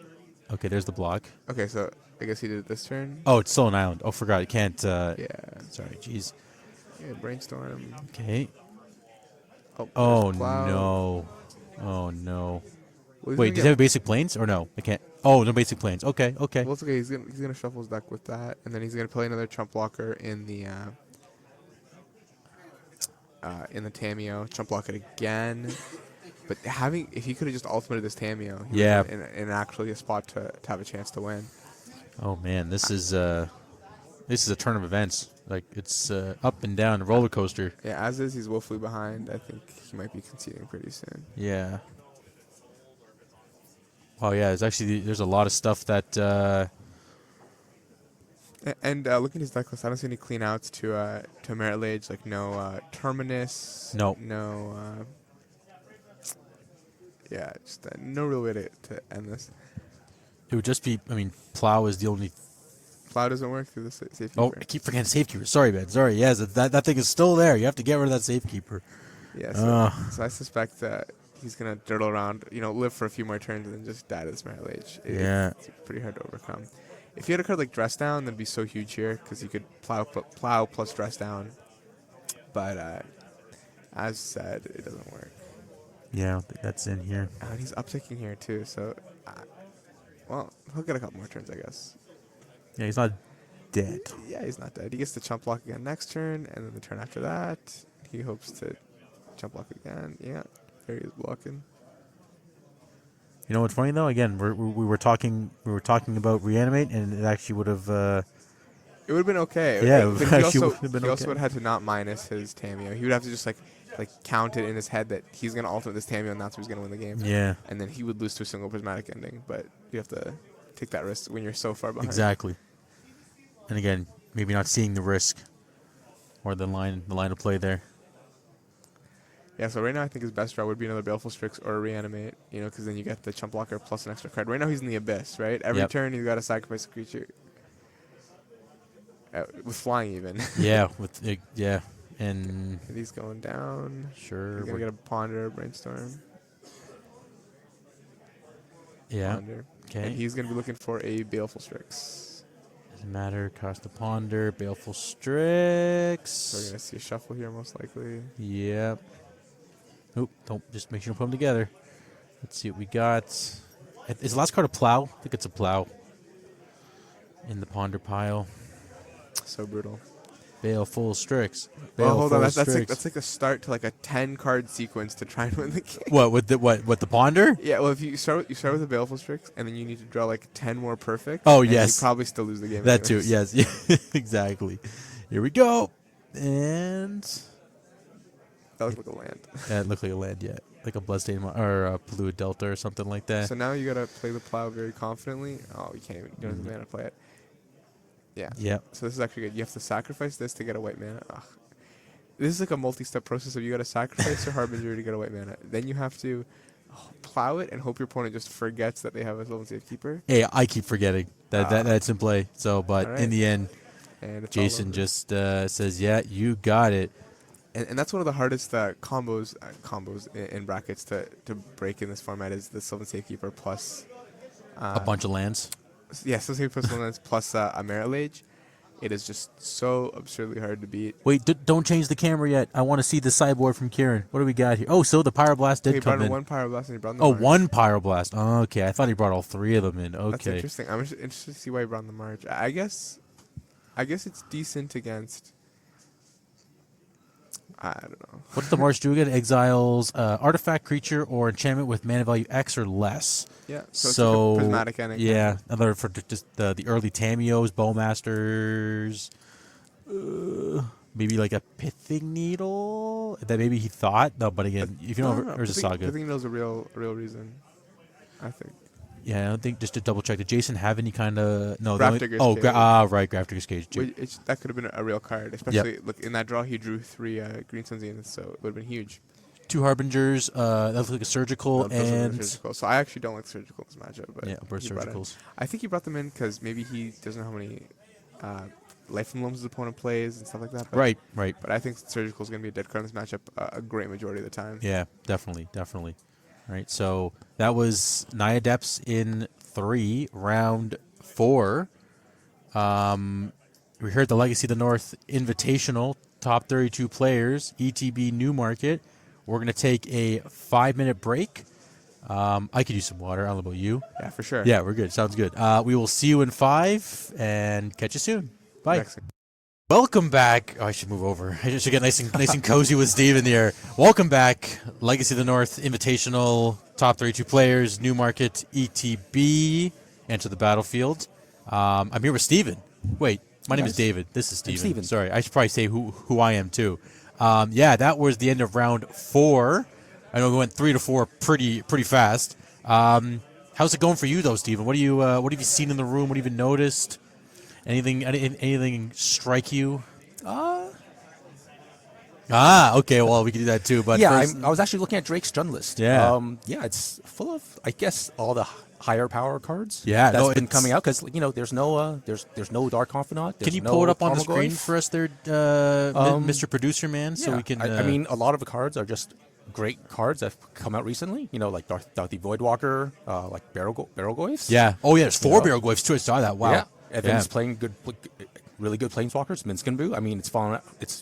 It was good when it came out. It's kind of fallen out of favor because the format's been so fast. But if you can slow it down a little bit, he's got 2 Minskenbu, 2 Grist, the original Grist, pretty good. And then Yeah, yeah. I really like the Mary's Guile. Yeah, because I know I was talking with Ben Slutsky over here. Yeah. He was questionable. So I mean, it is. What's the advantage engine on it? I know it's a neg when you first play it. You don't really you don't gain anything from Yeah, it. I mean, obviously the closest analog would be Sylvan Library. Yeah, But then essentially, the yep. thing is that you get it down a turn faster in Sylvan Library. Like when you I was talking to Drake about this, and he was saying that on turn 2 he wants to play a threat, not Sylvan Library. That is Right? fair. So Yes. or if he goes turn one Mana Dork, then turn 2 he can go like turn like a 2-drop and Mary's Guile. Yeah, right? and makes sense. And makes then sense. and then again, like just having a ponder every turn, like it's Especially in a non-blue deck where Yeah, you you have want card to selection, yeah, right? 100%. Like surveil lands are a great addition to Jund, Yeah. but it's still not it's not a permanent solution because again it's a one-time surveil essentially, right? yeah, So- exactly. yeah, and it does play around Bowmasters. Yep. Because you aren't drawing the cards with the Mirror's Guile. You're just manipulating the deck. So yeah, I mean it makes sense. Was there anything else that stood out? Well, I mean, the removal suites looks kind of weird. I mean, like the numbers are kind of, it feels kind of awkward to me. Like why?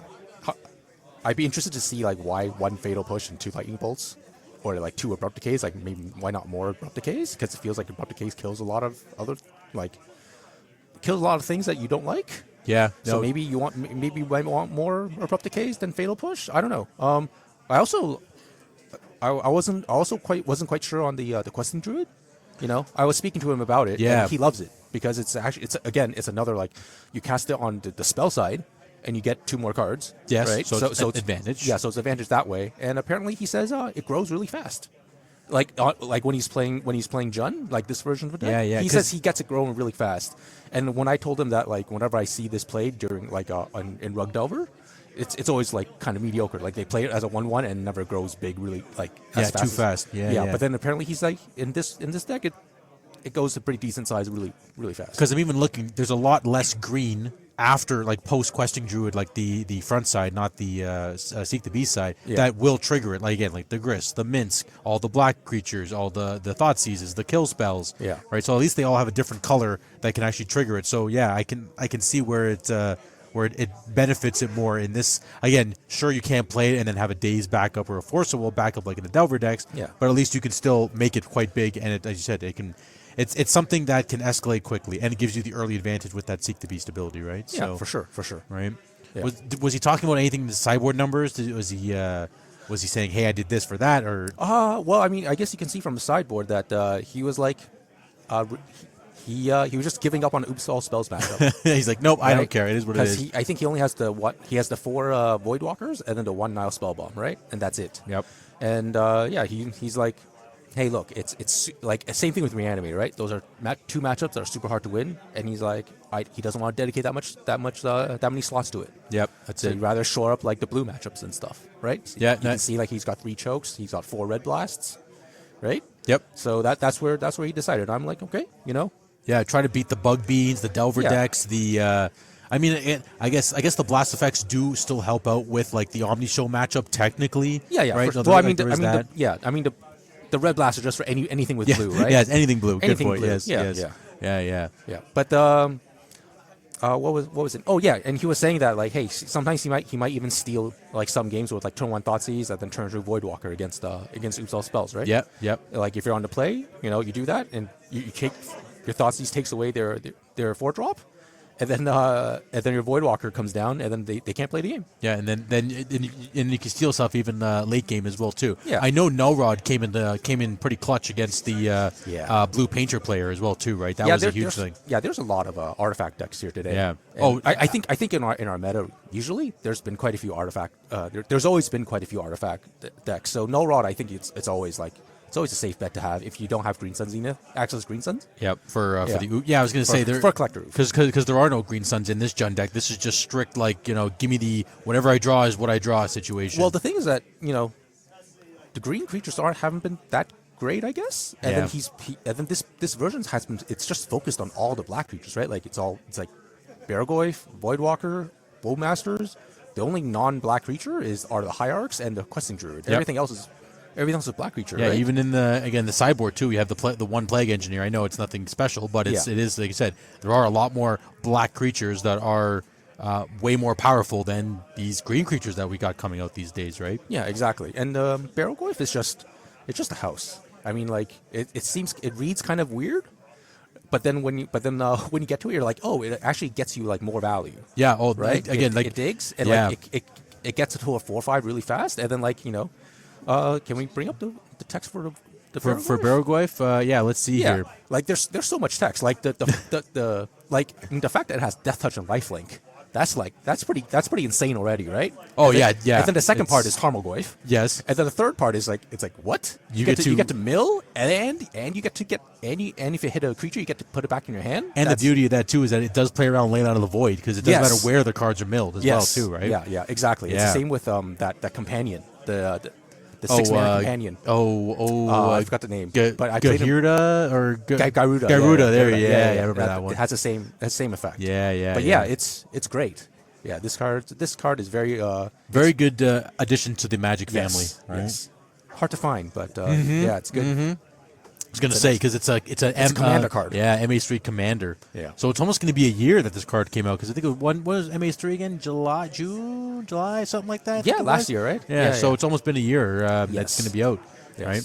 So yeah, honestly, I am in love with this. I'm in love with this sideboard and the main deck as well too. I don't see anything that's like crazy for like again. Have you seen Eldrazi in the room today? I know there's a couple. I have. You have seen them a couple too. Eldrazi, yeah, but I don't think they've done very well today. Really, yeah. The thing with I think with how Eldrazi's been recently, it's just like I'm not like I saw Grant's list from earlier, and I see that he's playing more like at that Hills the Ends, but I'm not sure if that's the way you want to play it. You want to play like you don't want to be so anthem-y, right? Well, I mean, it's not even the anthem that like because you don't need the anthem, right? Yeah, you really So I think in the place of it, I think I'd just rather play more talismans because then you get better mana, right? And then you can cast more of your spells. Yeah, more line breakers and more. What's the green one that makes a spawn repurposer? Repurposer. Right, yeah, that one as well. I've seen that exactly, one. Exactly. In these, taking up the spot of Sowing Myco Spawn. Yeah. Right. Did you guys talk about Sowing Myco Spawn earlier today? Yes. Okay. I was just checking. Any other decks that you've seen in the room, be like that have been like wow, or like it's business as usual on a Saturday at ETB here? Yeah, there's not that many spicy lists. Okay. Other than Drake coming in with Jund. Like I mean, I saw a blue painter from Jim. Yeah, right? that too. Yes. Yeah. And that was the matchup. Yeah, I wasn't expecting him to play. Well, I knew he was on some sort of artifact. Yes, but I wasn't expecting blue painter, right? Because I was like, oh, in a field where you can play red painter, why would you want to play blue painter? Because they just blast you out of existence. Well, I think the big thing was I think stock up is definitely one thing that probably is driving people to play blue of any variety, like we talked about with Ben earlier. Is I mean it's people are splashing blue just to play this card that's essentially a dig through time, right? Or like card selection, card advantage, blah blah blah, etc. Right? So I know that was one I think reason why Jim probably led towards blue painter, and I know he's been talking about it. And the big thing is he wants to still play Grim Monolith no matter what. Oh yeah, that's his name again. Jim Monolith is his name. Like look, there's monoliths right here everywhere, right? Yeah, I haven't seen you right though. It seems like not that we've settled, but I think our meta, especially in the Invitational world, is very tuned. People know what they want to play. They know how they play. They know what everybody else kind of plays, what their play styles are, and we're just playing the Invitational now. This is for the trophies, right? Yeah, I was actually kind of surprised at I think there were at least like 3 or 4 green-white decks. Because I know there were a couple Maverick decks, and then I saw like a green-white depths deck, and I'm like, wow. Yep, that was Kieran. Yeah, Just last round there. Yeah, it just felt like the green-white deck just doesn't feel very very well positioned in this in this format. Yeah, we have At least in this meta. At the moment, I think more. It's more of a pet deck selection because I know Ethan is very heavy on Maverick. He's always Maverick, right? yeah. He is the Maverick guy, up even at ETB as well too. And Kieran has been on and off of some combo decks or Selesnya Depths. And I believe, did you see what Connery is playing by any chance? Do we know what Connery is? I think he was also on Maverick. Is he on the Maverick-y type plan? Yeah. Right? Yeah. I thought he was on Maverick as well. I really wish that we could see from Spice Rack here here it is. Sorry. Yeah. They were playing each other too. Jund versus Depths. Yeah. It is a. He's an Estalia too. So this is more. Would this be more? And he's splashing red, so he's okay. So similar to Kieran. Yeah. Same situation. Ethan was playing Thalia as well. Oh, in the main deck. Okay, Yeah, fair yeah. enough. No, I was just pulling up the bold list here. Yeah. That was Jim's decks. That's Jund. That's Lyle. That's that's Ethan. That's Ethan. Ethan was on thing. Okay, so there you go. Yeah. Yeah. I know Claudio was on Jewel.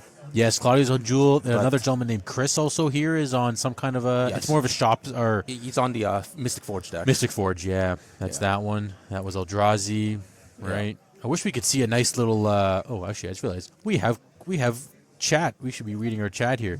Oh, thanks. Appreciate it, guys. I know this is a little late to the party, but here we're just reading through our chat here. Thank you very much for all of the comments. Yeah, Steven is a very soft speaker. He likes to allure you into magic. No, I'm just not sure because we're actually kind of close to the play area, so I'm not sure how well they can hear. No, 100%. Yeah. I know I saw Doomsday. I think round 1 there was a bit of a crowd around Max there watching Sia versus Max there playing Doomsday versus. I think it was. I've seen this Grixis. It's not. I don't want to call it Grixis. I would say blue-black with a very light splash of red tempo situation. So they're just doing one Volcanic Island, one Badlands. They're still playing the Nether Goyfs, the Tamios, Bomax is in the deck. This is for Doomsday or no? Sorry, this is the deck that Sia's playing. Oh, okay. But Doomsday in this case, Max was just playing a traditional blue-black. You have your combo, and then I believe there's no juke. It's just like the 4 force negations. Whatever else you play in the sideboard of Doomsday. Again, we could even check. We have the power of all these deck lists here. I wasn't. Yeah, I don't think I want to be playing Grixis these days because it's either you stick with red and then you play the new red equipment, the Corey Steel, right? Corey something Steel cover. Yep. Or, because that card is just bonkers, right? Like having one of them is already insane. If you have 2 in play at once. Oh my God! You just have an army right away. It's a cheaper Monastery Mentor, right? Is that the way? Yeah, yeah. Exactly. That's basically what it's what it's doing for us right now, right? You know. So, I just want to double check Sia's because, just to show you for reference here. So it's basically it's way more blue-black, but it does have just a very light splash for Pyroblast, Meltdown, and Molten Collapse. That's basically the only red you're really playing, right? Yeah. See, in a deck like this, I don't think I'm not as big as a fan of stock up in a deck like this because it's just, you want to operate on 2 lands, and then your third land's usually you're wastelanding the other guy, or the other guy's going to be wastelanding you. So I can see why there's only 2 stock up in here. Yeah. But just do you really want to tap out and then cast stock up and then risk getting it dazed? Well, I guess in the mirror, no, of course. Right. I'm assuming the answer is probably no. Yeah. But yes. I mean, yes, but I got you. I mean, in general, yes. if you're not, I feel like if you're not an Ancient Tomb deck, you probably don't want to be stocking out. Would you? Is the stock up there for the control matchups? Possibly. Maybe, but then I think there's just here's the thing, even against control matchups, what are you have to be stocking up for something in particular. Right. Well, I guess that's why there are some one of. Well, actually, now I think about it, there's only one of in this case, Molten Collapse. But yes, I mean, there's really as I said with Ben as well too, is there's really it comes to dig through time and all those things. Is would you rather have a card that finds other cards or just have the card in your deck? Yeah, I think because it's 3 mana, I'd rather just have the card, card, copy of right? Like, especially in this kind of shell. Yeah. I mean, I think I'd rather have a third Kaito over a stock up. Yeah. You know, I know a lot of lists only have 2 Kaito, and I know it's legendary. Yes, right. yes. But oh my god, like it just like, I mean, it's hard for it to die, but then it still die. Like you know, it still dies, and then you always want another one. Yes, exactly. Oh no, it's dead. Okay, well I gotta find my second one. Or you pitch it to force, and then you need to find to another one, right? Yes. So I feel like Kaito is a card that you just want to have. Like 2, I feel 2 of is just not enough. And it is 3 mana, so it is essentially the same cost. Yeah. After you've attacked, you just do the whole ninjutsu. And it's a threat, right? And it's a threat too. Yeah, yes, and right? it's a threat. So I mean, you get to surveil too. Like it's card selection. Like it does a lot of things. And the minus is not the tap target creature puts 2 stun counters on it. Like, especially that's crazy. In a tempo shell, that could be like a 2-turn swing of just like backbreaking stop, right? Like if your opponent only has 1 big creature, like a Murktide, like 1 big Murktide and 2 like smaller guys, you tap the Murktide down and then you go to town, right? Mm-hmm. Yeah.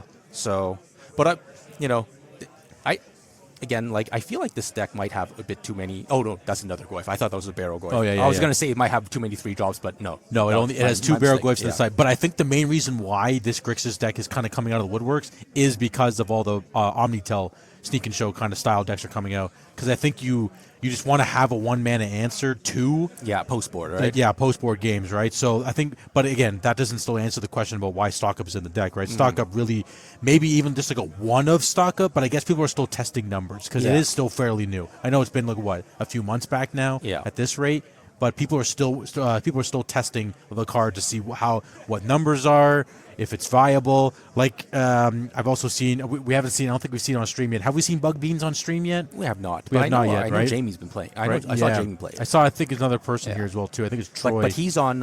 I think he was playing the Bargain. Rakshasha's Bargain. Yeah. I'm not sure if we can get that one on screen here because we've been talking about it a long time. It's black, blue, green, instant. Yep. And then you look at top 4, choose 2 from top 4. It's an instant. Yes. So it's not as good at stock up because at least stock up's a sorcery and looks at top 5. Yes. But then this thing requires 3 different color mana, which is kind of, I don't know. I don't want to say super difficult because you can do it in a Wasteland format. Yes, it is definitely tough, right? It is definitely tough to get to. But you do draw another card with Up the Beanstalk in play because it is 6 mana. Right, because it's hybrid. It's hybrid too, right? So when you're playing it in the Up the Beanstalk shell, you technically still see 5 cards, which is pretty cool. But one is random. So yes, one is random. One yes, is random, course, and you get to choose 2 out of 4, Yes. and then I don't know, like it's kind of weird, but saying this, but looking at top 4, comparing top 4 and top 5, it's really big. Well, because we were talking about that. Big. We were talking about that with Ben as well too. There's pieces of the puzzle. When Pioneer was it was the best thing to be doing. Yeah. Then there's a new one that looks at 1 less card, and it does the exact same thing, but it's 1 less card. But Ben said he'd rather have the 1 less card for it to be cheaper and to be able to progress the game, I guess, quicker or easier, right? Like sure, seeing the extra card, it may make a difference, but he'd rather just it be quicker as he's going through. I guess that might be a bit of a legacy mindset as well too. But go ahead. Yeah. Well, I mean, in his case, like you'd still probably want stock up because it's easier to cast and you look at 1 deeper. What's the set called again? Aether Drift? Is it legal in Pioneer? Yeah. Oh, okay. So and it's easier. It's 2 colorless and a blue. Yeah. So it's easier. It's easier on the mana. It's easier to cast because they're both 3 mana, right? Yeah. Fair. Or it might be, or if you only have 2 of the 3 colors in the bargain, it could go up to 4 mana, right? Because if you don't have the 3rd color, then it's 2 colorless and then color. Ah, right. Okay. Yes. Right. Yes, So, yes. so it could be 4 mana. You possibly pay 4 mana to look at top 4, choose 2. Yeah. Ugh. Right. Equal. Yeah. So it's not. It's like what's this, right? So Yeah. I mean, hey. I'm hoping that we can see Rakshasha's Bargain at least played. I've seen a lot of it online, and people are jamming numbers 2, 3, 4. Again, people are trying it. I think people just love card selection and card yeah. draw, even No, though you for don't sure, draw for any sure. cards. I feel like when you're testing those cards, you always start at 4. Yeah, and then you cut down. Exactly. You Right? whittle because, down. because afterwards you're like, oh man, if you see this too often and you need action instead of this card, That's it. Then that's when you know you need to start cutting it. Yes, Right? and that might be the same thing with stock up now. Is we're starting to see less of it. Maybe in like again, I think people are still trying it in these Delver decks and control decks and stuff like that. I mean, it definitely has a home in the Ancient Tomb Island decks, Ancient Tomb Chrome Mox decks, or like again, yes, which is the Omnitel, the Sneak and Show, those kinds of decks. So for sure, it definitely has those homes, but only time will tell, and we'll see if it's just the feature of the month or if it's. I think it's here. I think it's here to stay because as long as Show and Tell's a deck, Yeah. and as long as 8 cast is a deck, Yes, 8 cast. it's Yep. still going to be here. Like I mean, I'd play this in 8 cast, like Four of? four Ooh, of, okay, right yeah, away, right yeah, away. makes sense. Like if I'm playing Thoughtcast, why am I not playing this? Yeah, why not? Exactly. Yeah, you have just Right? Like, give me all the it's- card choice. It's still Island. Like if you have Blue Source, so it's Island and Ancient Tomb. Like I'm playing this because it gets me 2 action spells. Yeah, it makes sense. Makes Right? sense. Yeah, yeah. And Again, that's it's value. and that's how you want to find 8 casts. You want to find action spells. It doesn't even really matter what spells they are. Like as long as they're action or they're artifacts to make your guys grow bigger, or they're like you get another Emery, or you get you get a hate piece, or you get Whatever it is. You get another thought monitor. Get a like. Yep. You know. Yeah, yeah. It's giving you that value, velocity. that selection, You need the the velocity. velocity. Exactly. Yeah. That's the word we're looking for. I think, especially if again, as we know, Legacy is such a fast format. The faster you can do your thing as well too, the better off both players are essentially, right? Yeah, You know? for sure. So, For sure. Right. I think we're going into round 5. I did see some players set up. I'm just gonna refresh our standings here. And let's see. Oh no, we're not yet. Okay, I swear I saw people walk over there, but So if you were going to play today, what would you have brought? well, I've been known and notorious to play Turbo Necro, right? Because this is a 5-round event, right? So you just want to basically 3-0 double draw. That's the main way of finishing this tournament pretty fast. Yeah. So I'd probably play some kind of Storm. I know there's some Oops in the room. I'm not a fan of Oops, to be honest with Oh, you. really? Yeah, because of all the graveyard shenanigans Yes. that people are still worrying about and thinking about. The only thing really that Turbo Necro fails at is counterspells and Force of Vigor, which I've seen a lot of Force of Vigors in these sideboards here. So you know what? It's a little scary, but we have to. I have to play our outs here. Yeah. On that note, we have Troy versus Cody. Okay. Breakfast versus Sultai Tempo. So Maybe we'll see some Rakshasha's bargaining. yeah, that's what I'm hoping for here. Let's do it. I'm just trying to find round 5 here, but I do not see round 5. So it's I all will just pull up their lists manually by finding Troy. Yeah. I mean, I figure this is probably in Breakfast's favor because they're a 2-card combo. Yeah. But we'll see. I mean, we'll see how tempo-y this Sultai Tempo is. And where is Cody? Cody, Okay. where are you at? Cody South. Okay, so breakfast. Are we breakfasting with Nadu? Yes, Yes. we are. Oh, Yes. Nadu Breakfast. Thank you for the name there, Yeah. Ben. And oh, we did it.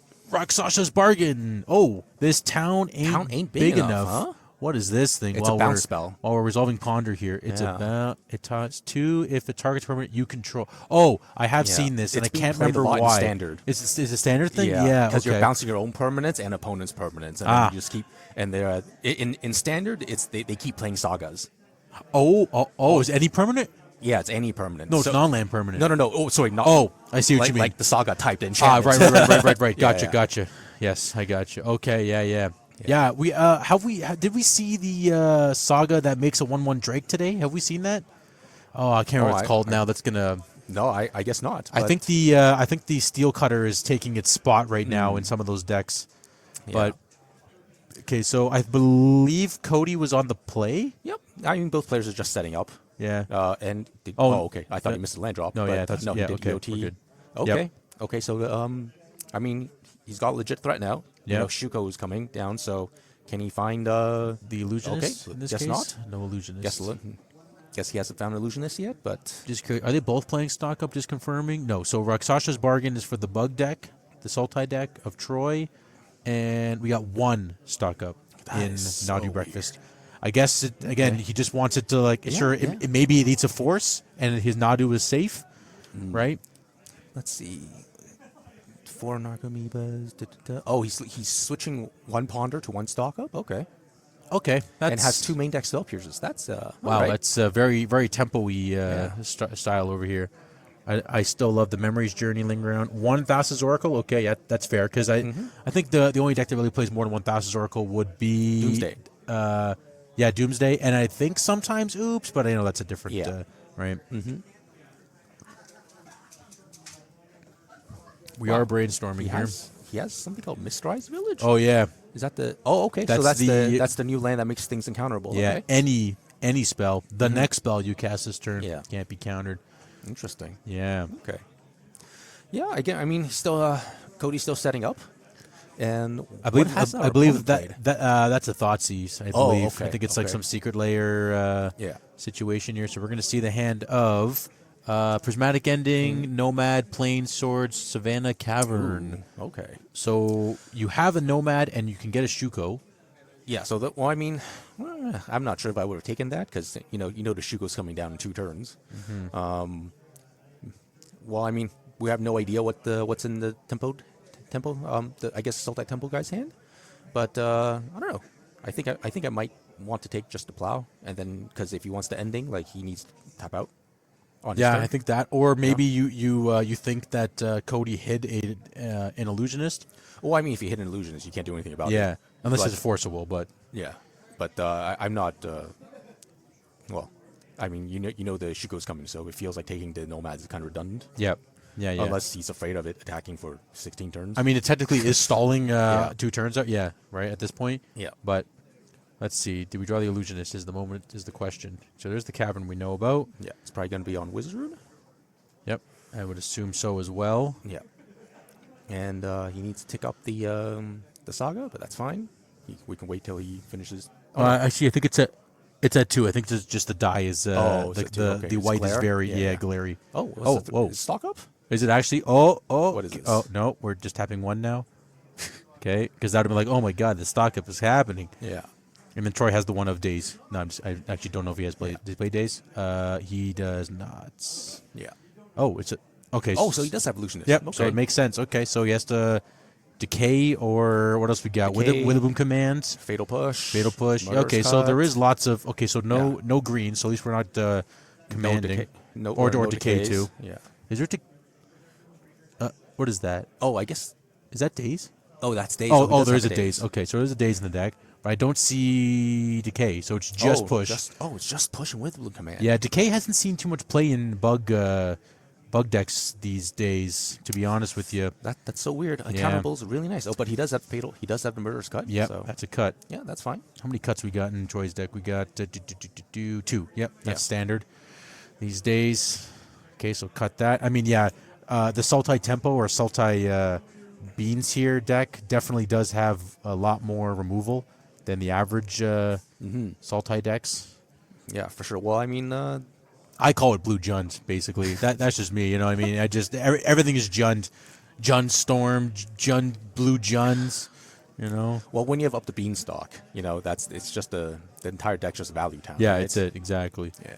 Now, the moment of truth is, did he have a second illusionist on top of his deck from the brainstorms? Well, I mean, he just shuffled, so it's No, I mean, because he did brainstorm twice. Yeah. So he might have. And there it is. okay. Yep. And Troy does have the Force of Will. Moment of truth. but he's on wizard, so he can't be. Oh forced. right. Good catch. So, yeah. Cavern's on he Wizard. He needs a removal spell right now, or the Yep. game's kind of over. And we're gonna do the whole sequence because Troy wants to see how it wins. Okay, so there's the Oracle. Yeah, and to all the viewers, I would suggest that if you are playing some sort of combo deck that reveals the graveyard, like Upsal spells or this type or this deck, like just let them do it so you can see what their deck is. 100%. 100%. Right? Because I see too many people that just they just give up, and then they assume that you're on a stock list or something, but you might not be. So just have a good habit of just Let them finish their combo. Let them finish so you can see what exactly is going on. Yep. And it's always good to show them, have them show you that they know what they're doing. Yep, that too. Exactly. Not just pull a when they're burning wish for tendrils, you just concede before they show you the tendrils. So Yeah, you the LSD. So it's not even actually in their sideboard, right? It's like let them. Yeah, exactly. But how many Narcomoebs? I think we should have checked too. But there's only 2.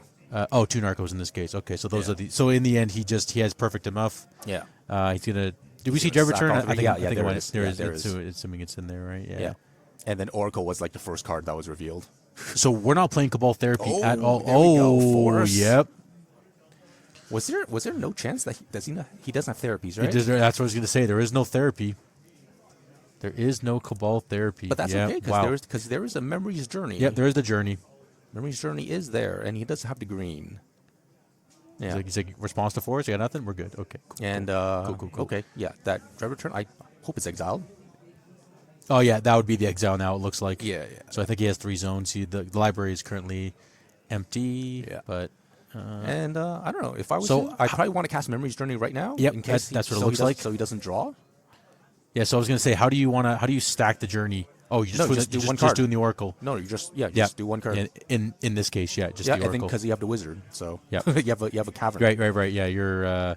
So how many Wastelands does Troy have? Because usually these Sultai decks love Wasteland.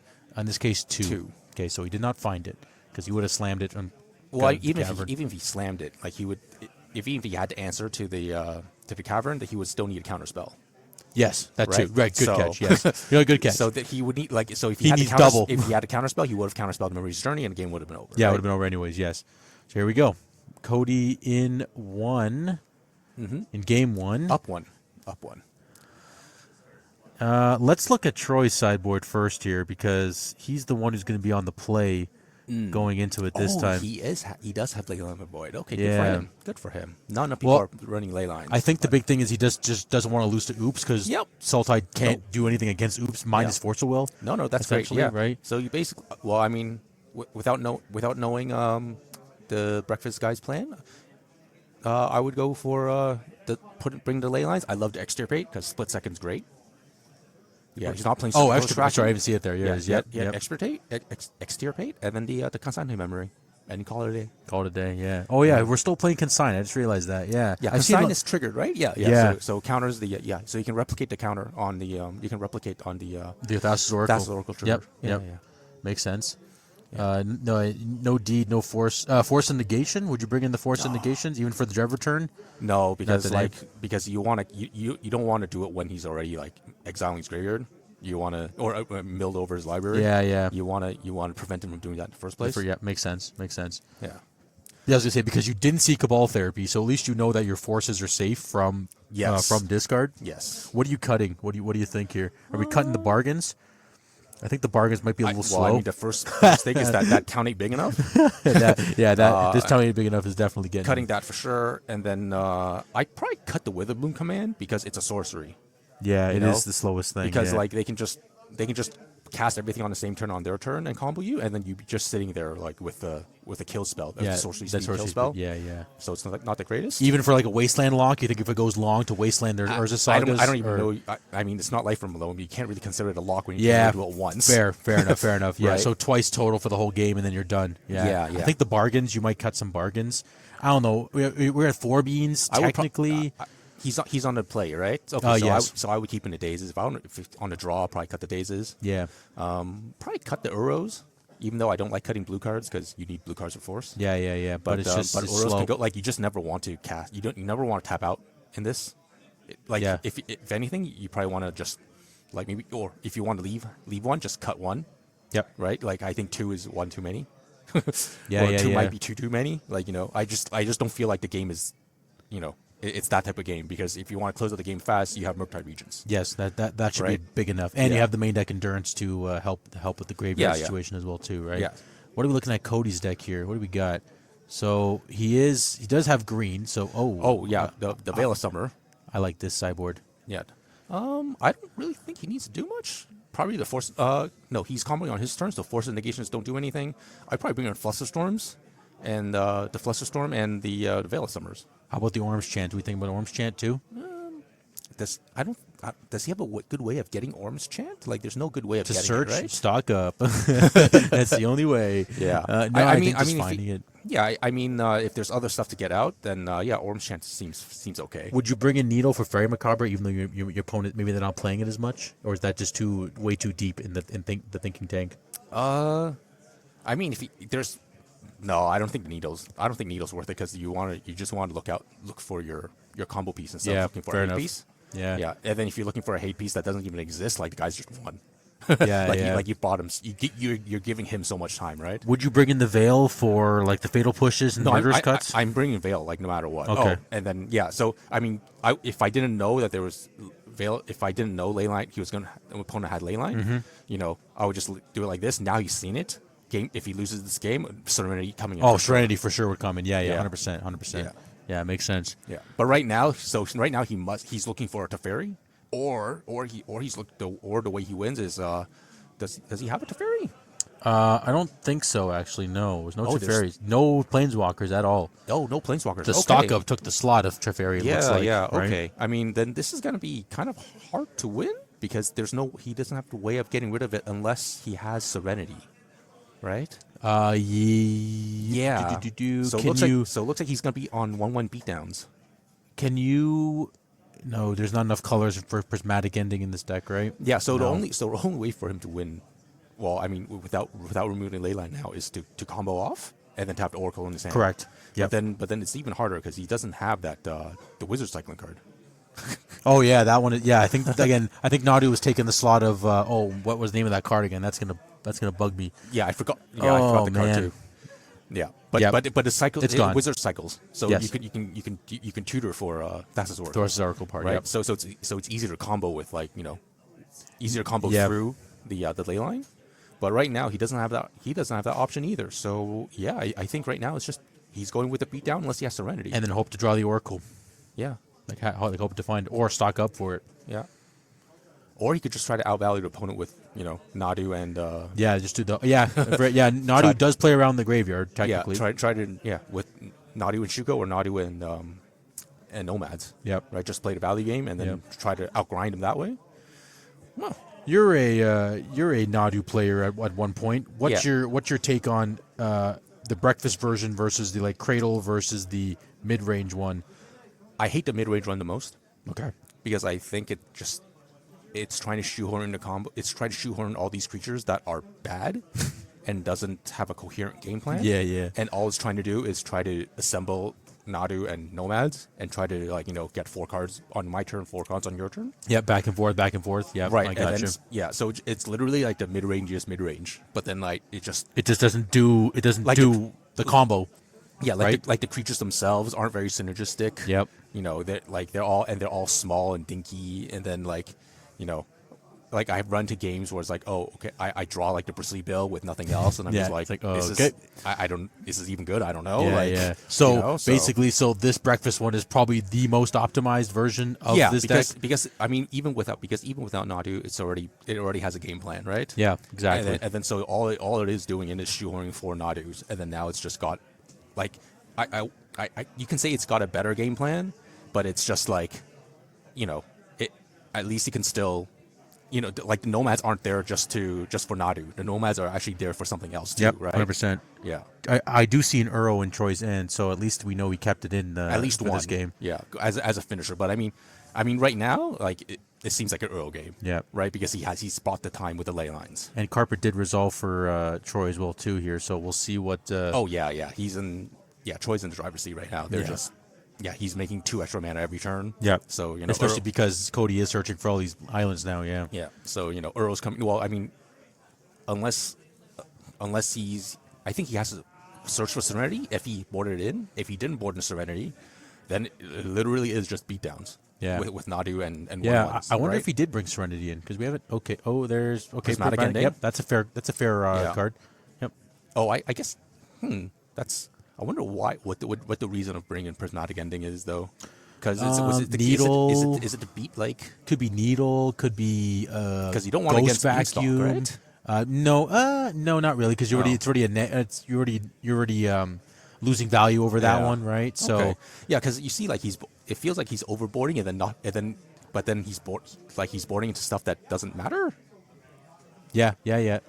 Sure, you got rid of the carpet, but then the ley line's still there. Maybe it's for Needle or for Ghost Vacuum kind of situations. Yeah, maybe. Thinking that again, if Leyline wasn't brought in or didn't think that he had a Leyline, Yeah. that it would be enough to to stop like again the ghost vacuum needle. for sure.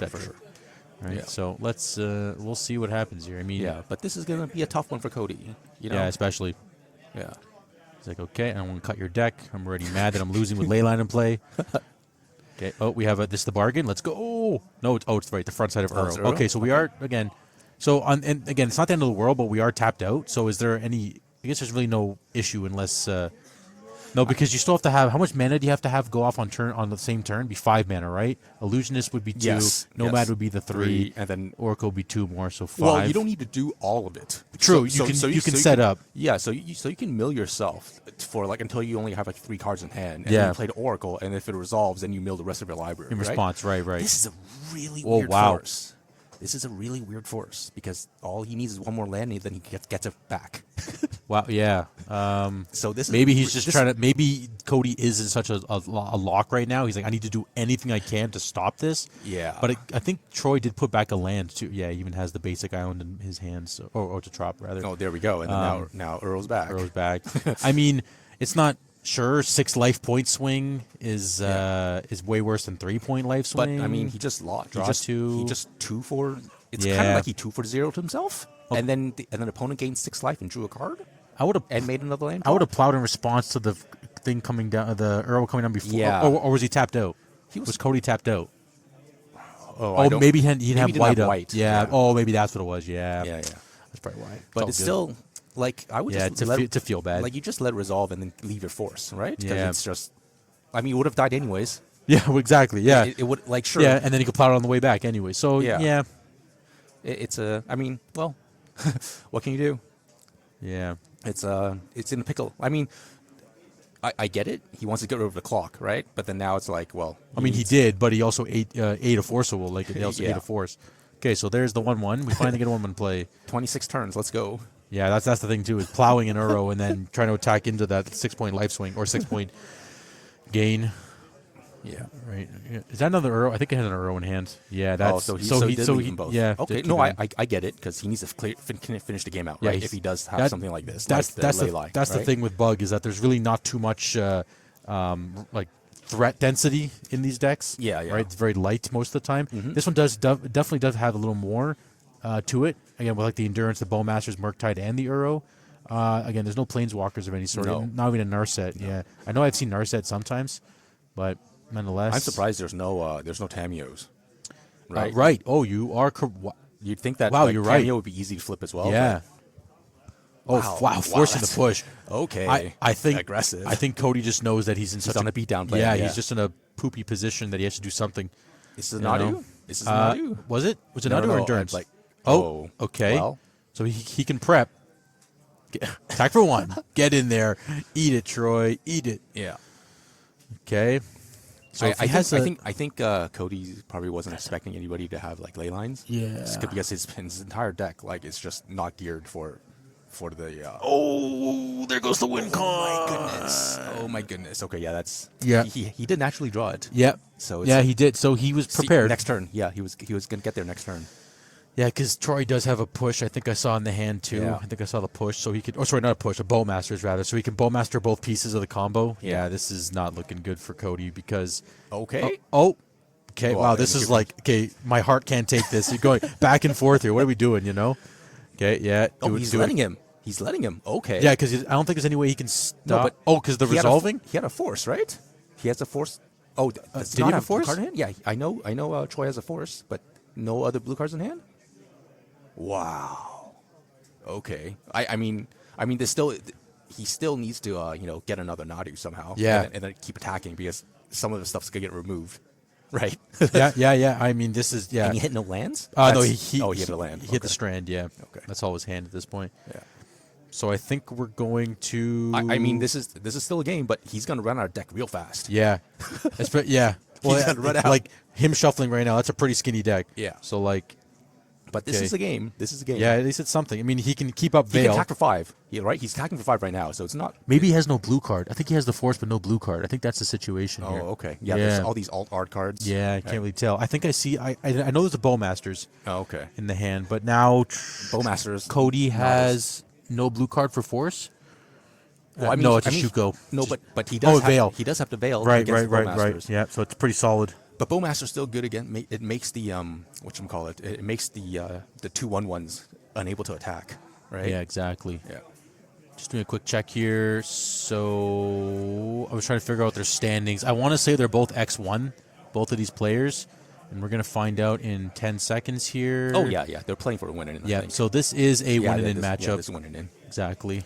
So we're gonna push. In response, we're going to Nadu. flip. Yeah. Okay. He should do it again because it's gonna die. He should just go all 6, right? Yeah, I mean, like, he's probably not gonna veil. Well, I guess he can veil, but then the Bowmaster's in response. Yeah. Right. Like that's why he should be just doing all 6 Yeah. already. So you should just do it again. Like I mean, the trigger's there. Yeah. So, from Bowmaster. So. Well, I mean, just I guess force him to ping it so that you get the you don't have to Yeah. right? Like you get the okay. There, hey, our favorite new card. Everyone. Oh. Yeah, stock up. But then. But the Bowmaster resolved already. Yeah. Yeah, so- but then I mean, he should be right. resolving the rest. Yes, just right? do them all. Yeah, just do them all. Yeah, actually, it would have been kind of fun if, in response to Bowmasters, he actually tried to flip a card, like by targeting with the Nomad instead, so he would draw on the Force of Will, Yeah. or sorry, draw on the blue card to be able to pitch. Yeah, we're just doing response now.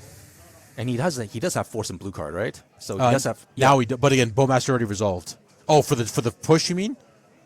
Because now he can force the Yeah, push. yeah. Well, the Bowmaster Although doesn't actually really do it there's no because Bowmaster point. he can redirect the damage, right?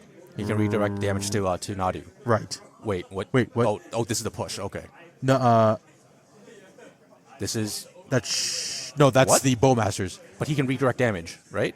He can redirect. He can redirect the Bowmaster damage to Nadu, No, Bowmaster. Oh. right? I mean that should be how it works, right? We're just Am I redirect 1 damage from Nomad to a creature you control? Yeah, so he could have redirected the damage to Nadu and then have it live. But I guess he just he has another Nomad, so it's whatever, fine. right? Yeah, it's fine. Yeah, fair enough. Yeah, no, again, I don't actually know what Nomad. All I know is that it wins the game. That's Yeah, essentially yeah. what it's there for. So- I know so- it's a bad 1/1. Yeah, so basically right now, Cody, you just get rid of all the blockers. Just kill all the blockers and attack for 5.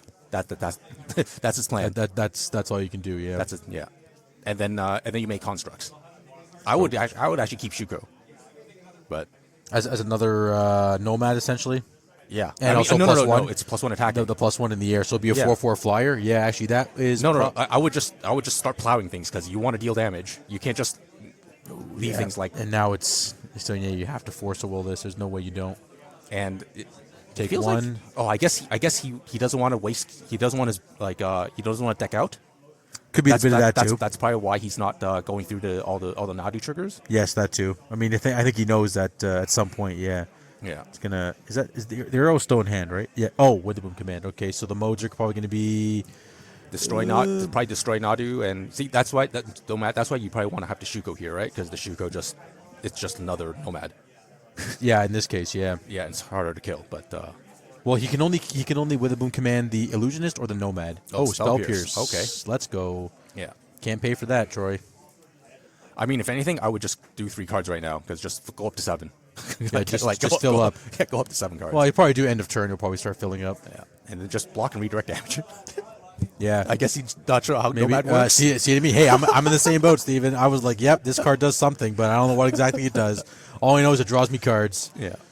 And if do anything, a like Nadu. you probably just play all it goes the to hand. creatures. Yeah. You want to Play all the creatures. swarm the board. Yeah, yeah. Fill the board. Well, we're making constructs now, which is totally okay. Yeah.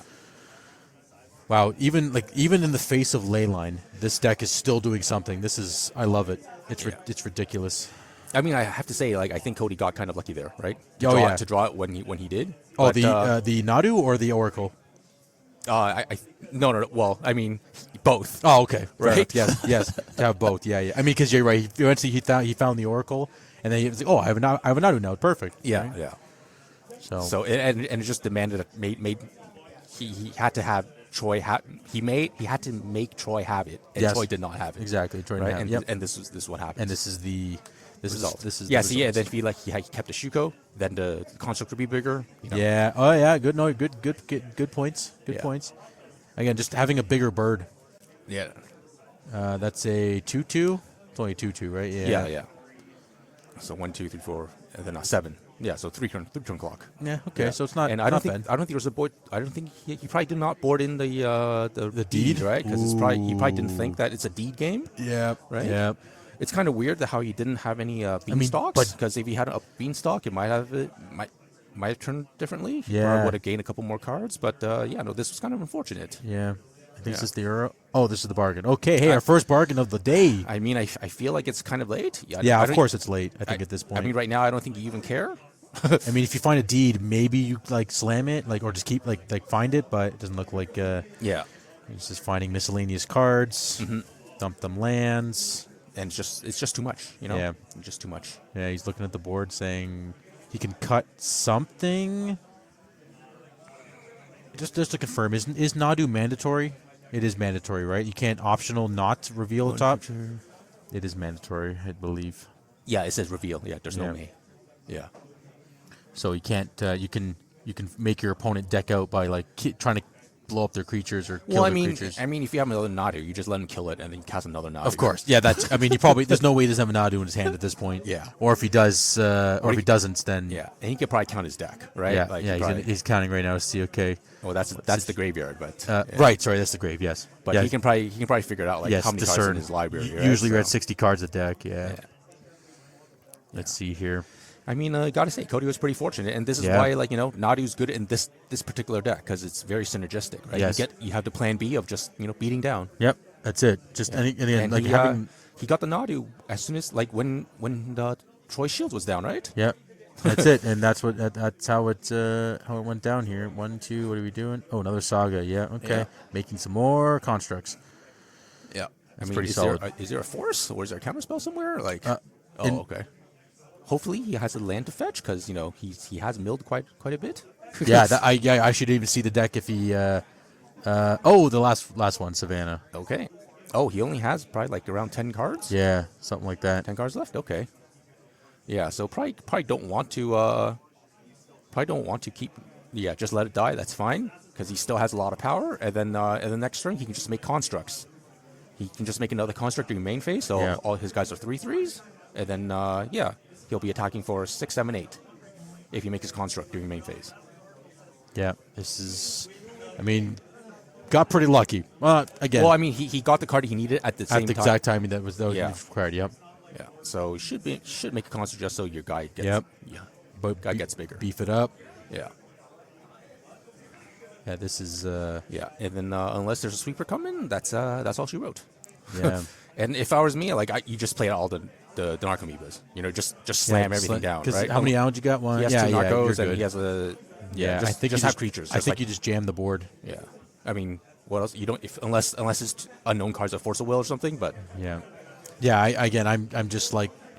I'm just sitting here trying to figure out what the only thing that Cody could hope for is that Troy does not deck him out because I think Yeah. I see like 2 cards there.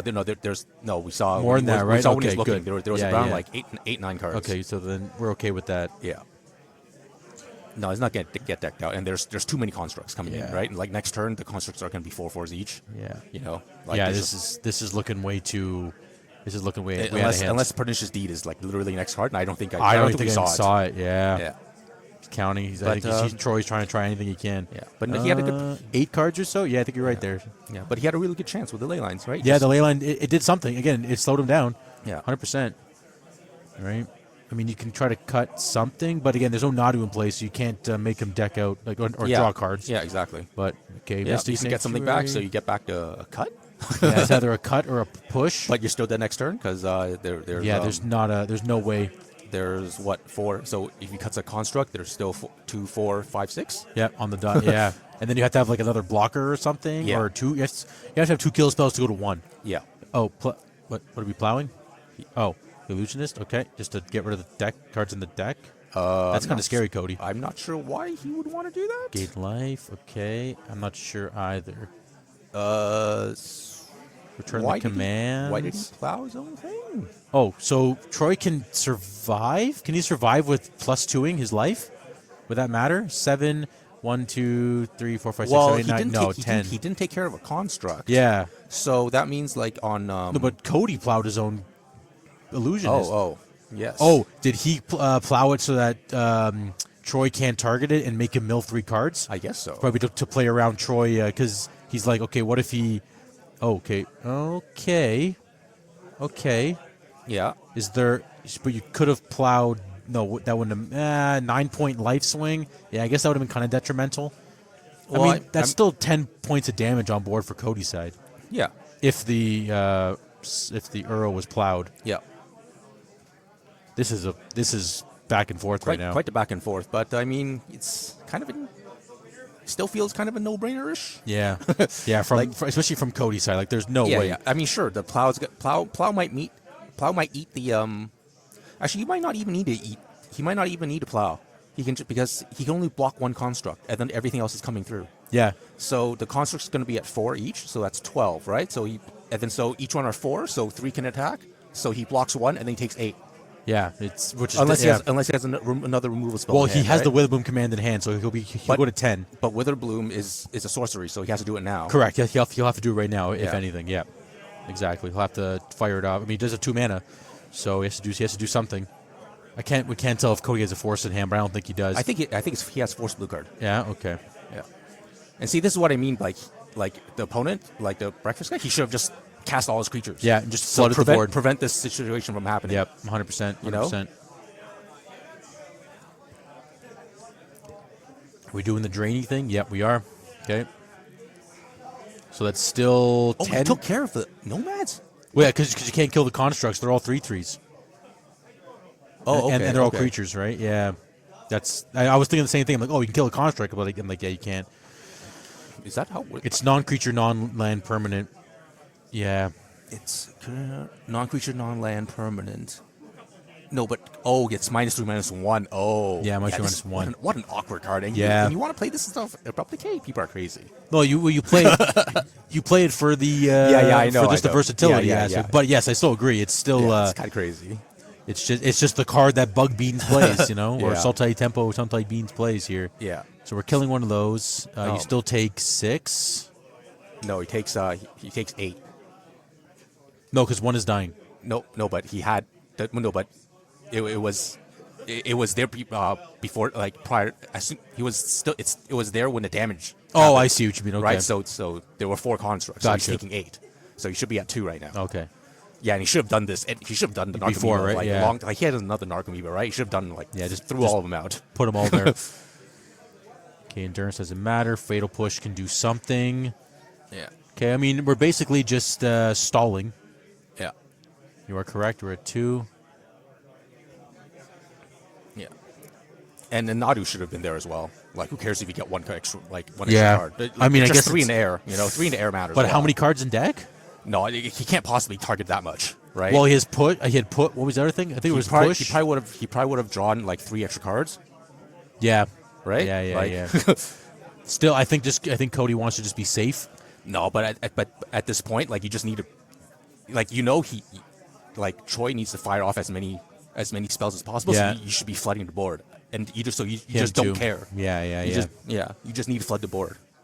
And now he's drawing all these useless Force of Wills. So Troy's at 5, but we'll still. Oh, did he attack? Yeah, he attacked. Okay. Yeah. Oh, so now there's no blockers. Now he's really dead then. Yeah. Because he's at 5, and then he's got 9 power on the ground. Yeah. This is not looking. Well, 9 power from the constructs, right? So Yeah. yeah, this is Not looking amazing.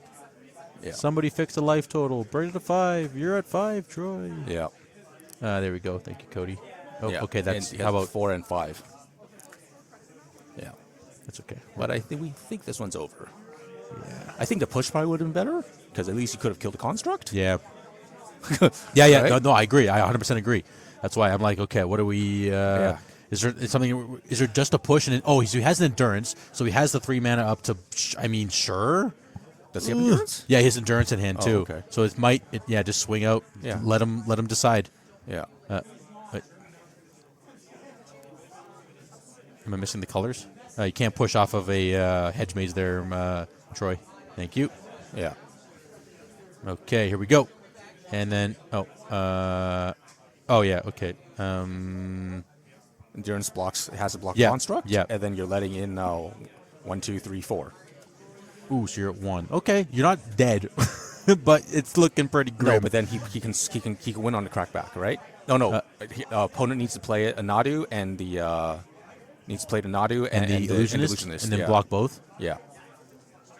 So let's See, see. like, If he, they should have been avoided by playing all the flyers. Just playing everything. He should play the flyers Yeah. on his turn like a long time ago. Yeah. I think Cody was getting too overconfident that he probably would have won. Yeah. I was just gonna say exactly. Then, Sultai just grinded him yeah, to death. Right. That's it. I mean, it's close. Yeah. How many cards are in Cody's deck? 1 or 2? It's either 1 or 2. Yeah. Yeah. Looks like it's just the one. Oh, if it's just the one, that's yeah. If not it's good. 1, it's not good. Yeah. Because then if he targets the Nadu, he draws and he's dead. Yeah. Oh man, this might go to a game 3. Oh my goodness. Okay, so 1, 2, Unfortunate. 3, 4. Unfortunate. Or 3 rather. Play the illusionist. You have to. You're gonna die. He has. I guess he has something good in his hand. I plow? didn't. Oh, he might. Is there another plow? Like what's happening here? Okay, so what did Troy draw? Troy hasn't shuffled or anything, right? So we don't know. No. Actually, we don't know anything. He doesn't know anything. We don't know anything. No. Come on, Troy. Yeah, Oh, he's doing his man. Force of Wills. Well, I mean, good for Troy for lasting. this and long. actually not just conceding when he was like looking Yeah. down. Yeah. I mean, now he's going back to 4. Mm-hmm. And then draw a card, make a little land drop if possible. Nope, not 5. Just 4? 4. Make sure he's at 4. It's 4 all. Yep. Block with 3, 4. Oh, did not attack with the Endurance? I guess because he's Cody's at 4, so.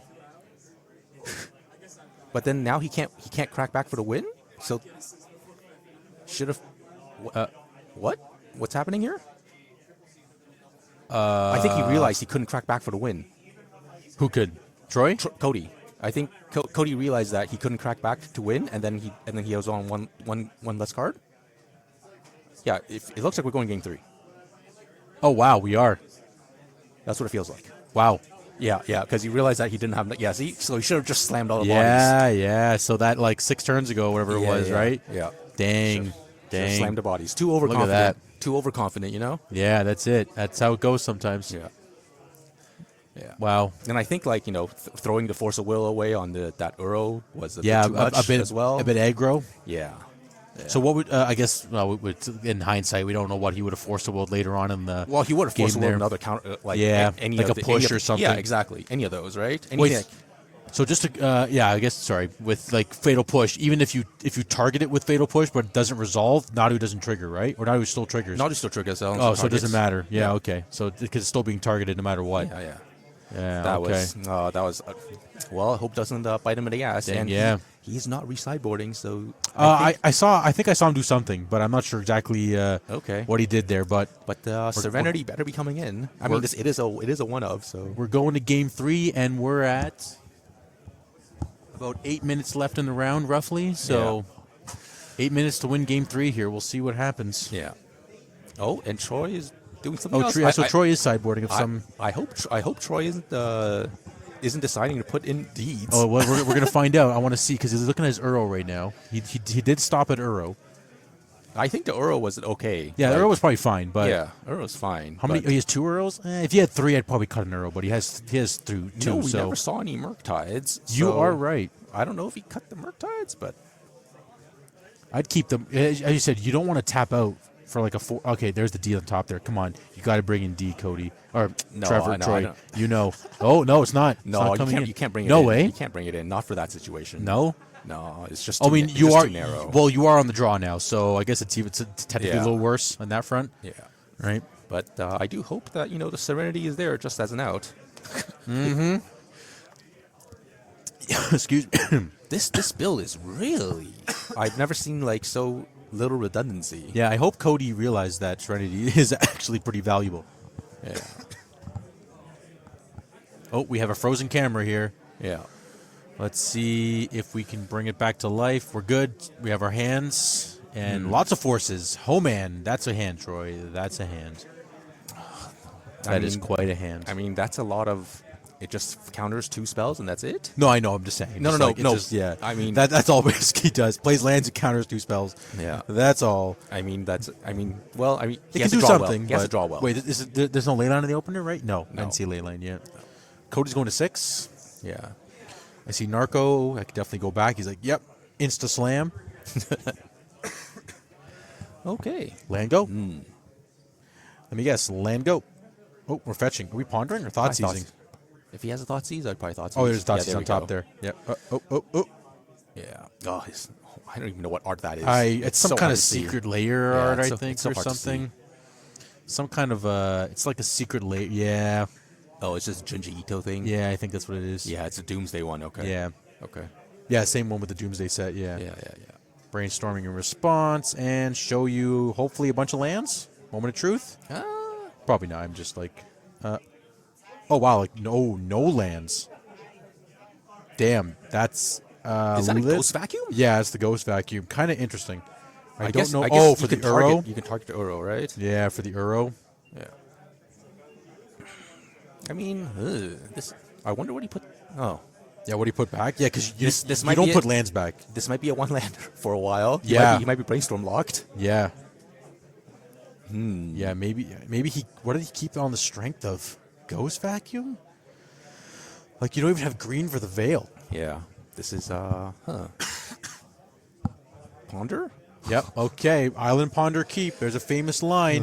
Okay, you got a Savannah, so you can play can around. cast a Veil. Cast a Veil, sure. Cycle a Veil, but then you have no other third land.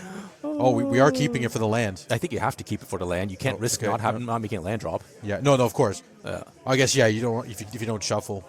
I mean, if you do shuffle, you don't hit a land. You're just gonna start screaming. Yeah. So yeah, it makes sense. I guess Ghost Vacuum's all right because you can start chipping away at his graveyard, so that all the delve cards become kind of a bit less useful. Yep. Right? They need to pay full value, and yeah, that's just not as attractive.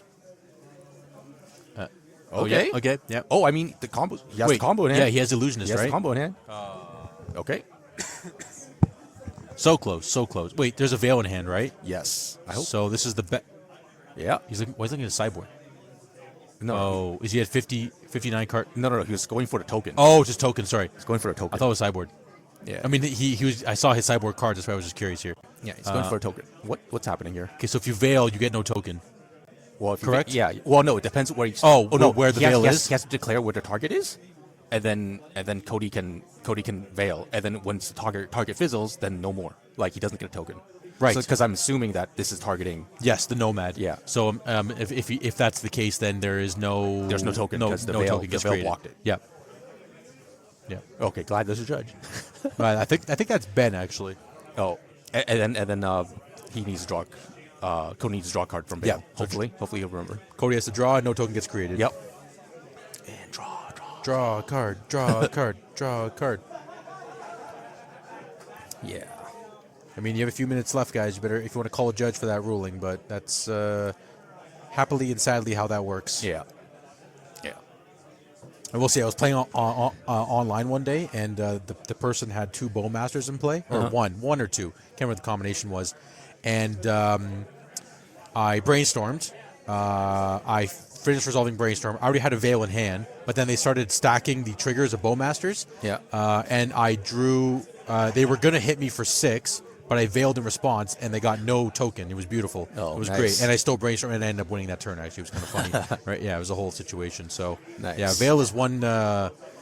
Messed up Magic card. Yeah, very. It's like, I can't believe that card actually got printed. It's just like, it's perfect for combo decks. It's Well, great. I mean, there was an earlier version of it. You know, the Autumn. Autumn's Autumn Veil, yeah. Yeah, what was the difference? It doesn't draw a card. You don't draw, but it's basically the No, same it's effect. exactly the same. You Same just don't effect. draw. Oh, that's the only difference. Yeah. Yeah, so there you go. Oh, that was a Wasteland on Savannah. Yeah. Wasteland of Savannah. That's good.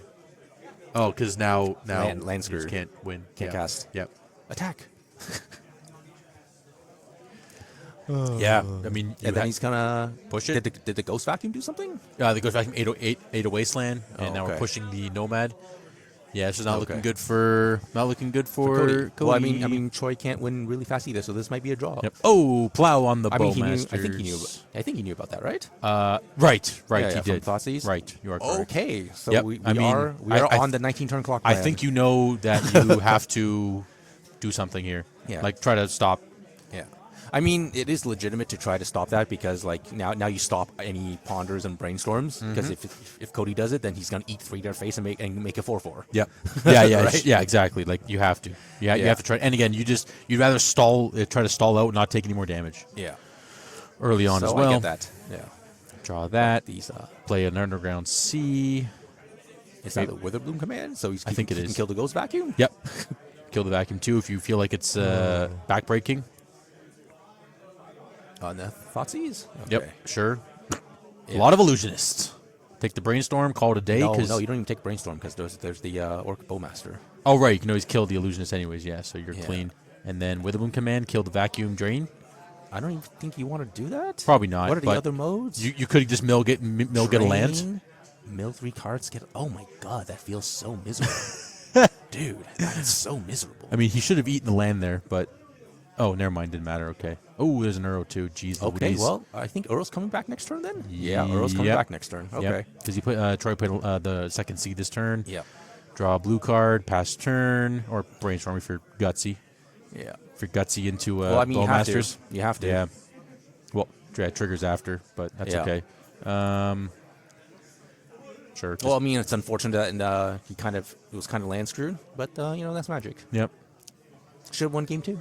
That's what that really means. Should have won game 2. Oh, seriously, right? Yeah, Then you yeah. avoid the situation. Yeah, exactly. You wouldn't have had this. Have to worry about all this stuff going on. Yep. No, hands down. I hear you. Yeah. Yeah. This is the hard lock. This is very. Yeah. Brainstorm being. Didn't you draw a land? Oh, I thought you drew land. Oh no. Yeah. This is not good. Here comes Uro after swinging for 4. Yeah. Yeah, this is not looking good. So it looks like Earl is 5, right? Not 6? Yeah, 5 other. Yeah, so Yeah. he fetches and he has the 6 card there. Yeah. Boom. yeah. Yeah, that's So I mean, I don't want to preemptively say it, but it's quite possible that Troy. I mean, even is without top eighting. even without the Earl, you got 4 power in play, right? Yeah, So, that's what I mean. Yeah, you're pretty solid. yeah. Forcing the. Okay. Yeah, I mean that's fair. Get rid of the Yeah. yard now. That's not a problem. I mean, you have to Yeah. do something like you're landlocked Yeah. or It's brainstorm locked. still a 3-turn clock, but hey. Exile everything, but oh no, there's 6 cards in there. So yeah, Yeah. you can keep the cut maybe. Okay. Because you can mystic Yeah. sanctuary. Okay, Yes. forced it. Wait, there were 7 cards in the yard. Oh, okay. Okay, miscounted. No problem. I mean, Yeah. they know their graveyard count. Yeah. We can't count. 4. Go to 6. 3-turn clock, and yeah. Oh, right. Okay. Oh, forgot. He did. Did we? Oh no, I think we saw that at some point. But nonetheless, can he find? Oh, he's got another Bowmaster. Endurance 2. Fantastic. That's not good. Oh, there's a ley line. Put that card back instantly. Card's useless. You could put back another Brainstorm as well, and then just cast another Bowmasters or something. Yeah. Like it's. Is it a Thoughtseize or a Bowmasters? It looks like a Oh, Bowmaster. okay. Yeah, it's these full art ones that are hard to tell. Yeah. Just all orcs. Yeah. Gain. Okay. Take. Go to. Oh, so okay. So you're going. I think right take now one. I think right now you just want to try to get as many cards in the graveyard as fast as possible to try to rebuy the Uro. Yeah. Fill up. You Fill it know? up. Yep. Fill it up. 100%. You gonna land? Doesn't Yeah. matter. Nope. It doesn't matter. Like guys, unless the guy goes runner, right? Okay. So Nomad or Shuko, let's go. Not bad. Push it, or so it is. Bowmasters look like. Yep. Yeah. Ugh, Bowmaster. Yeah. There brutal. you go. Brutal. Oracle in the yard. No. Oh, there's a Nomad. 3rd card down. Well, that would have been still pretty bad. Yep. Still pretty bad. Endurance. Oh, there we go. Slam that thing. Up the beanstalk. Oh, okay. Yeah. Draw. Yeah. Put that 1 card in hand. Draw for turn. Play the beanstalk if you're feeling gutsy. Or no, keep it for. Nah. No. You have 2 drops. So yeah, you can keep endurance up technically, but I No. think just slamming it is better. Yeah, for sure. And then you. Yeah, your so- shield's down for a little bit, but Yeah, I mean, like he yeah. still needs 2 cards to win, so Yeah. he can delay it for a little while. I I mean- mean, the extra card was a ley line. He knew that anyways. He was brainstorm locked. Yeah. But You don't have 3. You don't have 3 forests there, Troy. Just so you know, but doesn't matter. Still concedes. yeah. All good. Okay. Well, good job, Troy, for surviving game 2. You know, he did what he had to do. He did it. Yeah. So yeah, by the skin of their teeth, Yeah. Troy gets there. Yeah. Congrats. Troy gets there. Congrats. You are in top 8 most likely. Yep. Right. So let's take a quick peek. I mean, actually, before we look at standings, is there any crazy plays that could have changed in that? I mean, again, I think the big thing was game 2. You said just flooding the board. That was he the just main thing. He just didn't flip the board. Yeah. Like he just too overconfident, right? yeah. And then I think that was the thing I was. The thing that I did not like about the breakfast deck was that sure you get a lot of advantage, but you always play all your dudes are 1/1s. Yeah. Like other than the Nadus, they're all 1/1s, right? So you need to flood the board to get as much clock as possible. 100%. Right. Right? Especially because And- Bowmasters is just brutal against your deck too. Yeah, Because they're all X1s. Yeah, exactly. And then Right. this entire Right. So. yeah, and yeah, it's just he just needed to recognize that he needed to flood the board. Yep. And then because you can tell that this bug deck is all about grinding, right? You saw how good it was at it. It just kept getting cards, kept getting your resources to kill his creatures over and over and over again. Yep. So yeah, you have to just put too much pressure that they can't get that much removal out, essentially, right? Yeah, So, exactly. That's it. So Troy's in there. Just a quick thing. Is there any? Let's see if we can tell. I mean, I think we'll find out quite shortly who's in the top 8. But Troy, it looks like if everything goes correct, you should be in top 8 at least. So we can at least say that for sure. yeah. Yeah, that's the main thing. So it looks like Conrad. Oh, Conrad played this round. Okay. Oh, I guess maybe he was paired down. Okay. Because I mean, he was in top 8 already. So. Oh, okay. So maybe he had to just maybe he got the pair down. right. Yeah. It's quite possible. Quite possible. But Drake might squeak in. Our Jund player might squeak in. Oh, that'd be kind of fun. That'd be kind of cool. So, okay, that works out. So, on that note, that was the end of round 5. We're done with Swiss. We're gonna see who's in top 8. Mm-hmm. Steven and I are gonna step out of the booth. We're giving the helm to Ben and starting with Will first. Yeah. Will and Ben, they're gonna be coming in. They're gonna be taking full swing over the top 8 matches. Yeah. So they're gonna be doing our thing. Sorry, say it again there. Voice in our head. What was that? Okay. We have, never mind. Redo. Steven and Will are going to be here for top 8. So we're going to spin that up very shortly, about a 7-10 minute break. We will see you very soon. This is the Legacy of the North Invitational, ETB Newmarket, going into top 8. Mm-hmm. See you soon. I'm signing out. He'll be right back. Yep. See you soon. Bye, guys. We're in. We're unmuted. Welcome back, everybody. My name is Will. I'm Steven. And we are super excited to bring you top 8 no splits. That's what it's called right now at Enter the Battlefield. This is our Legacy of the North top 32 Invitational. We just hit top 8. How has it been so far, Steven? Oh, it's pretty good. We had a pretty exciting round 5 match. It was going very back and forth, and no, it's really, really fun to watch. Yeah, I was watching on the sideline a bit of, I think it was Band, was it Nadu, right? Breakfast? Mm-hmm. Yeah. And then what was the other one it was, too? It was... Bug Control. Bug Control. That was fun to see, I have to say. Yeah. But getting into the top 8 with all of this, we have Boston, right? Mm-hmm. One of the Legacy of the North winners for a couple seasons, 3 seasons, trying to get back against Conrad, against Drake. Drake was the... Oh, our Jund player. Jund player, wow. Okay, yeah. Look at us. Top 8. Let's go. This will be a fun match. Looking at, both players, both are very experienced. Boston's been on the Pro Tour. Drake himself won, the North America Big Legacy event that happened earlier on in the year. So, which was pretty amazing to see, right? Playing, it was, let's say the Mystic Forge combo deck. So, some great players here, so it'll be a good game ahead of us. Yeah. Thoughtseize to lead off, though. Yep, it takes a threat. The one of so far. Looking at this, is it going to be pretty hard for Boston to get through to this? I mean, it all depends on if Boston draws another threat really fast. Drake could also have no threats, right? Mm-hmm. And because Jund is famous for all removal, no no threats, yeah, very light on threats. So I mean. I think if the matchup right now stays like this for a while, it's going to be more favored to Boston because he would have he has the ponders and the brainstorms to filter out. Mm-hmm. While Drake is just going to he's going to have to draw out of it naturally. Yeah. Right. So it's going to be in his favor, but we'll see.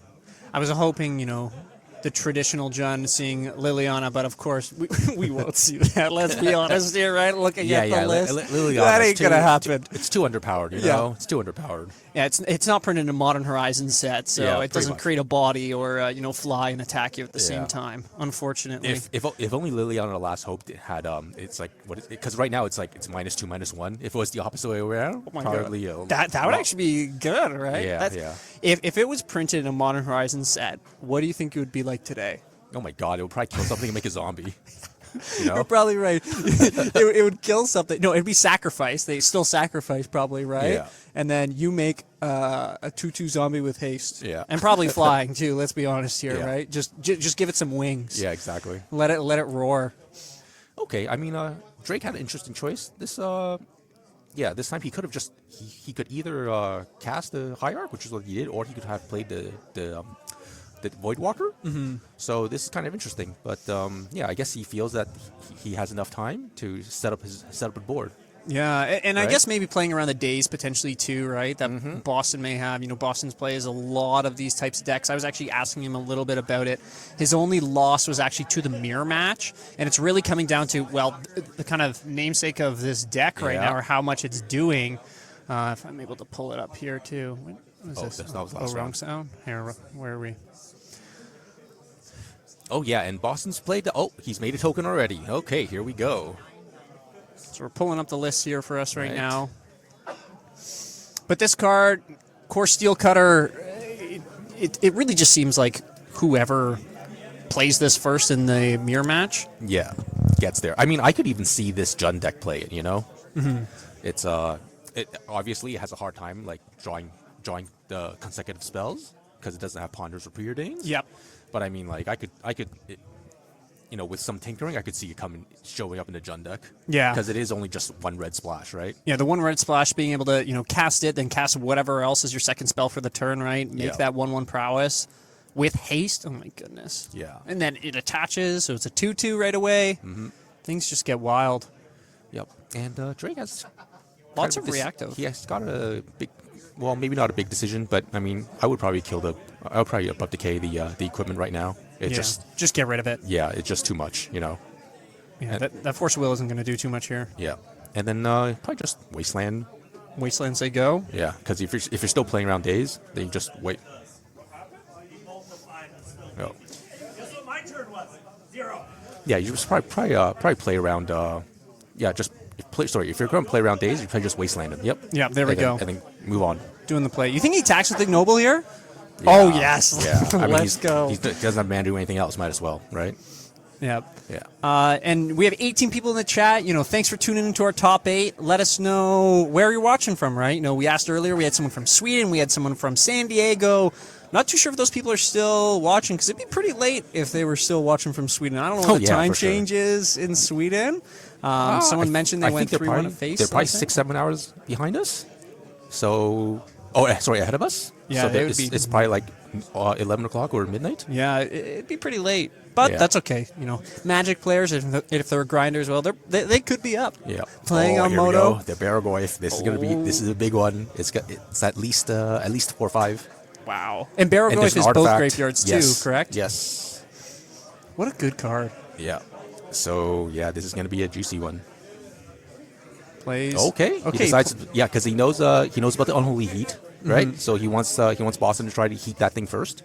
Yeah, prioritizing which creature he wants dead. Yeah. Well- and then he could no, this probably not because he knows there's heat. So if he tries to Bowmaster the token just grows, Yes, that's true. right? So he's just holding up the Bowmaster.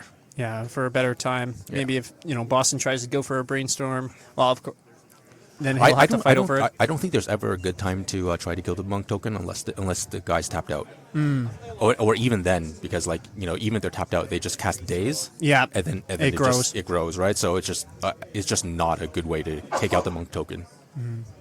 Yeah. Looking at this spot, it feels Boston maybe thinking about this unholy heat here, trying to get rid of it. I mean, it is a 3-power unblockable, and I think he wants to grow. He wants to grow the. Is this during combat or is it post combat? I'm not quite sure. I don't know if they Because are doing that. I'm assuming that he wants to try to grow it's trigger prowess. Yeah. Right. So.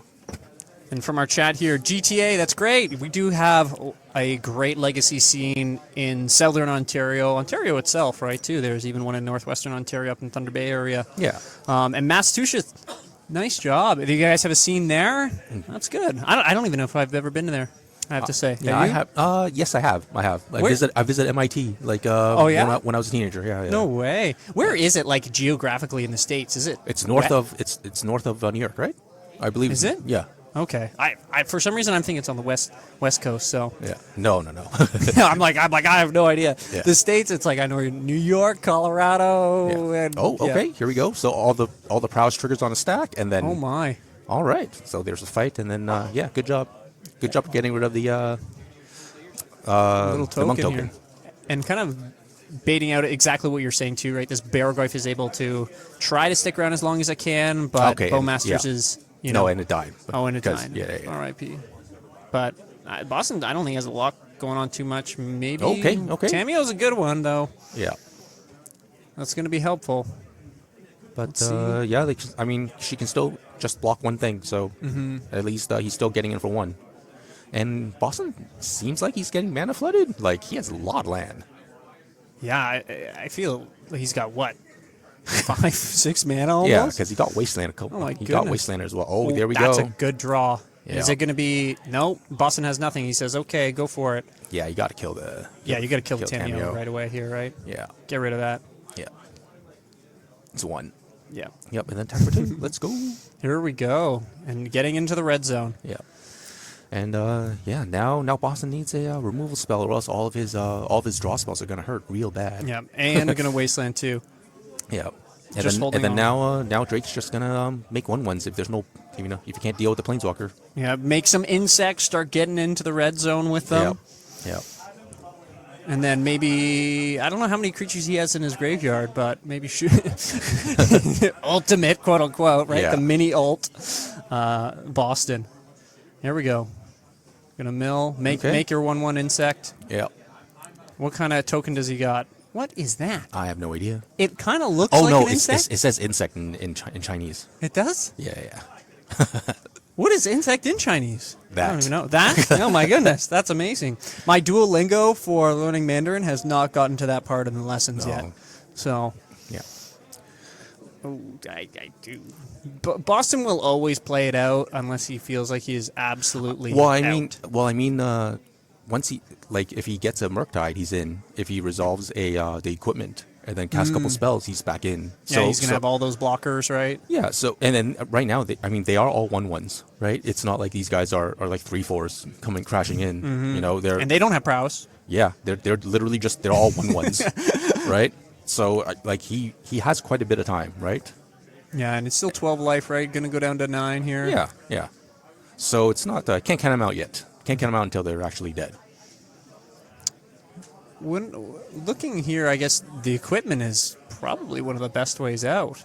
Yeah, I mean he needs equipment and then like any spell, Any spell. right? Bobble. So, yeah. Be able to get that. Well, extra anything. card. Yeah, anything. Anything, yeah. Preordain. I don't think I chatted with Boston because I think Lyle, who I don't know if we saw on stream earlier. I don't know. If I think he's we been saw on- at the very end of his game. The very end? Yeah. Of Okay. one of his games. Yeah. I He was think- the one with the two. He had two of the equipment out against the dragons. Yes, that's Dragon right. Stop That's you on right. it. That's Yeah. right. That's right. Yeah, where he's running preordains, where I believe Boston's list isn't running any. He has more baubles. Yeah, Baubles itself, right? It seems like more of kind of the reactive piece. We were talking about it earlier Okay. too. Okay. He's just Putting it in. Well, I mean, he can't block any of it, but then he's killing Grist. Yeah. He's gonna. Oh. well. Okay, there we go. Yep. That's a nice little piece. I mean, gotta protect your Grist. Yeah. Okay, and he packs knows it he's up. out. Well, I mean, there's two Bowmasters, and he drew a Brainstorm, right? Brainstorm. Like there was nothing. Yeah, nothing to do there. Game 1 going to Drake. Okay. Well played by him. Yeah. I mean. Yeah. I mean, I kind of like the Jund deck right now because it's like he's trying to force Boston to 2-for-1 him, right? And then meanwhile he's getting all of his stuff he's 2-for-1ing like him, like for example the Questing Druid, right? Oh yeah. Like he's kind of 3-for-1ing right there, and then the Planeswalkers, they're getting value there. But looking at Boston's deck list, yeah, he's running the 6 baubles and no preordains. Yeah, no preordains, the 6 baubles. Yeah, because I think Lyle was only running the one of Urza's, right? Well, he was running four Mishra's baubles and one One Urza's, but then Urza. he had 2 preordains. And I mean, I think I think when you're running something like the he's not running equipment. Oh, he is. He is, no, the he has four of yeah, Steel Cutter. Yeah, he has 4 Steel Cutters. Yeah, so I mean, I feel like if you're running Steel Cutters, you just want to have the selection. So I feel like you can cut the 2 baubles for the 2 more preordains. And yes, I get that you want the easier delirium for your Dragon's Rage Channeler and Unholy Heat, but I mean, like, if you have I feel like the Steel Cutter is so important that you just want velocity, right? You just want spell after spell after spell, like non-stop spells. Is he only running one on Holy Heat? Yeah, yeah. Oh, the wow. one of The one of. and the one of a braid in the sideboard. So sideboard, what to I'm trying to think. What does he even bring in here? Versus probably no. He wouldn't be bringing Hydroblast because he didn't see that much red. No. There's no what you call it, Fable. Yeah. You probably just bring in the.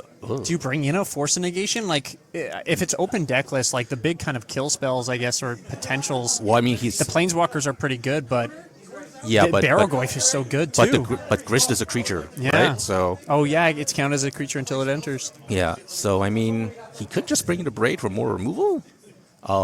Maybe board out Force of Will, because Force of Will, you're just 2-4ing yourself. Yeah. Maybe board in the Price of Progress, because Drake looks like he was running like all dual hands and no Yeah. basics. At least based on that last game. There doesn't seem to be too much else. The Yeah, sideboard is yeah. really focused and pointed its guns at other ways, and maybe this is the list that Drake thought that could get around kind of Yeah. a little bit of the meta, right? Yeah, exactly. Like not the red, much pointed like towards it. Yeah, look at those red blasts doing nothing and the meltdown doing nothing. Yeah, many cards. There's maybe one that he could bring in, and kind of looking at Drake's sideboard here, Yeah, a couple kinda, more options. Way more options. I kind of like the Molten Collapse. I'm not sure if this is the matchup for Choke. Probably not. Maybe not all three for sure. Yeah, not all three, but Yeah. something at least, right? Yeah, but I like the Molten Collapse. I like the Plague Engineer.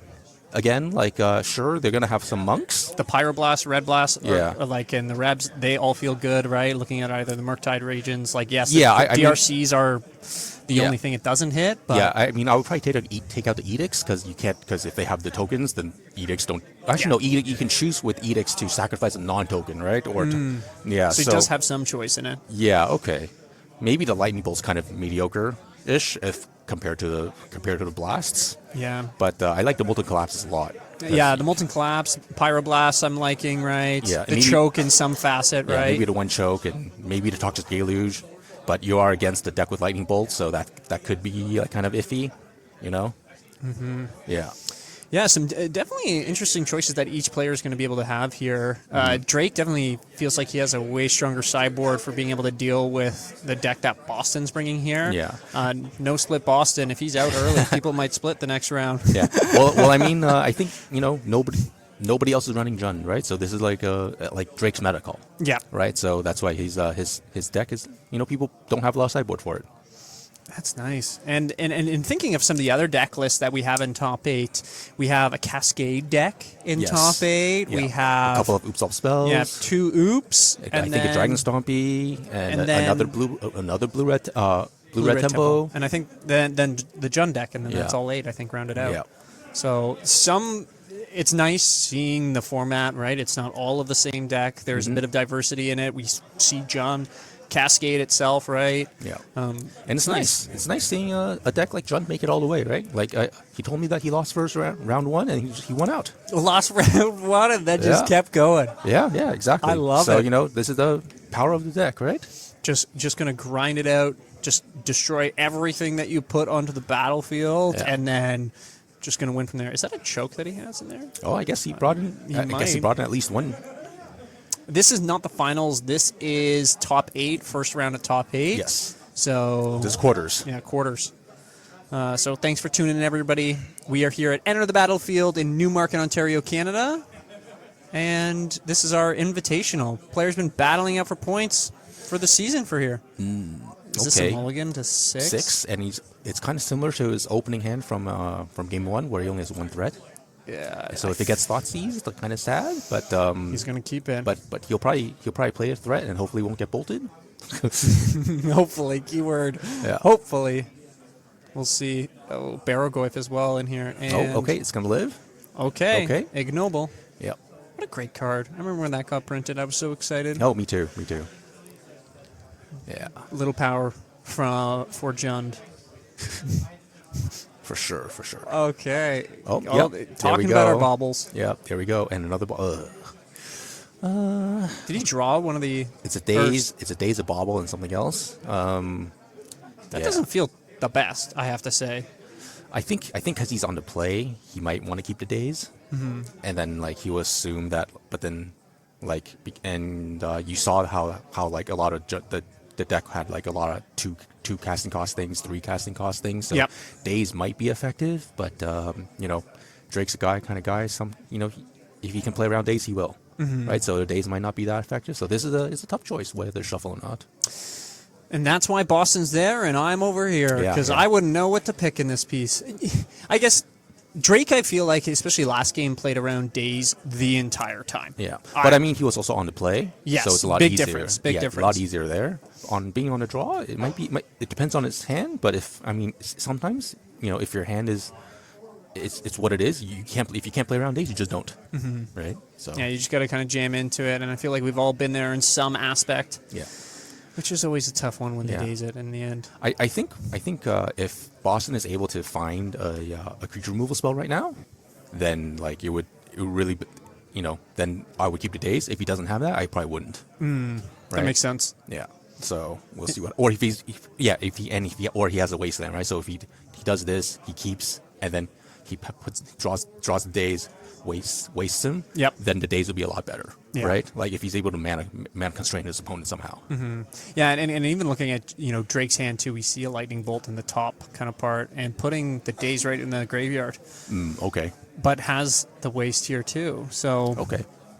interesting piece, going to attack for just a Yeah. little bit, waste him off as well. Yeah, I mean, Boston's been playing this deck for the longest time. I've known him for about like almost 8 years now. Oh, wow. And he's been playing this deck for the entire time. So like, yeah, I choose. He's pretty well acknowledged and he well knows. versed. Yeah, he knows what to take. Shows the lightning bolt. He's probably like, uh oh. Well, I mean, Does he have you a have force? to, you kind of No. had to expect that, right? Yeah. But, yeah. But that's why you want to have something like days. But I think even now the days wouldn't do anything because the mana accelerant's there, right? Yeah, especially with the ignoble, he's going to be able to play around that. Yeah. So probably going you to know, bolt you know, this you know, DRC, you right? could just wasteland and then bolt. Yeah, that's You could do Yeah. that. no, he's not going to do that. Yeah. I feel like I would do that. I feel like I always just lead off. No, Yeah. he's going to value the 1 point of damage here. No, but you will probably only do that if you see like Boston not make a land drop, That's fair. Yeah. right? Yeah, because then like you're not developing lands yourself. Yeah. And especially with the Baragorth in hand too, right? He's Yes. maybe wanting to look to play that sooner rather than later. Yeah, and the Baragorth it looks like it is going to be a 5/6 when it comes down because there's an artifact. There's artifact and there's instant sorceries already, right? In land. What does Yeah. Boston even have to deal with that? A The 5/6? Unholy Heat? Yeah, the one of Unholy Heat. Yeah. And And he can bounce it with one of his brazen borers. the one of, so he's got 2. Oh, he could block with a bunch of little monks. Sure. That But then seems Drake, horrible. but then Baragorth has lifelink, so that means it's going to be even harder and harder for Oh my for goodness. Boston to win. Yeah, it's not ideal when that Baragorth hits the field. That's for sure. Yeah. We'll see what Boston does if he just like drops the Murktide, wants the big threat right away, or goes with the Tameo or a bit I slower. mean the Murktide, you can't even really race the Baragorth because No. if you guys keep trading, I mean that guy has lifelink. And then- he's then returning. and he's returning stuff. Returning creatures. So you might not even race it. This deck You is know? so much better. Yeah. This meta little piece, it feels so good. Oh, it gets a Okay. lightning bolt. Yeah. He's got a bolt. Lightning bolt. Yeah. No, Tameo? okay. Gonna respect it. Okay. Want to try to get, I guess, Tameo going next turn. Yeah. Oh, but Does that Molten Collapse in hand? You talked about that. That's good. Holding mean- that for Murktide also is yes. just an absolute rip. Yeah. This is okay. Yeah, this is kind of a tough one. I'm not quite sure. Okay. Goes for. Goes for the Dauthi Voidwalker. Yeah, to control the graveyard. Do you think he wastelands here too? I mean, Presumably. I think you should, but it's a hard call. Kind of the same thing, right? Like, Yeah. do you put yourself behind in that way? He does have another wasteland in his hand. Yeah. What does he have? Both. Only one Yeah, wasteland because so far. if Cameo flips, then it might be kind of tough. Yeah, it's going to be a lot harder, especially if.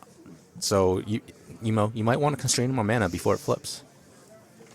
Yeah. And Boston has not missed a land drop yet, right? So the wasteland might not be as effective. Yeah, and not knowing Boston's hand, like, of course, like us Yeah. as commentators and, us, the viewers as well, we're able to see a lot more of the game and, make quote unquote informed decisions. Yeah. I say that informed, right? We only know so much. Oh, Boston hand is pretty good. Like I think he has what, another land? He's got in there? another land. He's got Bolt, and he's got Murktide, right? So he's got the trifecta. Like he's Oh yeah. yeah. So he can he can do a Get lot. his token. Yeah. He Get can, his little clue. he can do a lot here. Okay. Is I guess there's a reason to bolt the ignoble here. Yeah, you just mana screw him. Green's gone, Yeah, right? there's no green and one less black. You know, and then yeah, I mean, and then his only color source becomes a Badlands, and then he can't operate really on Badlands. Yeah, and that wasteland is really not going to be wanting to be pointed at anything else. Yeah. Okay, Oh. reserves to hold it, maybe for the clue potentially. Maybe worried about. Wow, Well, no, this- both were tapped. This is pretty conservative play from Boston. Yeah, you know, very. not playing the Murktide or the yeah, because he could have done the Bolt as well, right? Mm-hmm. Yeah. Yeah, So- could have bolted the piece, but And while playing, I guess he really values having a shuffle effect. yeah. Yeah. In case the ponder is really sus. Yeah, you just want one of the pieces, not the rest. Yeah. Okay, dropping the barrel guard. We talked about this earlier, right? This thing must be big. Is it still a 5.6? It should still be 5.6. 5.6. I don't Yeah. think there's anything else that will make it any bigger. No, but the Murktide can make it smaller. That's a nice little piece, and especially because there's only an artifact in Boston's graveyard, it may not make the Murktide as big. Yeah. Yeah, they're just counting it out right now. We saw Drake Yeah, just do should a be 5 on his Should hand, be right? 5 because they're an artifact. Yeah. And Boston probably thinking about that play for his next turn of, okay, Yeah. I can make this smaller, not knowing, of But course. then he's not going to be able to make his Murktide his big. Murktide bigger, right? So, yeah, I'm surprised that that Drake left the Hierarch untapped instead of the Wasteland untapped. I guess he's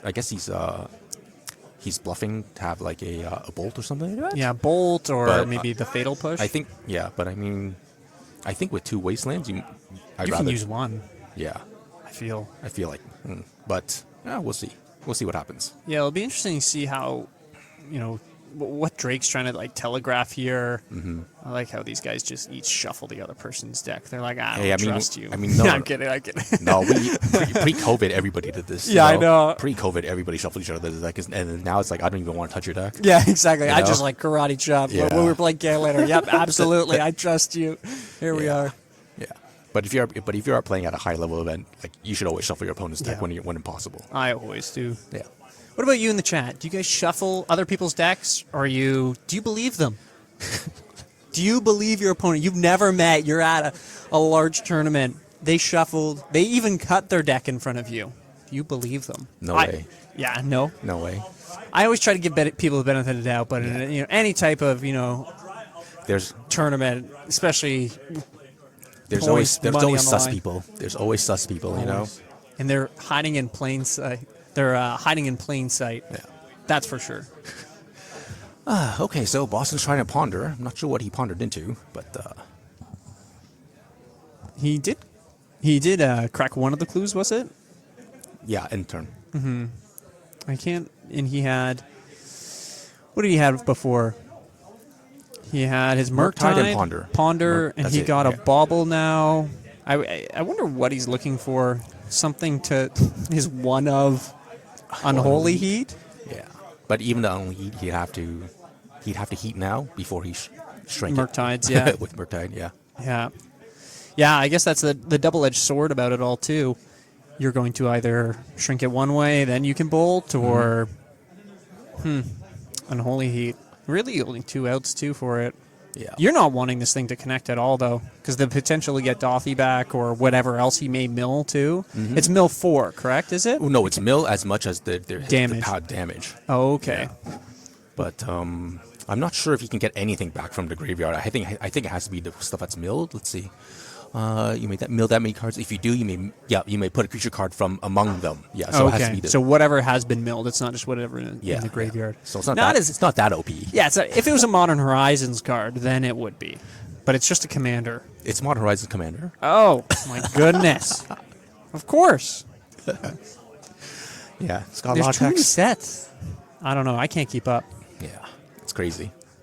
Okay, so it's a Bauble, Murktide, and a Daze, huh? Ugh. Well, I mean, There's a lot of mana. Yeah, I mean, if he wants to induce Drake into like wastelanding him, that the days could be useful. But I think now that Drake's seen this Murktide, he's less incentivized to use his wastelands. Yeah, exactly. And this kind of almost comes back to the earlier thing of bolting the Dothy over bolting the Ignoble. Molten Collapse would not be able to be cast on Drake's turn. That's true. And yes, there's a Dothy chipping in for 3 each turn. But your Murktide might be able to survive. Okay. Oh, he is taking. Oh wow! So it's just he is it's a shrinking 5/5. It's a 5/5. Okay. and he is getting rid of. No, but he still has an artifact, so he's not. Yeah, he he can't get still rid has of all one. the artifacts. So Yeah. making it quite big. Yeah. Dice representing. The The toughness, the stars, power, yep. the power. Yeah. Okay. Oh, Drake makes. Okay, he finds another land. Rocket Great. Skater. Yep, there we go. Going to get rid of this right away. Yeah. ASAP. That daze is not going to do much here. Yeah. Exactly. And then coming in. Yeah, you're swinging in here right away, Yeah, for sure. and then deciding what you're going to do. Oh no, there's a sorcery now, right? So it should be 5 power. And Because so, there's a Molten Collapse of sorcery, so there's a sorcery now, so it should be. is that a swamp? Or is that? No, but it should be should it not be 5 power?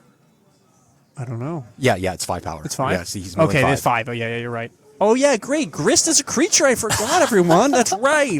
When it's... what a great game. Oh man. You just double Wasteland here?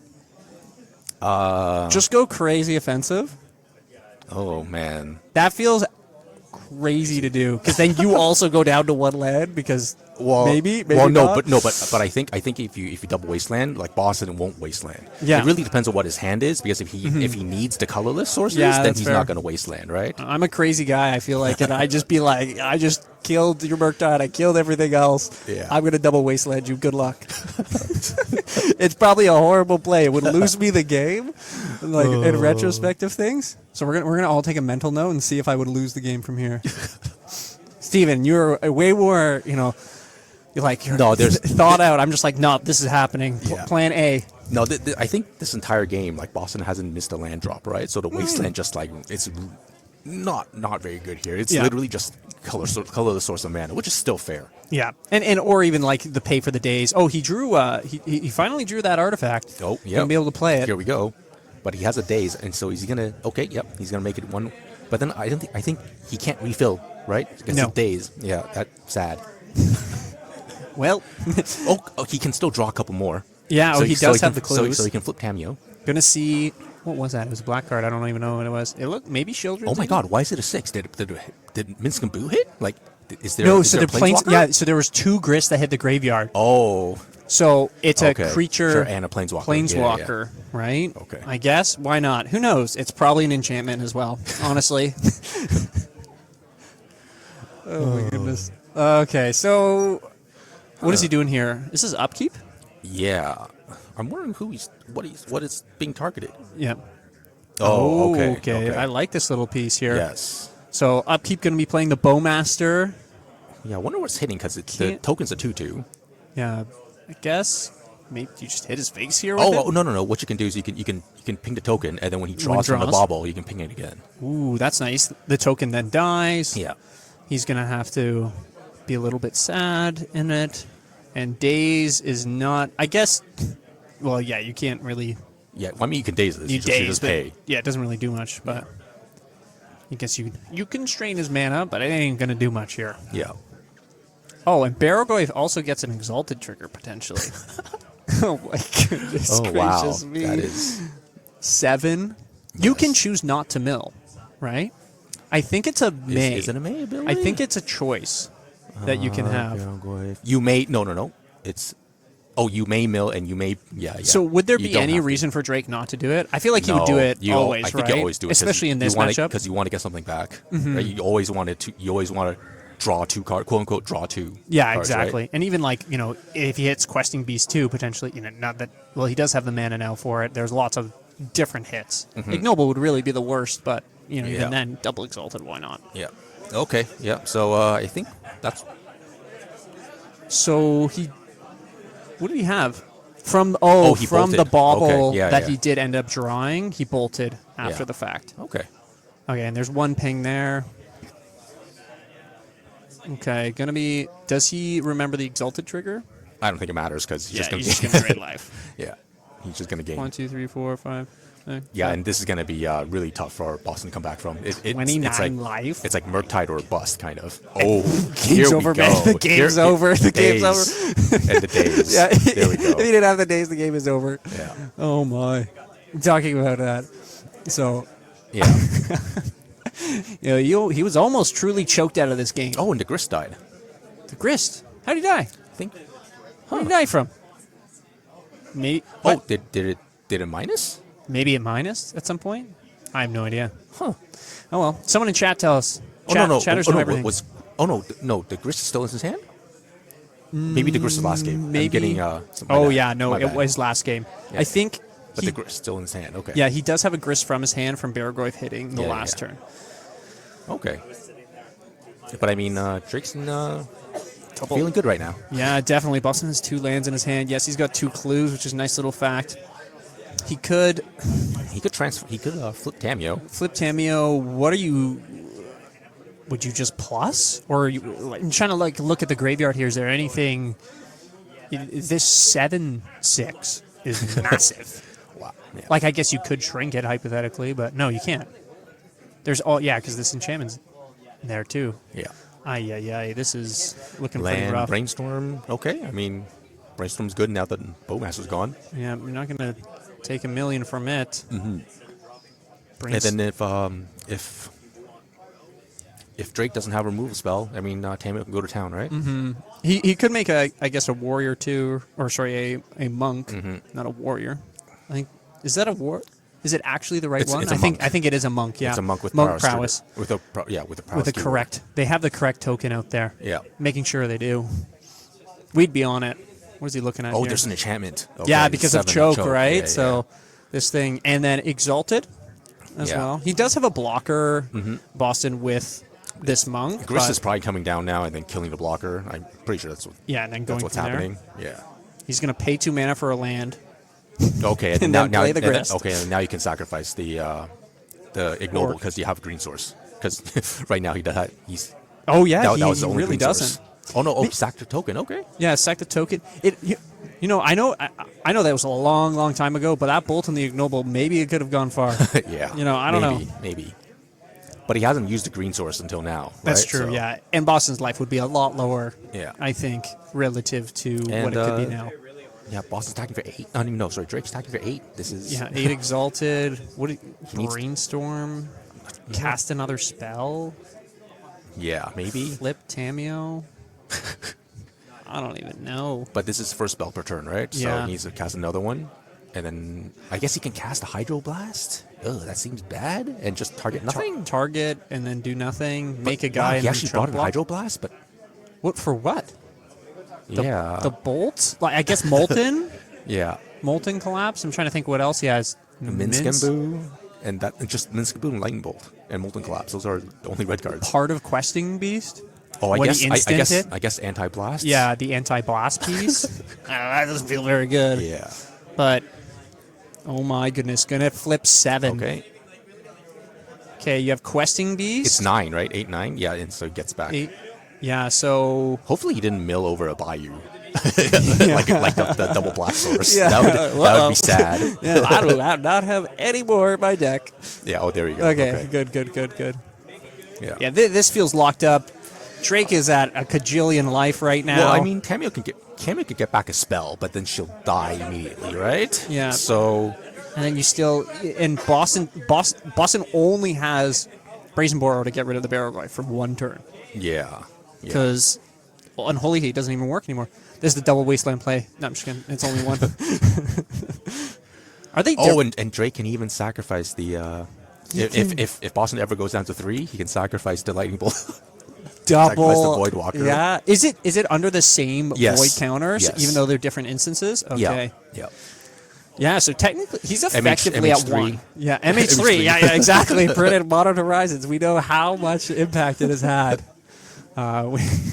Welcome to the quarterfinals of our Yeah. Legacy of the North Invitational. I mean, like look at all the creatures on or permanents on Drake's side. It's all Modern Horizons. That's exactly it. Like, what's the only old thing here? Like the lands. dual lands and Wasteland. Not even the Ruckus. The Ruckus Yeah. is like how new. Oh my goodness.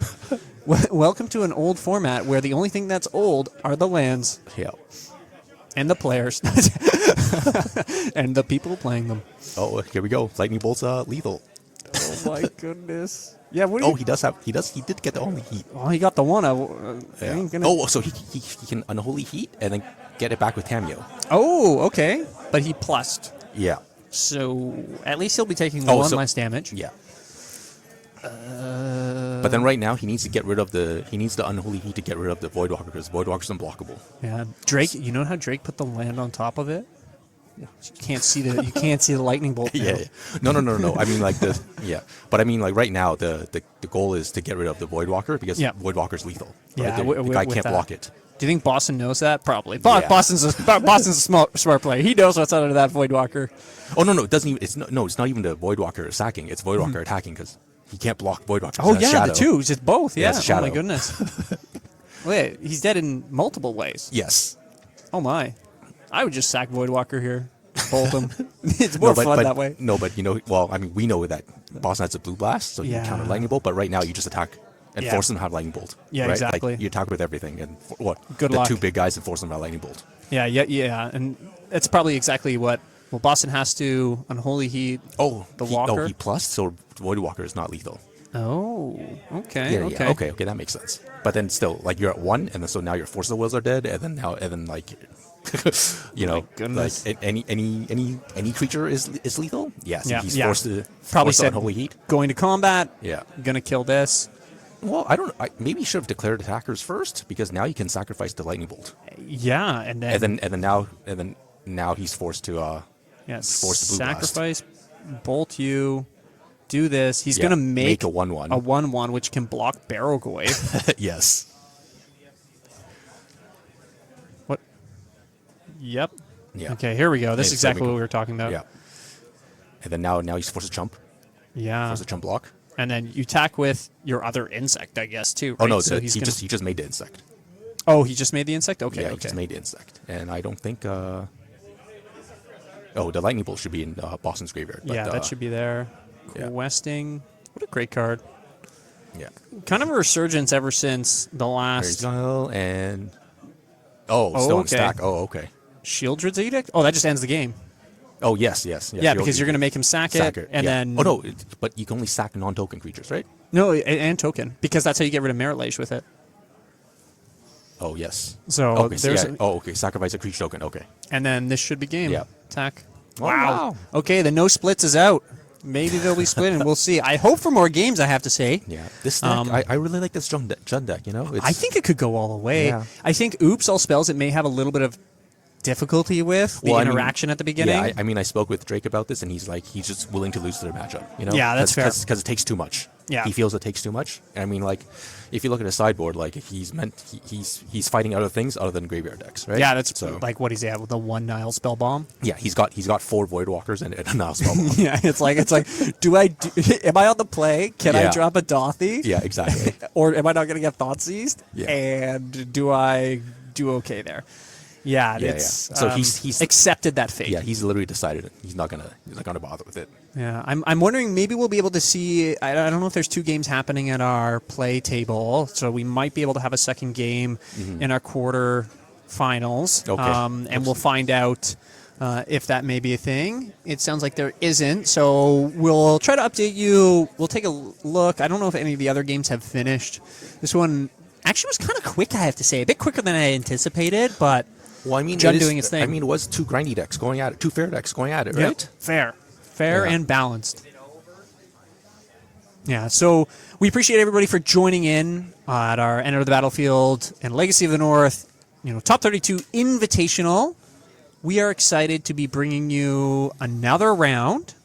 The players are going to play. We're going to make them play, hopefully, for the next round. So we're going to take a bit of a 5-minute break. Well, I mean, someone has to win, so I don't think I think even if they split, they have to play. They got to play. Yeah. We want them to play. Because someone has to win. We want to have fun. We want to talk. We want to be with you in the chatters here. Yeah. So stick around, everybody. We'll be right back. Oh, welcome back, everybody. My name is Will. And I'm Steven. We are excited to bring to you the next round of our Legacy of the North Top 32 Invitational. We started Top 8 just a moments ago of our 5-round event. We had, I'd say, a good diversity of decks come into this, right, Steven? Oh, yeah. And we have a great match. I think all the players finished somewhat early, too, right? Our Oops players are all gone. 2 of them that made it into the Top 8, they're gone. So might be a bit longer of games ahead of us. Who are the players that we're seeing next year, Steven? Yeah, so it's going to be Lyle versus Ethan. I believe it's Dragon Stompy versus Blue-Red Delver.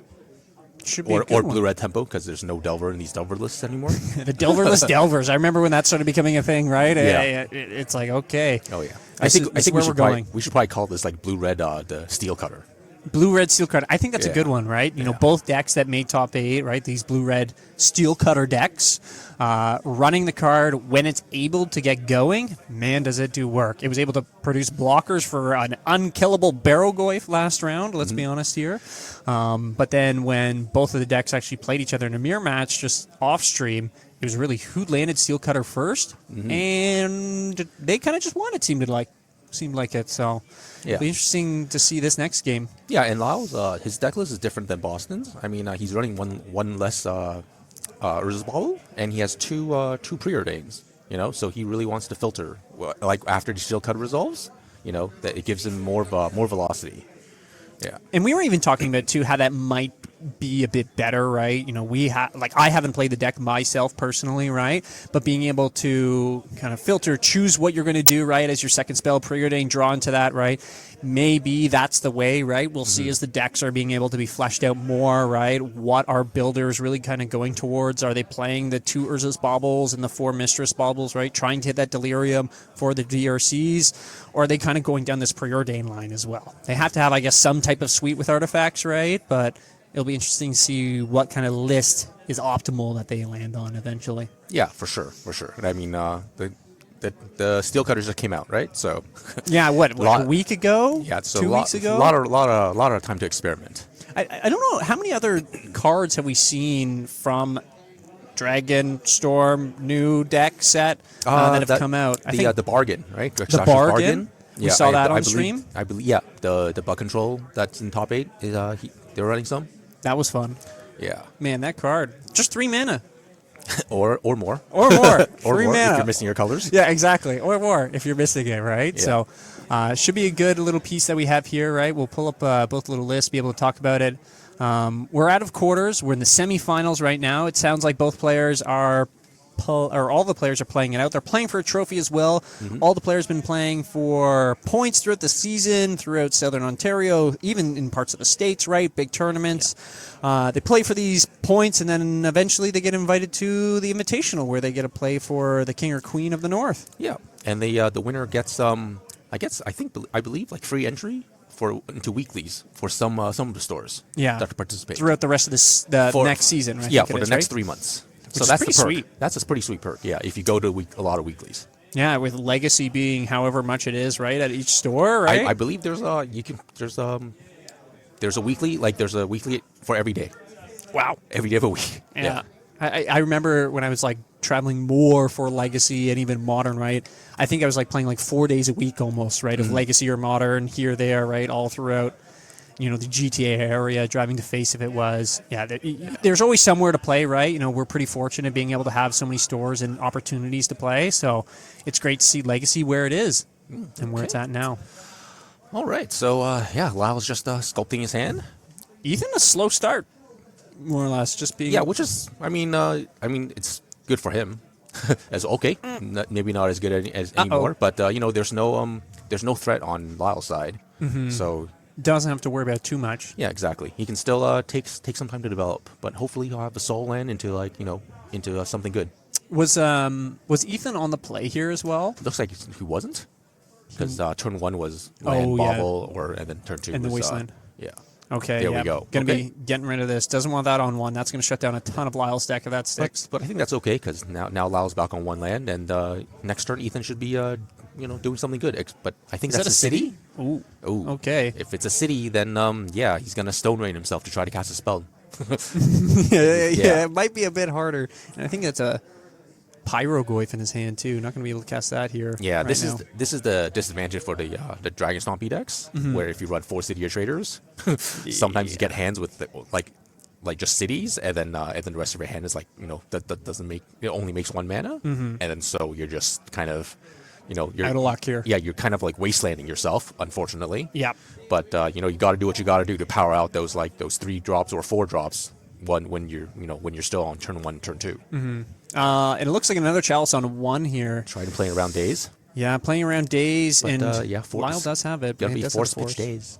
You think so? You probably want to force pitch something else, because now you know that if Ethan plays another land, he's gonna go down on mana, and then so the days will be more effective in the future if this happens. Yeah, if he's able to get that out. And I don't think he drew another blue card. He just drew another cutter. It looks like and a couple lands. Yeah, that's the thing. You're trying to be greedy with the brainstorm.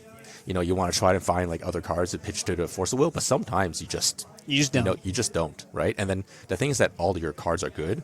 So even if you do find blue cards, you're going to be like, what other blue cards do I want to pitch? Yeah. Right? So sometimes you just got to bite the bullet and be like, This is where I'm at. This is what I got to do. Yeah. And Lyle being able to hit these land drops, though, too, which is going to be important. Well, he brainstorm locked, right? Oh, yeah. So you have to... Oh, yeah, we do have to...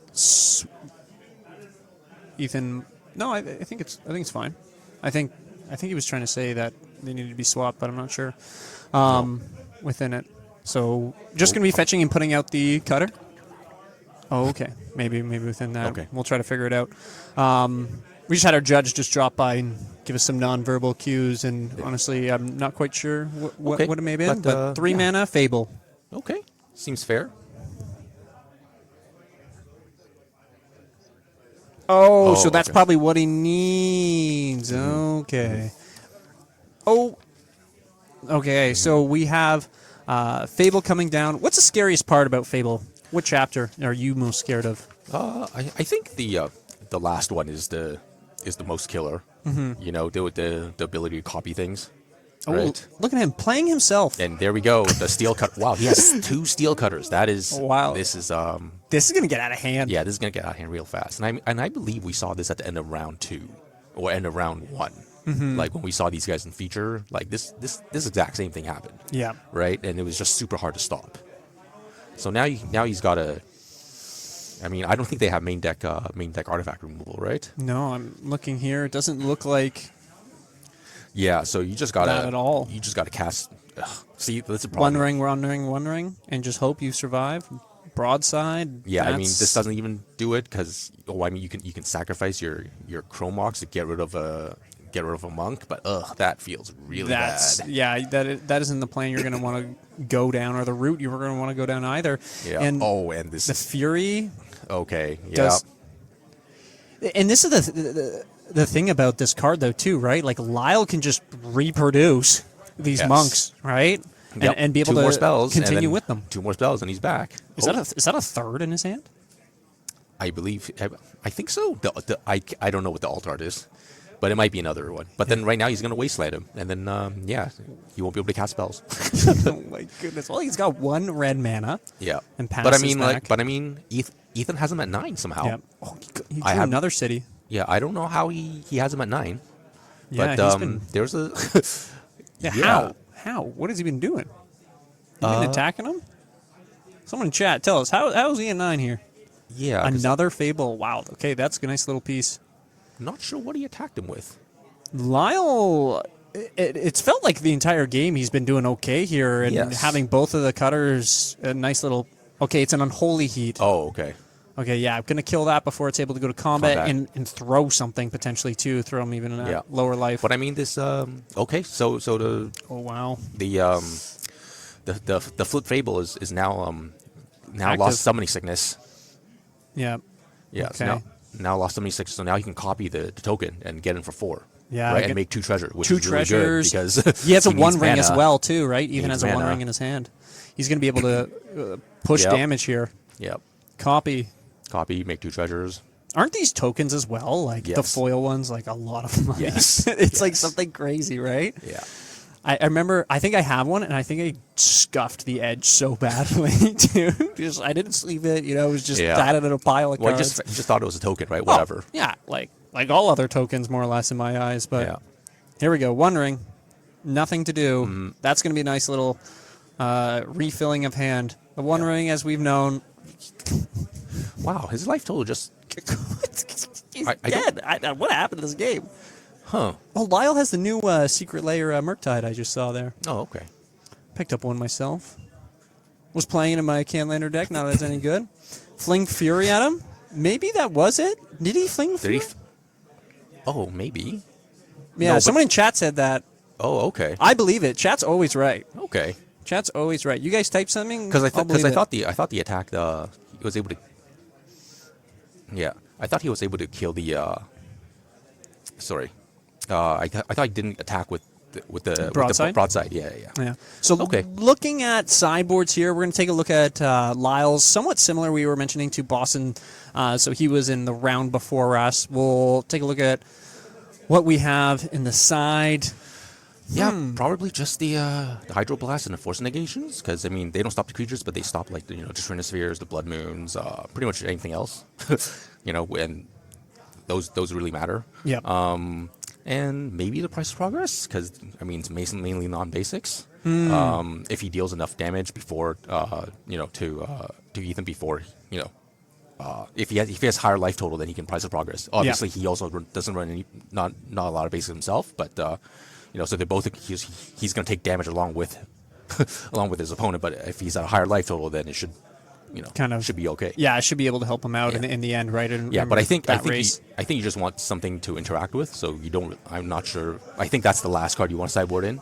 Yeah, the Hydroblast, definitely the Force Negation, especially if, Lyle being on the draw, if there's some type of explosive.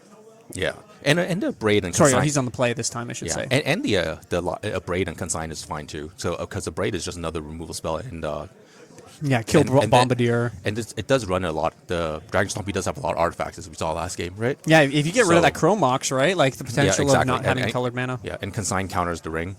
Right, it counters a lot of artifacts for Red Stompy. So yeah, I could see these cards coming in. So it's Yeah. probably just like a Braid, Consign, Force, and Hydroblasts. Maybe not the Hydroblast because the opponent does have Chalice. That is true. And if that's able to be stuck, you're even stuck with more one drops too. And, Yeah. and looking at, we only have a paper copy of Ethan's list here. He has Ashen Riders, 100%. What do you think? No, Why are you no. laughing? No, I'm just kidding. No, but I would probably The Voids, Trinispheres. on the play I would bring in the Trinispheres. On the draw I would not. And then There's and Magus that's of the it. Moon. Oh, and a Dismember? Dismember. That's it. I Yeah. think Lyle's only running one basic island. Is he? Yeah, Yeah, one yeah. basic island. All the rest are Yeah, but I don't want Mages of the Moon because he just lightning bolts it. yeah, and it's gone. Yeah. So you just like 3-for-1 yourself. Oh or wow! something. And exactly what you were talking about of getting the Chalice on one. Mm-hmm. A lot of this deck is now going to be shut down here. Yep. Is he going to be able to have something to deal with it eventually? Oh, and there's the Wasteland. Try to land screw Ethan. So he could try that plan. Yeah, right. slow it down a bit here. Yeah. Okay, putting and out Cutter. And so what Lyle can do right now is just to run spells out, even though it gets countered by the Chalice, Mm-hmm. just to make dudes. Yeah, make them have prowess, right? Because Yeah. it's on the cast, none of them entering. Yeah, and he does have Brainstorm and Daze, so it is in a Wasteland. So he does. Oh, okay. There Okay. you go. So the Daze is going to be effective now. Yeah, 2 mana. Is he going to try for a 4-drop here, Yeah. or Oh, just unless it's 3-drop. broadside? Oh, okay. This card is so good. Yeah. This card, haste, menace. Yeah. Haste, Boast. Menace, and then yeah. The ability is insane. The But ability to I just don't eat things. even know if you want to fling the Chromox because No. it's so important. Not yet, right? Like Yeah. you're gonna be you're just attacking in, right? Getting that damage, Yeah. and then gonna be worried about that afterwards. And it looks like another Cutter Yeah. potential after. Well, I mean, he could next turn he could do Cutter Daze, right? He could Daze his own Cutter and then make a 1/1. I don't know how good that'll be, but I mean Options. With the Chalice in one, challenge want that resolved. we Like go. there's so Yeah, just exactly. Make two guys. yeah. Ethan's like, yep, sounds good to me, I guess. Well, I mean, it's 2/2. It's 2/2s with haste. Yeah. So I mean, it's Getting in. yeah, it's still really good. So he's gonna. Yeah. I mean, I think this is the best that. Ooh, this is actually pretty good. Next turn, I think the turn after this, he can go. Wait, he how did he can get go this bobble through? and brainstorm? How did he get this through though? Oh, I guess he forgot. I guess they both forgot each other's triggers. Oh, that's not good. What? Yeah, yeah. Wouldn't they both get GRVs for that? I don't know, but maybe you want to get. Well, I mean, we should get a judge involved, but I mean, it's on both players too. Yeah, unless they It's on both players Yeah, too. both players to acknowledge that. no, well, I mean, it's Ethan's. Yeah. It's Ethan's trigger, so he could forget it. Technically, forget it. Yeah. Because it's because Lau can still play spells into it. Yeah. Right, but then if his opponent says resolves, then it resolves. Yeah, exactly. So I mean, that's Okay, it could have been that, right? So yeah. maybe letting go through that feels pretty tough, I have to say. Yeah, I think it might have been because he saw the second artifact come down and he saw the one mana spell come down and just got kind of demoralized. Yeah, it's like, and just okay. said resolved and was kind of bummed. That's Yeah. probably what happened. But I mean, Yeah. regardless, sure he wasn't supposed to draw another card and shuffle his library, but I mean he was always still going to be attacked for 6 or for 5, right? Yeah, which is a huge amount, and kind of exactly what you were talking about earlier, right? 2 spells, casting into it, counter or not, Yeah. as we've seen, is going to be have a huge effect. And does draw Blood Moon. He does have. I mean the Blood Moon doesn't really Fury. matter. The Blood Moon doesn't really matter right now. You imprint this Blood Moon, I think. Oh, he's dazing. Dazing that? Okay. Okay, that. Oh, because he has another daze, so he wants to make more Oh guys. my goodness. He wants to try and make more guys. Yeah, and the potential for dazing, right? Yeah, and he's realizing that the Bombardier doesn't really have a lot of things to sacrifice. Yeah. So, Fury. and then he can sacrifice. This is how he got the damage last turn, Yeah. and now he can pay. Yeah, then he's making more guys right now. So they have plus. What are they? +3? No, those 2 will die. Well, I mean, I don't know how the targeting is gonna, because he hasn't chosen targets yet, right? Everything's still on the stack, so the daze is resolved, right? And then so he's gonna pay. He's gonna pay for daze, and then now he gets to choose targets. Yeah, and there's 4 damage he can spread Yeah. everywhere. So on cast, so those 2/2s, those are 3/3s. And then you can yeet this guy as well somewhere, right? For Yeah, so he's paid for the days, and then now he has to figure out how to assign damage. I mean, probably the best thing is get rid of the. There's no delirium yet, right? It doesn't look like there's No. delirium on Lyle's side. So I think it's just instant sorcery. yeah, so you probably would just want to get rid of the Creature. DRC and then the two tokens. Yeah. and then fling the rest at Lyle's face. You think It's the gonna 6 die out of anyways. space, or Well, I mean, it's gonna die anyways because That's he fair, yeah. evoked, right? And then or do the you boast kill is one still, more of the tokens? I don't. 2, so 2/2, kill DRC, kill other token. Yeah, it feels pretty rough though, just killing the tokens. That's the thing. I mean, right now you have to kill some tokens, right? Yeah, absolutely. Okay. And then okay. yeah, sure. exactly what you're saying. Because You're I mean, seeing I it guess as dice. right now, because he's doing it this way because he can't. Lau doesn't have the ability to equip. Mm-hmm. And then if he wants to equip, he has to spend his entire turn to equip onto one of them, and then so he'll be taking 3. No, he'll be taking 1, 2, 3, 4. He'll be taking 4 damage, Yeah. and then next turn, hopefully, he'll have something good to fling to the Bombardiers. But this is yeah.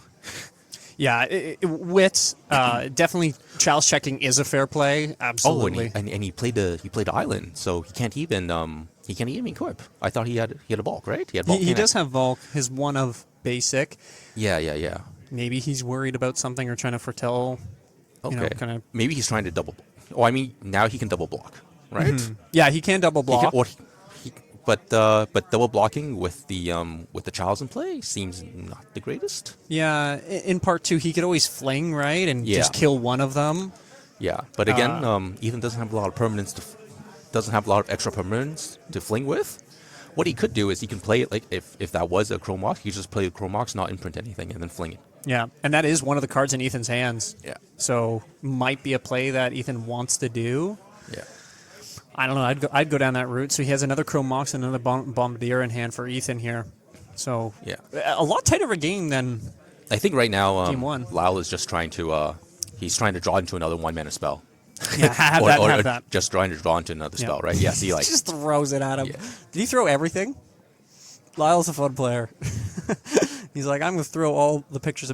Was he on the Pro Tour, or did he just make these of himself? I think he made those himself. Yeah. But, that is weird. Like trying to get rid of. That seems a bit weird. Yeah, to get rid of the Chromox that has stuff imprinted on it compared to like the Chromox that doesn't have stuff imprinted. And it feels really bad too with the amount of lack thereof mana that Ethan has now too. Yeah.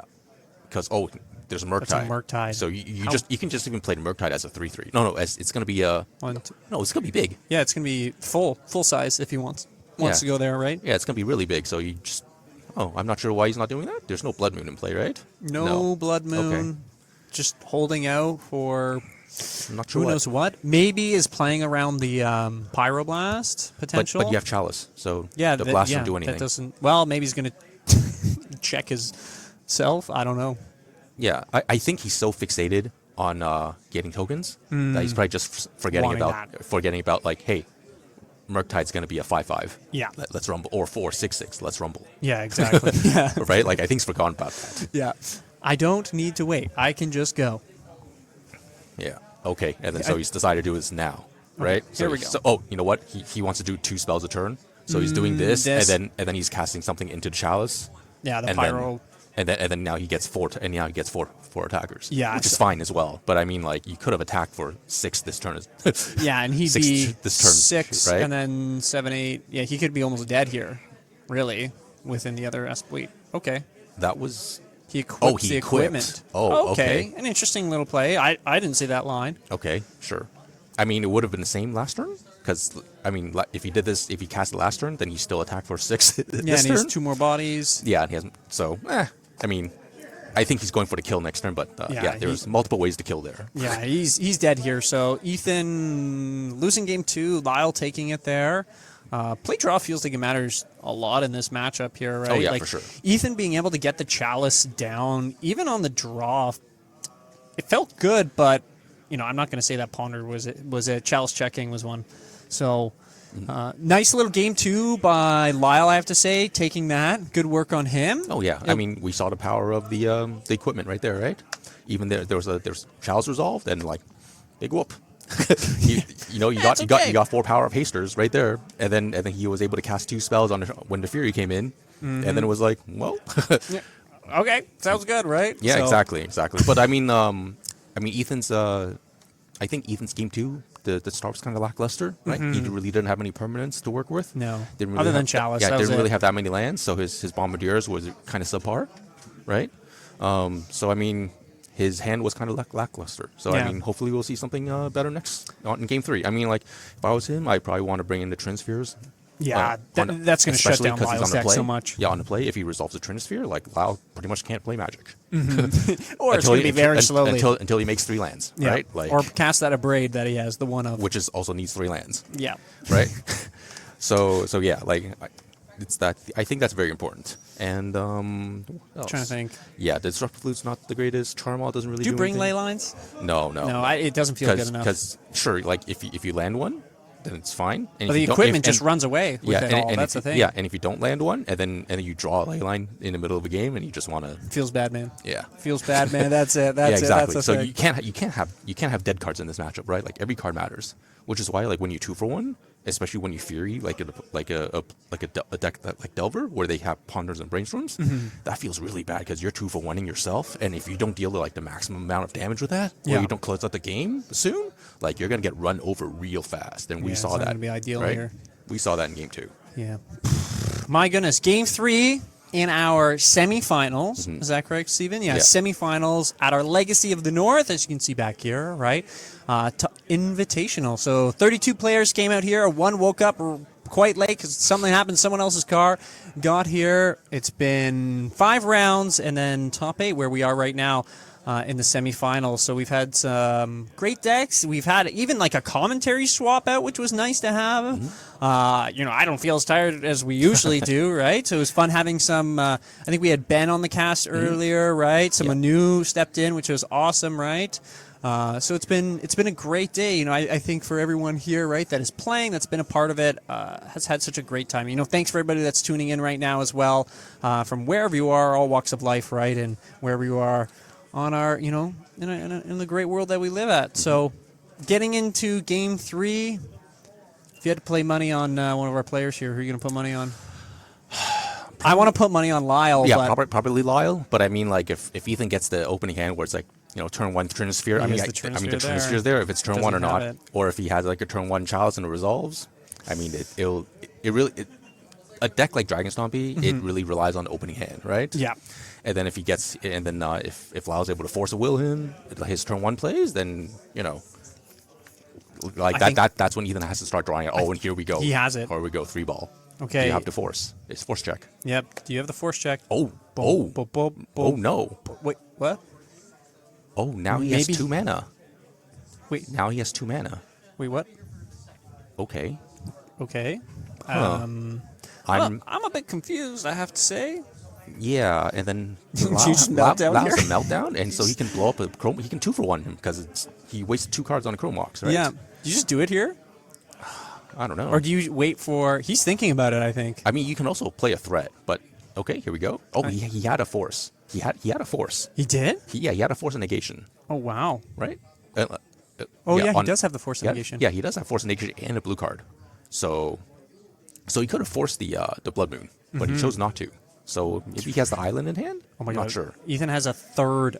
Yes, One and ring. okay, and Ethan just can't. Oh, So okay. this is kind of interesting. Yeah, I'm not sure why you wouldn't have played the Trinisphere. I mean, that's the entire reason to have in your deck. But Yeah. Ancient Tomb on top, so not bad. He's going to try to drop one of these... no, No, mountain. the mountain. Drop the mountain. Ay. Magic is hard. Yeah. This is You this could is just run away this with is- this. Yeah, this is getting rough. The red mana, because of the equipment, is going to really help here. Yeah, I think what might have stopped Ethan from doing turn 1 Trinisphere is that he doesn't have to he didn't have extra lands in hand. So if he that did, makes sense. So if he did turn 1 Trinisphere, then So you were saying about the Trinisphere yeah, play? if he did do it, and then Lyle wastes him on turn 1, Yep. then it's very hard for him to recover. But then that makes sense. But then in a situation like that, it just depends on who draws more lands, and in that case, I think Dragon Stompy's still good because Dragon Stompy still has plays a lot more lands than Blue Red Tempo. Yeah. Someone asked in the chat about Lyle's deck list. We just posted that in the chat there for you. Lazy TCG did that for you, so it's in there. Playing another cutter here. It's going to be The second one. Blood Moon is Not really doing it here so far. Yeah. It's actually holding. Yes, it's stopping a little bit of what's in Lyle's hand, but not really much. Like Ethan has 3 rings, Yeah. and a what? And all of his lands make 1 mana, and then Oh my god! yeah. This, If he has a red card, he does have a. and if Fury wouldn't really save him Fury. either, because Fury can only take out 2 tokens, and then Lyle can just equip another one and Oh smash. yeah, because they're 2/2s with it equipped. Yeah. Oh my goodness. Yeah, it's kind of rare to see a red equipment that gives that adds toughness, because usually the red They equipments, don't. it's It's all usually plus just- X plus O, right? Yeah, and that's something I find quite good about this equipment. And the more we've seen it throughout the day, right?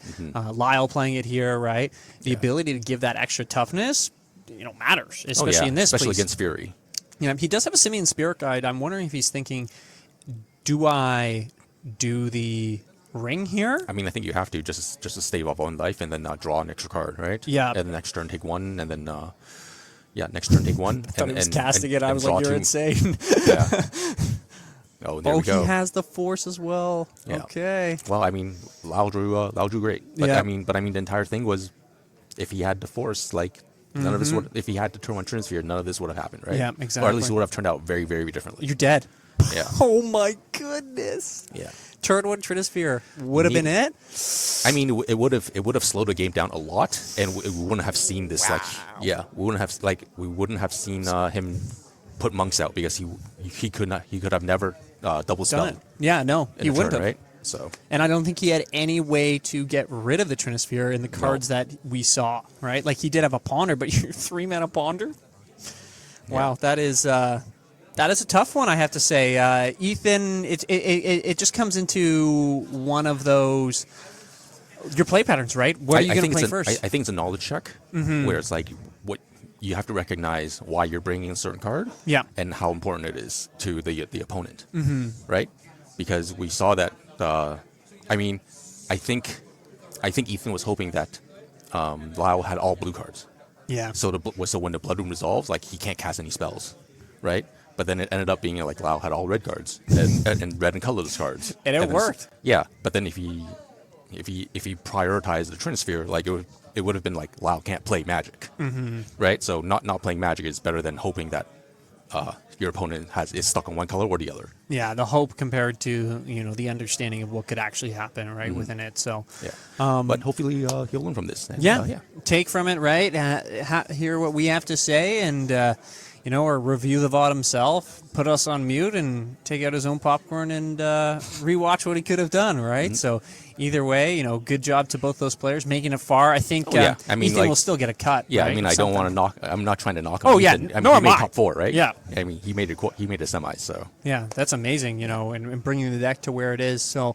Amazing job to him. Lyle going to the finals. Has Lyle ever made it to the finals? Oh yeah, before yeah. I feel like it. Yeah. I think he's always trying, like he tries out the different decks as well. Like I remember him making quite far with Enchantress.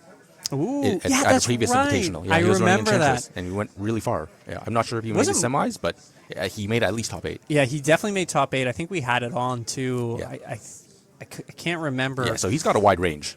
Yeah, he plays a lot. I remember Yeah. he fully proxied. This is a proxy-friendly event as well, for all those who are wondering, right? Many of the Legacy of the North tournaments or events, weeklies, whatever it may be, except for a couple stores, I want to say, right? I want to say 2.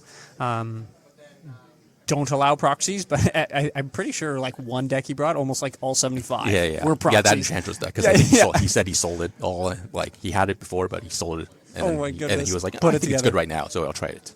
Yeah, that's... and it worked out for him. Hey, if it works... I don't know. Do you think Enchantress would do okay nowadays? Maybe. I mean... It's a meta call, I feel like it again. Yeah, I mean, he was running the version where it's like... where you had Rest in Peace and then Helm. Right? So he was running like a combo kill. Oh, okay. Yeah. Not just like a stall game in there. Yeah, or anything. hang out. Yeah. But I'm a hide here behind all my cards. Yeah, exactly. Yeah, so we're going to go into our backup match. We have Jund, which we saw earlier, Drake playing, a fun list. Young, if you were asking about lists, you should ask about this one, and then we can send it to you as well. Against Troy playing Sultai Tempo. I think you guys saw this one, right? Yeah, right yeah. Before the top 8? Yeah, so we saw Troy on round 5. Oh, no, yes, we Round saw 5. round 5, and we saw Drake on round 3. Or Last round. yeah, I believe it was round 3. But yeah, it looks like Drake's been leveraging the power of Miri's Guile, and because his board position seems a lot better than Troy's at the moment. Yeah, and seeing it looks like Drake's maybe up a game too. We'll get confirmation of that within a couple of moments here. But it'll be interesting to see. I only watch this one off to the side, right? A little bit of what Troy is playing. Beanstalk is in this, correct? Right? Yeah. Up the bean. It looks like probably tried.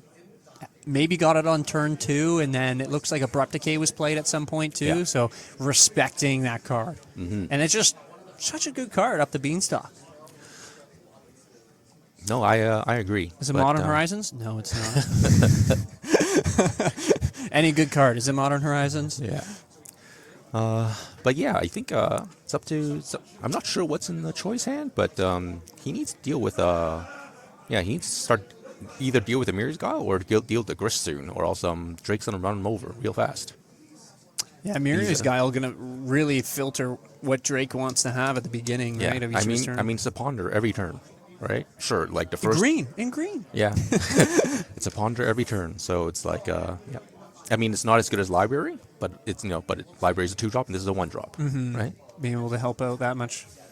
Burrow and who knows what else there. Drake's going to feel like he's going to kind of run away with this a little bit more. Yeah, it's still early on in the game too, right? Troy still has lots of options. Drake not plus? I'm not seeing an insect? Yeah, Doesn't look like it. Huh, maybe he forgot because the resolution of Grist took a while, but Perhaps. 2. oh, or maybe he didn't want to plus that because he wants the cards on top. Oh, that's probably it. Oh. What do they say? 5-head play, Yeah, right? yeah, 5-head. 5-head play there. Yeah. Must be. Yeah, Mary's Guile. Also an Enchantress? Oh, yeah. Yes. You've seen this list before. I was talking to Drake a few days ago. Yeah, it's pretty sweet. He's been crushing with it today. Yeah, he lost round 1 and then won out. Yeah, and hasn't lost since. And, you know, we were asking him after actually the last round, it's like, if you play oops, what happens? He's like, I lose. And we're like, okay, sounds good. And we were even talking about, too, Yeah. Steven and I as well. And choke. Not as good right now because, you know, he only has 1 land tapped, but The threat of everything else, right? Of tapping your underground or even the trop. yeah. Now it's really hard to try to cast this Rakshasa.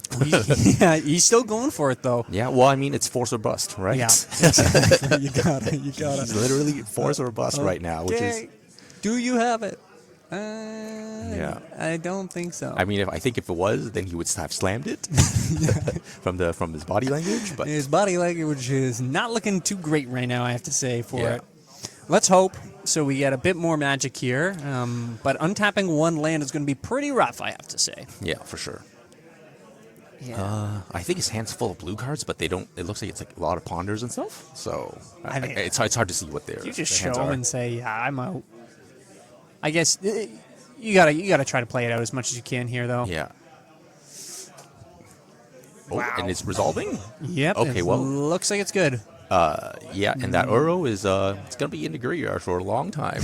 Yeah, you're gonna need 2 more lands and here. here's the thing: like they might not even have that many lands, right? I don't. Like so. like actual mana producing lands, because a lot of it is fetch lands, and he is running a couple wastelands as well. So that's like more colorless lands that do.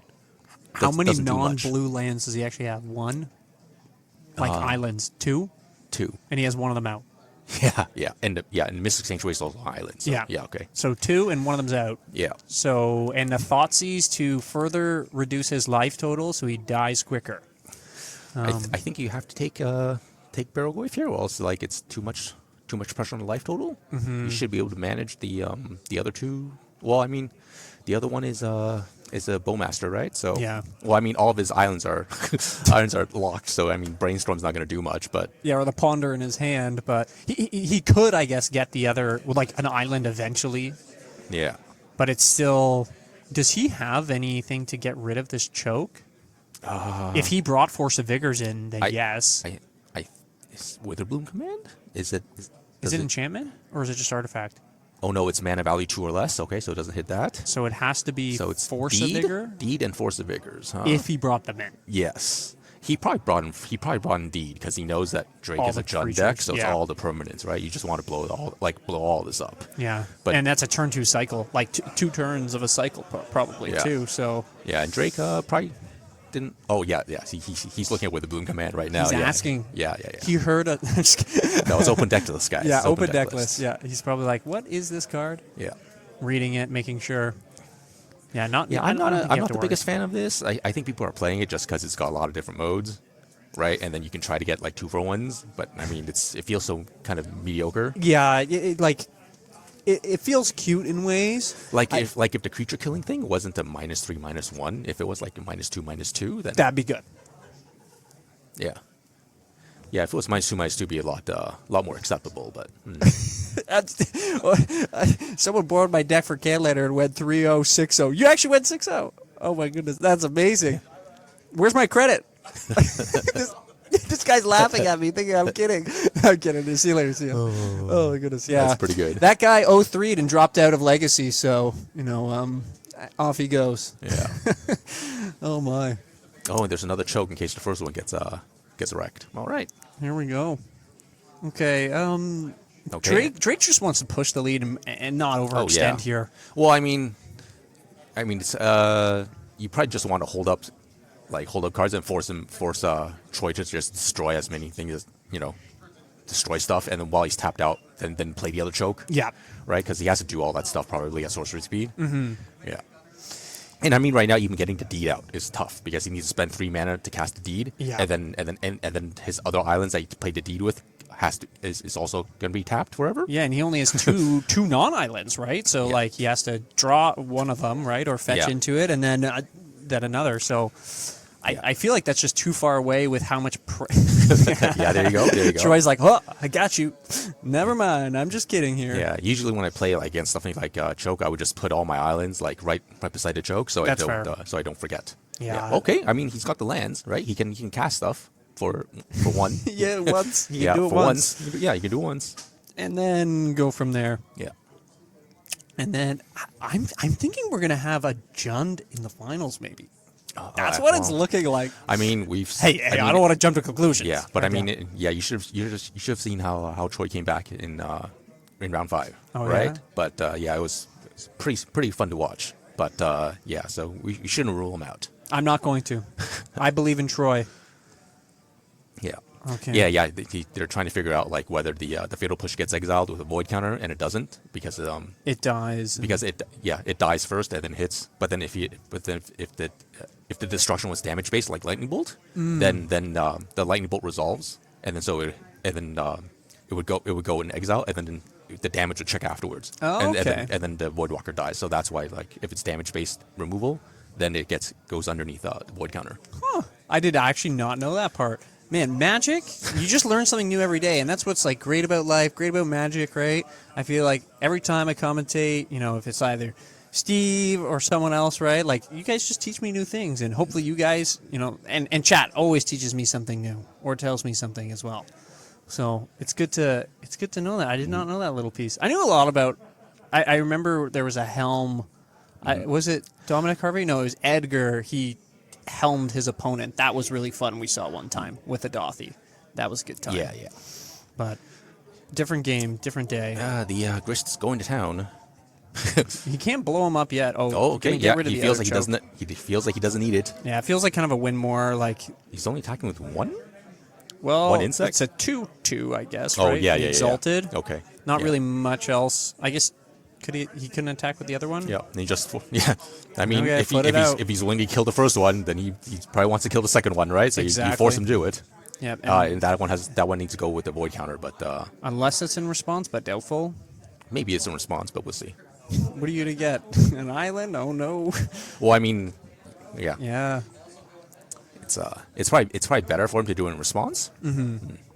So getting his second and his second and last non-island land for this game. I'm pretty sure, like, we can triple check. Does he have a forest? I don't. Oh no, there's no forest. no, right? no Yeah, forest. No forest. All the others are Yeah, and island-based. there's Wastelands. Oh, okay, yeah. So he does have the other removal. All right. Yeah, I guess I should say there are wastelands, but Yeah. Okay. if it has a type. Well, Another one. I mean, if he has a wasteland, then he can play the wasteland and then play deed and then untap, Yeah. right? And be able to then do something. be able to blow up like the board. So, yeah. So that's his out. That's a pretty good plan considering like Drake is, only dealing like 2 damage a turn. Yeah. Yeah. Right. It's not the greatest. Yeah, not so. too much pressure, and there's not too many creatures. That's nice. Yeah. That's nice to have. Oh, okay. Yeah. Here comes the Bowmaster. Bowmaster going to be able to ping him a bit, make a little bit of a body as well. Yeah. So that's going to increase the clock by probably double. Yeah. And I don't know how many creatures Drake actually has in his graveyard, but the 2. Grist can ultimate. And ultimate is deal damage equal to the number of creatures. Yeah, so if Deed resolves, and Deed doesn't hit Grist. Because my. it's not a creature in play, right? Yeah. Yeah, so if he deeds all this stuff away, then then Ultimately, yeah. he could get ultimated. yeah, exactly. He could be ultimated. Yeah, and he can. He's going to have a bit more damage. He's going to have the ping as well, right? Put him Yeah. down. It's going to Ping. be a 2/2, And right? then, and then ping. So he's gonna get 2 pings, and then there's gonna be a 2/2, And then. and then on Drake's turn he can attack with those guys. Yeah, and then have 6 damage for go to 2 if he wants ultimate now with Grist, which would be crazy, let's be honest here, but probably not going to do that. I mean, the ultimate won't kill him because ultimate's -5, right? -5, yeah. It And wouldn't he's- kill and he's at Grist. 6. And And then he's put at him 6. to 2, right? So Yeah, ultimate's -5. so Troy, it's really deed or bust. Yes. I feel like it here. Yeah. Deed or bust. And Well, I mean, it's still he's still gonna eat some damage from the Bowmasters. So yeah, and this choke is doing work. this choke has choked him out of the game. Yeah, That Ponder not doing a lot here. Yeah. The other pieces as well, right? Yeah, go Jund, man. Go Jund. Go, John. Honestly, like, you know, I think we all got to cheer for it a little bit here, no matter where we stand on what decks we like. Seeing a Sultai tempo is nice, especially with the Beans piece. Yeah. Oh, is that a merge cut in his hand? So he does have a cut. He does? I think he has a cut. Yeah, I think he has a murderous cut in his hand because Okay, I saw that's the saw the watermark. Okay. Yeah. So not out of it yet. Yeah. Cutting Bowmaster here. What do you cut? You might even cut The orc? Cut the 2/2. Yeah, I was about to say, like, you cut the orc. Yeah. Oof. I mean, it's You get a getting draw. it's getting to a point where you just like attack with like everything because you have more insects than what the exalted trigger gives you, right? Yeah. Yeah, that's true. I'm going to attack him with this one. Okay. Oh. Here comes. Well, I mean, Murktide doesn't do much because he Yeah. just sacrifices an insect and then blows up. Oh, yeah. blows up the Murktide. So, I mean, assuming that is a Murktide, right? That Yeah, art that is a Murktide. Okay, Yeah. okay. It's one of the 13 arts they printed. Yeah. That's the etched foil upside down version. The showcase one, right? Yeah. Yeah. Do you even bother making it bigger here, I mean, knowing it could just die? yeah. I don't know that. I mean, I guess. think you have to make it a certain size. Yeah. So Drake respects it, That's fair. right? And then is forced to kill it. But I think like Drake's gonna kill it regardless. Yeah. He just pings it. He doesn't even Well, ping no, Troy. because it's from the Troy drew a card from the Beanstalk because the Yeah, I'm surprised he didn't just ping Troy himself, right? So yeah. with the damage, yeah, you just kill this Murktide and then attack with your little Oh, insects. I think he even drew a red blast, so he's just gonna red blast it. Oh, He could red blast it if he wait, wants. isn't he just dead? Yeah. 7, 3, 4, 5, 6. Oh, ignobles a 0. Yeah. Well, Attack go with- to 1, untap your swamp. Oh my goodness. Oh no! Well, Yeah, it's I mean, this is a rough one. that's what happens when you're under a choke, right? No. Yeah. No. Stop that. No. Yeah, that's the joke right there. Yeah. That's the joke. He tried. Yeah. You know, I respect it. You know what? Not- Troy's not got to in do? semifinals. He has to force whatever it is. Go out on your own terms. Do it. Force yourself. You're at 1, so okay. I guess he can. Yeah, he he can can do cast it. with the Bloom command, kill a Bowmaster, and then no. drain for 2. And okay, No, we'll he concede. doesn't cast Witherbloom. Oh, he doesn't have a blue card. So No, he can cast with the Bloom. But he doesn't have force. He doesn't have a blue card for force. But I don't think that mattered. See, I was thinking he just use force, counter his own spell, and lose the game from that. Oh, sure. That's sure, what I was sure. thinking, right? Yeah, Go yeah, out you on can his do own that. terms. Yeah, you can do that. Like, yeah, it's looking pretty rough. So Pernicious Deed or bust, and it was bust. Bust. Unfortunately. So Yeah. amazing job for Drake there. Congratulations, making it Yeah. to the finals. I think he'll be ecstatic about that. Oh, yeah. He Go seemed Jund. he seemed pretty happy about the Oops, previous losing. round. Yeah, oops, losing, and then. Yeah, Going into what, blue-black tempo? That's got to be. He's got to feel pretty good about. blue-red, right? Yeah, Blue-red blue-red. tempo? Sorry, yeah, blue-red Yeah, tempo. yeah. He's got to be pretty happy about that. Like he played against Boston at the beginning of top 8. Yeah, it's pretty much going to be a mirror match, right? Almost a mirror match. So, yeah, it should go in his favor because I think this Jund deck is very favored against Force of Will decks, right? Because they 2-for-1 themselves, and then you're always getting some sort of advantage yourself. And if Barrogoyf comes down, Yeah. good luck killing this thing. Well, I mean, Lau does have 2 unholy heats. Yes, he does. He's got 2. He's got double. He's Double got the double. offers. Yeah. Double the heats, right? Double, Double yeah. the heats. Twice the amount that Boston had. So, yeah. Yeah. Does he have any more Brazen Borrowers? I don't know. I think there's only one. Yeah, there's only one. That's really it. That's really it. And Yeah. sideboard wise, he might have a bit more options, but we'll talk about that later when we get to that round. Amazing job in the semifinals. We'll be going to the finals probably pretty shortly. And, we've had a great day so far. Is there anything that sticks out of your mind as plays that you've enjoyed seeing or anything that's here? Probably round 5 was one of the more exciting matchups. Yep. Yeah, where it was Troy and so it was Bug Control versus the Nadu Breakfast. Ooh, Right? yes, that I did. I was watching that one on someone's phone. Yeah, in yeah. the other area. Yeah, so that was pretty interesting, especially game 2 when Troy landed the Leyline of the Void, and then we saw in Nadu Breakfast, I think Cody's 75 that he only had 1 out to it, and we weren't sure if he brought in the Oh Serenity. my goodness. Yep.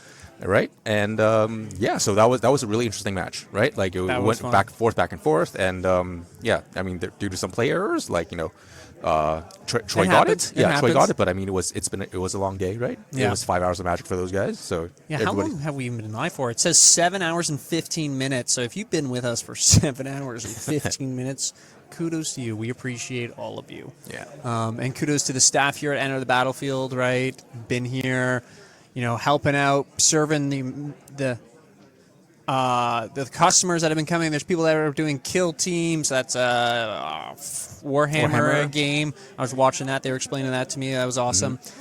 We will be going to a short break, I think 7 minutes, and then we will be coming back to the finals. We have Lyle versus Drake. It'll be a fun one. Thank you very much, everybody. Stick around for our finals of Legacy of the North, Enter the Battlefield, our 32 Invitational. Thanks, everybody. Okay, welcome back, everybody. My name is Will. I'm Steven. And we are excited to bring you the finals of our Legacy of the North Top 32 Invitational. It's been a long day. It's been a great day, though, I have to say, right, Steven? Yeah, for sure. We've had amazing games. We were talking about round 5 of how that's been a highlight of ours. We just finished kind of watching 2 games, I have to say, right? Within our semifinals. We have 2 fun decks lined up for the finals. Honestly, I'm kind of excited for it. We have Lyle. Yeah, with the Corey Steele deck. Yep, and some people are saying Corey's list, right, are so tight within it, and especially Lyle's list. And then we also have Drake's list, which is, I think, a fan favorite for myself. I don't know about you, Steven, right? We have to be unbiased. Yeah, but I think it's always nice to see a non-blue deck do well in Legacy, right? And it's yeah, what is it? It's a Jund deck? yeah, for sure. And I'm putting my money on it, I have to say, and especially maybe in this matchup, Yeah. it may do quite well. And it also doesn't look like your classic Jund deck, right? Like no Tarmogoyfs, no Fable, Mirror Breaker, no Furies, right? So it's just it's a lot of cards that try to get value, but in different ways. And these guys are ready. It seems like Drake's wanting that win really badly. These players are not just playing for credit at Enter the Battlefield in Newmarket here that they're looking to get. They're playing for the one of the kind. Well, actually, there's a couple of these, but one of the kind of this one of the Legacy of the North trophy. Yep. And then the winner gets to play Conrad because he was the last Legacy of the North champion. And then whoever wins gets, I believe, free entry into local Legacy events for participating stores around GTA. Yeah, which is a great little piece. They also get their little name, not little name, but they get their name on the larger version. I don't know what scale. It's like massive. I remember we've had it on commentary here before, right? The thing weighs a ton as well. There's like a steel rod in it to support it. They get their name with a nameplate on that one, talking about who are the kings and queens of the North. That actually has a showcase here at Enter the Battlefield in Newmarket. Yeah. So make sure to give us a follow if you haven't done that already here on Twitch. If you're watching the VOD of this afterwards through YouTube or wherever it may be, give a subscribe. If it's on Lazy MTG, right, an affiliate with Enter the Battlefield and also Legacy of the North, make sure to put all those pieces where the social media are to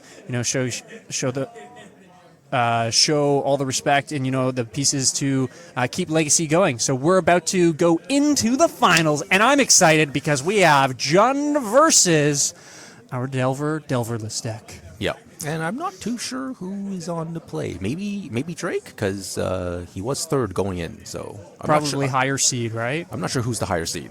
I want to say we'll see. Drake, and it looks like Oh, it's probably Lyle. they're both 'Cause, giving little hand Oh, waves. okay. There we go.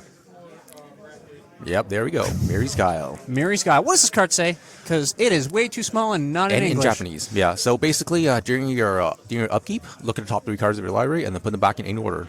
So it's like a ponder every turn, except no shuffle effects. So not as good, but still really good, especially in a green deck here too. You want to manipulate. Wow, respect. Exactly. Like it. This card really deserves the respect because Jund values the card selection, right? Yeah, being able to look for what he wants to do.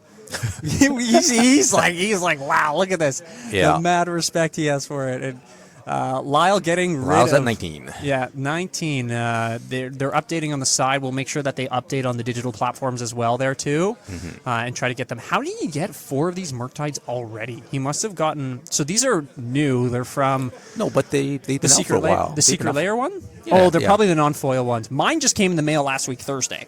So that's why okay. I'm like, how did he get them? But maybe they're the No, they've non-foil been, ones. So yeah. I couldn't find them. It's impossible to find cards. we were talking about it the other day, right? Impossible to find cards these days. So Yeah. here we are, though. Ponder? Okay, yeah, and he's got a Ponder, so not quite sure what he's looking for, but probably for some threat. So There's To DRC, apply the Bobble, pressure. and he had another Murktide in the Ponder there. yeah. So there's a days that I'm surprised he didn't play the Bobble. All right, Wasteland, get out of here. and probably a Hierarch. Yep. Oh, Make Strand that days. Let's go. Strand that days. Let's go. I like. And Was the plan to Corey Steal and then double Bobble, or probably. I think he does have the Corey Steel. I don't know if he has any other lands after this, though, too. Because he has on top a DRC as well. Yeah, but I think Drake's a bit land flooded, which is kind of unfortunate. But he does have. It looks like he has a Planeswalker, maybe a Grist. Maybe a Grist. But if he play around days, which I mean he already did it once, might as well do it again. Yeah. Gonna attack in with the Ignoble. Get out of here, he says. Mm-hmm. I like the beats of the Ignoble. Yeah. Gonna draw it. Still no other land. Okay. Well, I mean it's time for DRC. Yeah, I'm gonna lead it with this. Yeah. It's gonna and then, happen. and then now you can play a couple baubles, get some triggers. And probably has Delirium. After the No fact? source. No, there is sorcery, right? Because he has a Ponder, and Yeah. then artifacts will make it. Yeah. Yeah, so he Yeah. So he will get Delirium this turn if he cracks the ball, plays and cracks the bauble. Yeah, I may want that. Try to hit this land drop for the next turn, right? Yeah. Try to get this. And this is fairly Corey important Steele. too. Yeah. Maybe holds the other bauble. I mean, if the whatever he surveils is bad, then probably play the bauble. If it's good, then you don't need to, right? Save those triggers. Yeah, especially with the Corey Steel, can potentially cast that, right? Cast the bauble, get the Yeah. prowess triggers next turn as well. We've seen this card do works. Oh, there's the card that's impossible to kill. Well, I mean, it's Not it's impossible, Still, not it's impossible. still okay right now. Yeah. I mean, it's only a 4/5 at the moment. Oh no, it's a 5/6 because of Mirror's Guile. Does he? Yep. Yeah. No, he's got to save his. If he has counter spells, he's got to save it for better things. Yeah. No, not gonna save that. That's why I was like, my goodness. Because if he does have like a Murktide or another threat, like there's no need to counter, or like 2-for-1 yourself over a different threat. Yeah. Gonna look at the top here with Bauble and draw. Okay, here we go. Yeah, you have to draw that card. What is happening? I think Lau did something too fast. Is he gonna call a judge on this? No, you have to. Yeah, You have to. let's go. Yeah, I think he played a land before he drew from Bauble. I think that's the problem. Yeah, that's it. So he's explaining it. Yeah. The judge is right there because this is the last match. So Yeah, I respect this from Drake with the trophy on the line, right? With the ability for it. So well, I mean, could I be think seen this as is a missed trigger. I think this is something that everybody should do. Especially in Keep people tight. in an event like this. You want to play fair, right? Yep. And it looks like that's. Well, we'll see. Drake taking off his sweater too within this. Knows that the pressure is on in this finals. Yeah. And it's pretty warm over there, I have to say. It's a lot warmer There's in a lot the of other lights. room. They're under a lot of lights, right? That is true. What, they have 3 there, I think, now? Yeah. So it's definitely bright. I wonder what the ruling is for this. And we'll hopefully find out I think exactly also- what the reasoning is. Yeah, I mean, I also think it depends on how many warnings Lyle has gotten this tournament throughout. already. I mean, hopefully not too, Not too none. many. Or Yeah, none exactly, so far, right? Who hopefully, knows? But yeah, Yeah, that's one thing. So we're actually using a program called Spice Rack. And apparently there's like a judge little feature on it where judges can see all the lists there. They can actually give out warnings throughout it too. I remember being told at the very beginning, or at least that's what we're working towards. I don't want to, be held to that exactly if it's not there or is coming. But that's something that, we've had a lot of success with using it, and then it uses Moxfield for the lists. And it actually makes it quite easy for us in commentary, right? We see all the lists, we just click on it, it pulls it up if it's digitized, and then we're able to pass that on to chat too. So it's a nice little thing. You kind of see how people have progressed throughout the tournament, and even, for Drake and Lyle getting into the finals here, which is nice. So yeah. we'll see. we can see our judge's shoes there, but and someone else is pretty close to Drake there too. But Yeah. I don't know what kind of call Probably this is another gonna be. spectator, but yeah, it might take a while to do this. So For this matchup, I'm thinking that Drake is a bit favored. We were talking a little bit about it before, right? It really depends. So it looks like it is a missed trigger. yeah, For the bobble. because he did It's- not draw a card. Yeah, he and did land not draw a sack. card. Yeah. So on Lyle, if we're going too fast, play it slow, right? Do what you need to do. Draw for bobble, then draw for your turn. Yeah. And then go from there. So I agree with you, Steven. Right? I think that's good. Right? Play to the win. Like play to your outs. Play right. Yeah, right? play fair. That's the thing. Play fair. So we no need to shortcut. There's no time on this as Yeah, well. there's no time limit, right? So, Yeah. yeah. And there you go. So he's triggering the triggering Corey Steele, making Monk attack for 2. Play himself on the board. Yeah. Have a good one. Our infamous, famous Jim Mr. the Monolith. Mr. Monolith. I like that. We had him on stream today, which was good, right? Yeah. So yeah, I mean, I think Lyle's kind of turning the corner right now because his hands seems to also be kind of filled with gas. Maybe, or is it just days in a Murktide? I think it's Days in Murktide. That's the But last time I remember what he had there. but I think Murktide's still pretty good. Mm-hmm. Yeah. Especially if he's able to get it out here and without. And I don't know, is Molten? I think Molten collapses sideboard Yes. for Molten Drake Collapse too. sideboard. Yeah. Acknowledging that. But he does have the grist. yes, that is true. He does have the grist here. So I mean, he can play around the days. Oh, and he has abrupt decay, so he can That's kill. good. So yeah, he can. Do you- If he keeps trying to play around days, then he cannot. Then he cannot deploy. Oh, actually, He can could do both, He can right? deploy the 3-drop first, and then play the abrupt decay. yeah, because it can't be countered. Right, but then right now he can't. If he's trying Don't to play around play days, he into can't it. play the 3-drop, which is Yeah. unfortunate. So he might be thinking that he should have played it the other way around. Mm-hmm. Right, he should have played the threat and then played the decay. Yeah, he does have a Barrowgoyf as well, and I'm wondering, is he okay? Yeah, there's Out of the days. two, Yeah, right? See? Yeah, see, and he probably realized Exactly. that he needed play pattern. And he needed to have a threat on board, right? So he has to force the opponent to do something. Yeah, and I remember too when we were talking about earlier, like how big is this Barrowgoyf going to be? Like Lyle may be able to shrink it a bit within the artifacts from his graveyard. I mean, Drake's graveyard has planeswalkers and enchantment, yeah, right? Yeah, so, that's good. So I mean, Lyle can't get rid of that. Yeah, and it's going to come down. So, how big is he going to try to make this while also shrinking this Goyf next turn? Mm-hmm. Is he going to get rid So of Drake's probably regretting slamming down the Grist? the grist, the grist with under trying to go through days. Mm-hmm. But yeah, this might be a bit difficult right now considering Drake is going to get the he's going to be attacked first. Yeah, exactly. Yeah, and have that damage first. But yes, Barrowgoyf does have that lifelink, which is nice. But Yeah, and it is a 1, 2, 3, 4. So it's 4 on Drake's side. wait, he has There's an 5, 'cause artifact. he didn't 5, exile 6. both artifacts because I 5. guess he wants a Delirium for the Creature? DRC. Yeah, and a creature. So it is a 6/7. It looks like it is a 6/7. Okay, so So it could. So the They're race is equalizing. yeah, and because it has Death Touch, Lifelink. So well, I mean, Death Touch doesn't really matter, but it has Lifelink. Yeah, So he it will. is winning. Yeah, he is winning. Wow. Okay. It is the same size as the Murktide, Double DRC here. and Unholy Heat doesn't do it. Yeah. It might be just double DRC here after. Yeah, just Chump Block. Well, I mean, Oh, even Chump Blockers doesn't do anything. Yeah. Because, He's exalted, as you said, too. yeah. So it's really what, a I 7-8? mean, I mean, he has to. I think he had.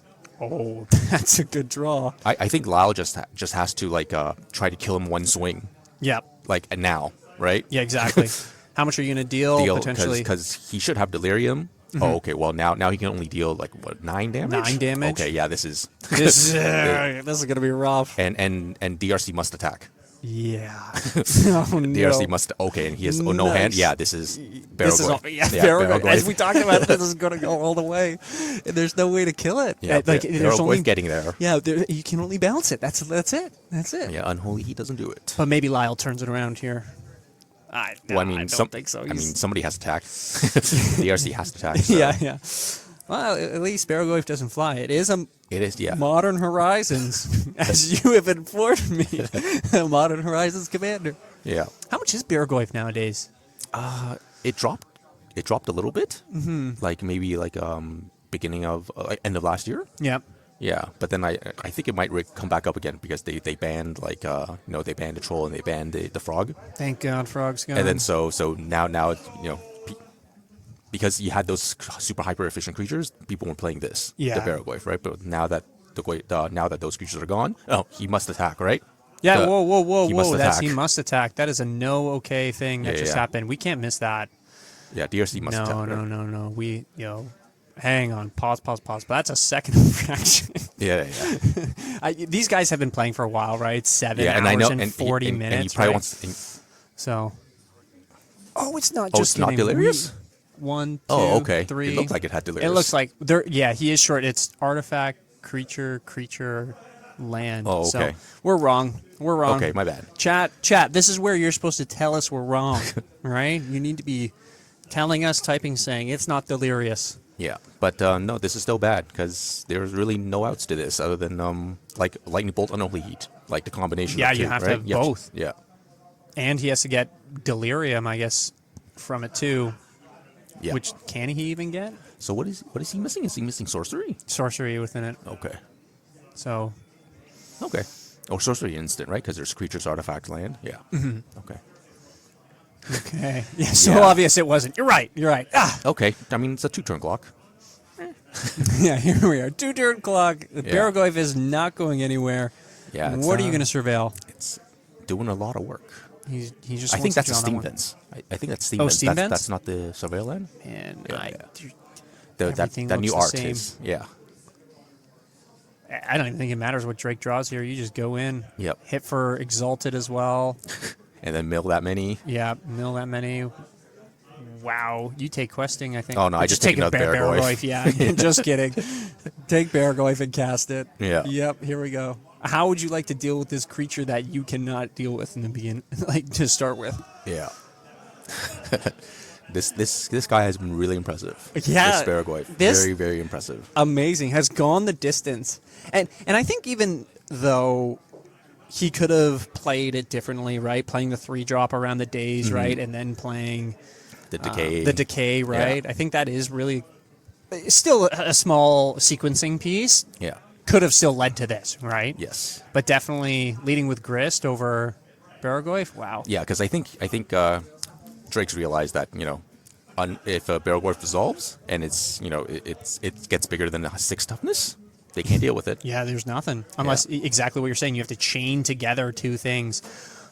If we're able to look at Lyle's maybe first, because it does feel like a bit of a uphill battle for him. The sideboard is different than what we had earlier for Boston, the other list that was in top 8 with him. Do we see any differences that might be able to help him? I don't mind seeing the submerge, right? So there's the one submerge there. That's all right. It's the and maybe Is some that- hydroblast in case Boston did bring in the hydroblasts. Yeah, it didn't do much. It didn't I think, do much. right? Yeah, it didn't do much. But again, it feels like maybe he should just be going with Price of Progress and the submerge, right? Do you think there's any And Endo reason- Braid for more removal. Yeah, more removal. The idea of going for a surgical extraction and you just pray that you get rid of the No. first. I feel like it's too cute and Yeah. would never work. I mean, if his deck was a black deck and you go like Thoughtseize and him to Turak, and then Yeah. so all the whole stuff gets thrown out, like all the important cards gets in your graveyard first, then you surgical it, that has more merit. But to be like a tempo deck and then you can't control what's going to the graveyard, not Yeah, really. Not worth it. Yeah, it's a lot more difficult. And then kind of looking at, when we talked about Drake's list after that, there's a lot of options. Choke seems like a good one. Molten Collapse we talked about as well. Yeah, and a couple blasts because you still need to deal with the Murktides. Yeah. And we saw Molten Collapse do works, right? In this Yes. exact matchup last time. Yeah. I don't And the again, choke- I wouldn't like it is a deck with days, right? So the chokes aren't the most effective. I think on the play you want choke, on the draw you don't. Yeah. It especially when you go like turn 1 elf or turn 1 hierarch, and then they go they could do something and you go turn 2 choke or Yeah. like stuff like that makes me want to choke. But if I'm on the draw, I don't want choke because You'll be set back too much. yeah, exactly. Yeah, so it feels like the ball is still in Drake's kind of court here of making sure Lyle has, the answers and Baragorth doesn't stick. Yeah, and he might be trimming the Minskin boot because if he thinks that his opponent's Lyle's gonna bring in blue blasts, like you don't want to pay 4 mana and just get answered by one red mana, right? Yeah. So You're down 3 in that exchange. yeah.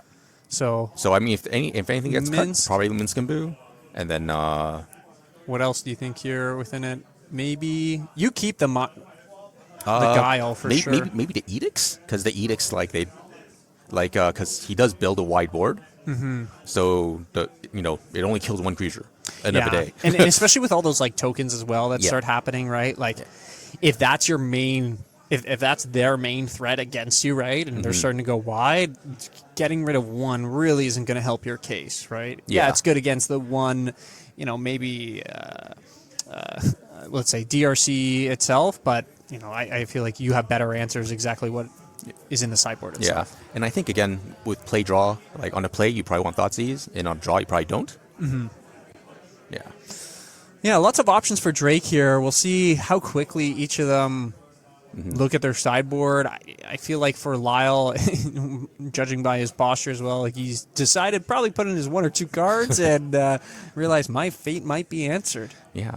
Well, I mean that's the result of Drake coming in with a deck that people aren't expecting, right? And then these blue-red Delver decks, they're meant to go against each other. That's why you see on the sideboard there's there's 6 blasts, right? There's 2 blue blasts and 4 red blasts. Yeah. Right? Like they're all meant to. They're afraid of the mirror matchup. And doesn't help out in this matchup. That's the thing. So looking at it, it does have a red. It looks like it. Fatal Push. Might be not much action per se, it looks like it for Drake, so might ship it. It looked like it, but does have the Wasteland. It looks not bad, I have to say. It does keep DRC to start. And a bobble. Now, do you just... I just Fatal Push right at the beginning. Does he have it, or does he not? But I was the guy that also double Wasteland and probably would have lost the game. I think when you're under draw, and it also depends on if you have extra mana, right? So if you have extra mana, and then you can kind of afford to wait to play around days. If you don't, then you just gotta fire it off. Yeah, just go for it. Yeah. You gotta do it before they draw into days. Yeah, exactly right. Draw into days. Draw into. It does seem like he may have an answer if he does try to go a bit too crazy. Yeah, this is a start that all tempo decks want to have, right? Like turn 1 threat into to surveil, and then into drawing Project extra it. card from Urza's Bauble. This is the dream start. Yeah, and he might be able to even get Delirium on next turn. It looks like it has a Ponder as well. If he does end up Force of Willing, whatever Drake's kind of turn is. No, so Joseph Drake did burn the red blasts. Yep. Okay. Might be able to. Seems like he's kind of land flooded. So yeah, there's 1, a lot 2, 3, 4, 5. There's 5 lands. I think in 2 hand. Wastelands, is it? Yeah. 2 Wastelands. Yeah. Okay, so I mean, if because he has so many lands, he could risk just going Wasteland right now. and just go. Yeah, waste go and then hope that his opponent doesn't have lands, right? Because they are a land-like deck. So that is one way you can take it. It's obviously super risky because if they have another land, you're just screwed. Yeah. Go So for the push. he is going for it. Oh, there's a force. So if he wants the 2-for-1. Yeah, 2 for 1, protect it, and then could get Delirium with the Ponder in his hand after. So could be already chipping in for quite a bit. And this is the thing about Jund, right? There's just so many answers for all the creatures. It's like, is it really worth it for Lyle to do that, right? And he's valuing, no, it's not. I just wait. Yeah, for sure. He's going to save his Force of Will for better threats. Okay. So we see a Brainstorm here. I don't know what printing that is. One of the many. Yeah. And the Urza's Bauble looks like from it. No fetch land, so not a perfect Brainstorm. I got so quiet in the venue, I have to say. Like I've been hearing Well, a lot of people sounds. have gone home, right? Yeah, So- it is 7 o'clock Eastern Standard Time for us here. Thanks for everyone that's joining. We have 33 amazing viewers. Check us out on the socials. ETB Canada, right, on YouTube, enterthebattlefield.ca. Check out for any singles of TCGs that you need. Also, Lazy MTG on YouTube. We'll stream. They actually put out a podcast just recently. So check out all the stuff that we have here. Wasteland, kind of what you're saying, right? Yep. Slowing down that mana. Yeah. Right now, because he has a lot of lands, right? He's just trying to hopefully land screw him. Right? Do you Wasteland here again? If Lyle does not play another threat, I probably would. Yep. But if he plays a threat, you have to do something about it. Right? Yeah, you can't just not progress on lands because you're eventually going to get because a behind. lot of your spells are required 2 to 3 lands. Right? They're all 2 CC or 3 CC, and Lyle's is all 1s and 2s, right? Yeah, and I guess too, right? If he's since Lyle is on the play this time too, right? The days factor of it all, right? He also has to worry about. So that 3 mana, he's really going to want 4 potentially for it. Yeah, and I think in Lyle right now, I think he should be kind of okay with this as well because there's no threat on Drake's side. Yeah. So they're just playing Drago. Yeah, Drago. Right, they're just playing Drago. Yeah, the no red mana, not ideal, of course, for Lyle. I don't think there's no basic mountains in the list, No. right? So And he does have a Corey Steel in hand, so he can outcast that. That'd be nice to be casting this turn, though. yeah. Oh, and there's a Okay, this is full of interaction, but not a lot of threats. I think if the Corey Steel comes down, Drake's in for World of Hurt because There's no way to get rid of it. blasts don't do anything, and then the edicts is just a temporary answer. Yeah, it just gets rid Right. of the one. What Yeah. what one card would you like to see? This one, please. Yeah. Okay, well. And he's got a bajillion lands, so yeah, he's like, Lyle's kind of happy to see that. yeah. Maybe would like to see a different. Wow. Okay. And still no red mana, so he's gonna try to find it with the brainstorm. Does Core Steel trigger off itself? I don't think it seals. I don't think it It's sees itself. sees itself, right? 'Cause, yeah, Has to be after. when he's on the stack. Oh. Yep. Okay. You have to force will this. Yeah, for sure. Here we go. Yeah. Force will pitch. Oh, he's going for big. Okay, yeah. Because he sees the wasteland in play. Yeah. Wants to be able to keep his land count as high as he can here. What did he pitch? What is that? Is that a brazen borrower? It looks like a dragon. No, but that's not the Murktide card. I think it is brazen borrower. Brazen Borrower? Yeah. So. Yeah, all these alt arts. Oh my god. Yep, one of the many alt arts. Orcish Bowmaster not going to be able to stick around here. Finds another volcanic. What is that? His third? Yeah, he's got 2 more bulks. That's Yeah. it. And Yeah, a that's steam it. vents. So Yeah. he's got 3 more red sources. And then he's out. He's out for the count. I think Drake is only running 2 wastes as well, or is he running the 4 suite? No, he's running 4. He's running 4. Must. I don't know why. Thank you, Young, for Borrower. Young, what set is this from? Oh, and here we go. Here gonna comes play the, it. Yep. Here we Nothing go. in Drake's hand to really deal with this yet. No. And here we making the cast trigger, right? So Yeah, he still gets the monk and still gets the equip, but yeah, no. Is that a ponder? Yeah, no ponder. My goodness. And Kyle himself embodying a monk attacking him. I love these tokens. They're so funny. Yeah. How many does he have? Because I've seen He's like 4 of Yeah, himself. he's got to have a lot. Oh my god, and the draws are just not. More lands. Oh. Okay. Okay. And he has another Pyroblast, right, to be able to protect it? Yes. Yep. Nope. Oh, and no cards in hand. Okay. This is big for Drake. Yeah. What is Lyle's draw And here? no, it's how big is this? How big is this Goyf? Instant land creature. Sorcery. Sorcery. So it's only an And artifact. artifact. So it's 5, 6. So 5, 6. Unholy Heat still does it, right? Yeah. I think you just attack here, right? Yeah. Block. Yeah. Block. Gain that life. Yeah. They're counting now.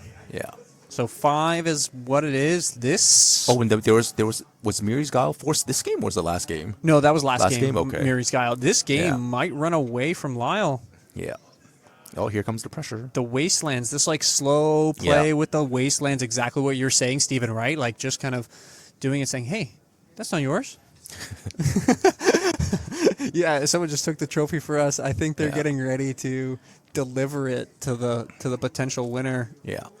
Not saying Drake's going to win yet, but I think Conrad's I mean, thinking, this is looking pretty good. if Lyle has if he manages to draw another Corey Steele and a spell to pair it with, he could come back. But I mean, it's getting harder with the Barrel Goyf. Yeah, the amount Right. of life gain too And that's happening. and he might get that's even more lands. How many Oh my lands? goodness, what the? Wow. How many? He's- All the lands he's drawn to Yeah. this game? That's crazy. Okay. Yeah, scry those at the bottom. No, just Yeah. kidding. Into the graveyard. Yeah, that's unfortunate. But I mean, oh wow, he has He's a got Molten Collapse? He's got Molten Collapse and Edict. Oh, this He's game ready. is so for He's real. ready. So he does have another, I think, Corey Steele, but Not another. He can Corey Steele and then daze it and then pay. But then that only triggers one of them. that only triggers one. He does have an Unholy Heat, but that doesn't kill this Baragorf, I don't think, does it? No, but he can kill the Void Walker. Wait, maybe it does kill a Baragorf, because he should have Delirium, right? Unholy Heat. Yeah. Yeah, it's not a 7, right? So it's not a 6/7 yet. I think You're he's going to counting double down. check. He's like, I need it to be a 6/7. Yeah. So this could be It a should way. be a 5/6. Yeah. Because the dice is 5/6, right? Assuming that there's Delirium. Correct. Yeah, there's no enchantment or planeswalker in the bin. Yeah, and then, unfortunate. Yeah, so void counter on that. Yep. Okay, there we go. Unholy Heat. Okay, coming back. Yep. Oh, Ooh, Questing Druid is a oh. nice draw. That is a nice draw. I wonder if he decides to do it now or end of turn. Probably. He does have a lot of mana right now, so Yeah. it might be good to do. Yeah. Do it now. Yeah, try it now. And then hopefully the stuff he exiles, he'll be able to play. Is it until a next turn? Until this turn? I think it says until your next turn, that your next end step. And so if you do it like but then it'll go away on his turn. Oh, Like okay. on this end step. Yeah. Right. And he does have the But then- days here. Yeah, but then if he does it during like Lyle's end step, it doesn't go away during Lyle's end step. Hmm. Like it'll because it's not his end of turn. Yeah, yeah. Oh, and there's a days. Okay. Yeah, so does get rid of the second Baragorf. Yeah. There's potentially 2 more on its way, so... Yeah. Yeah, I guess there could have been some reasoning to do it on the end step of Lyle's and then play it. I guess he wouldn't be able to attack this turn still with Yeah. it, right? Oh, But I mean, like he's drawing fairly decent now. The fact that he got Mm-hmm. all out the of that lands. land clump. yeah. He might have Right? should have shuffled, but maybe it worked out for him, right? Not shuffling. Yeah. And Questing Druid hitting the field, so And whenever he now- casts something... Yeah. Now Questing Druid grows bigger, right? Yeah. Or is it non-creature? I think it's any non-green spell, right? Yeah, okay, there's the counter that he's putting on. Yeah. It's any non-green spell. Oh no. You're... It doesn't count artifacts. Well, congratulations, Drake. Wow, amazing job. Drake getting there Yeah. in 2.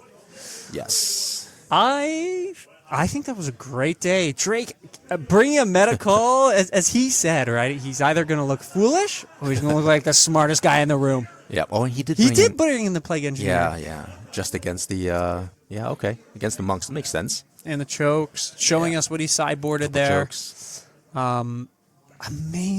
Amazing day. I feel great. And the blasts. Okay. Wow. Drake has got to feel great about this. Yeah, for he sure. wanted that bad.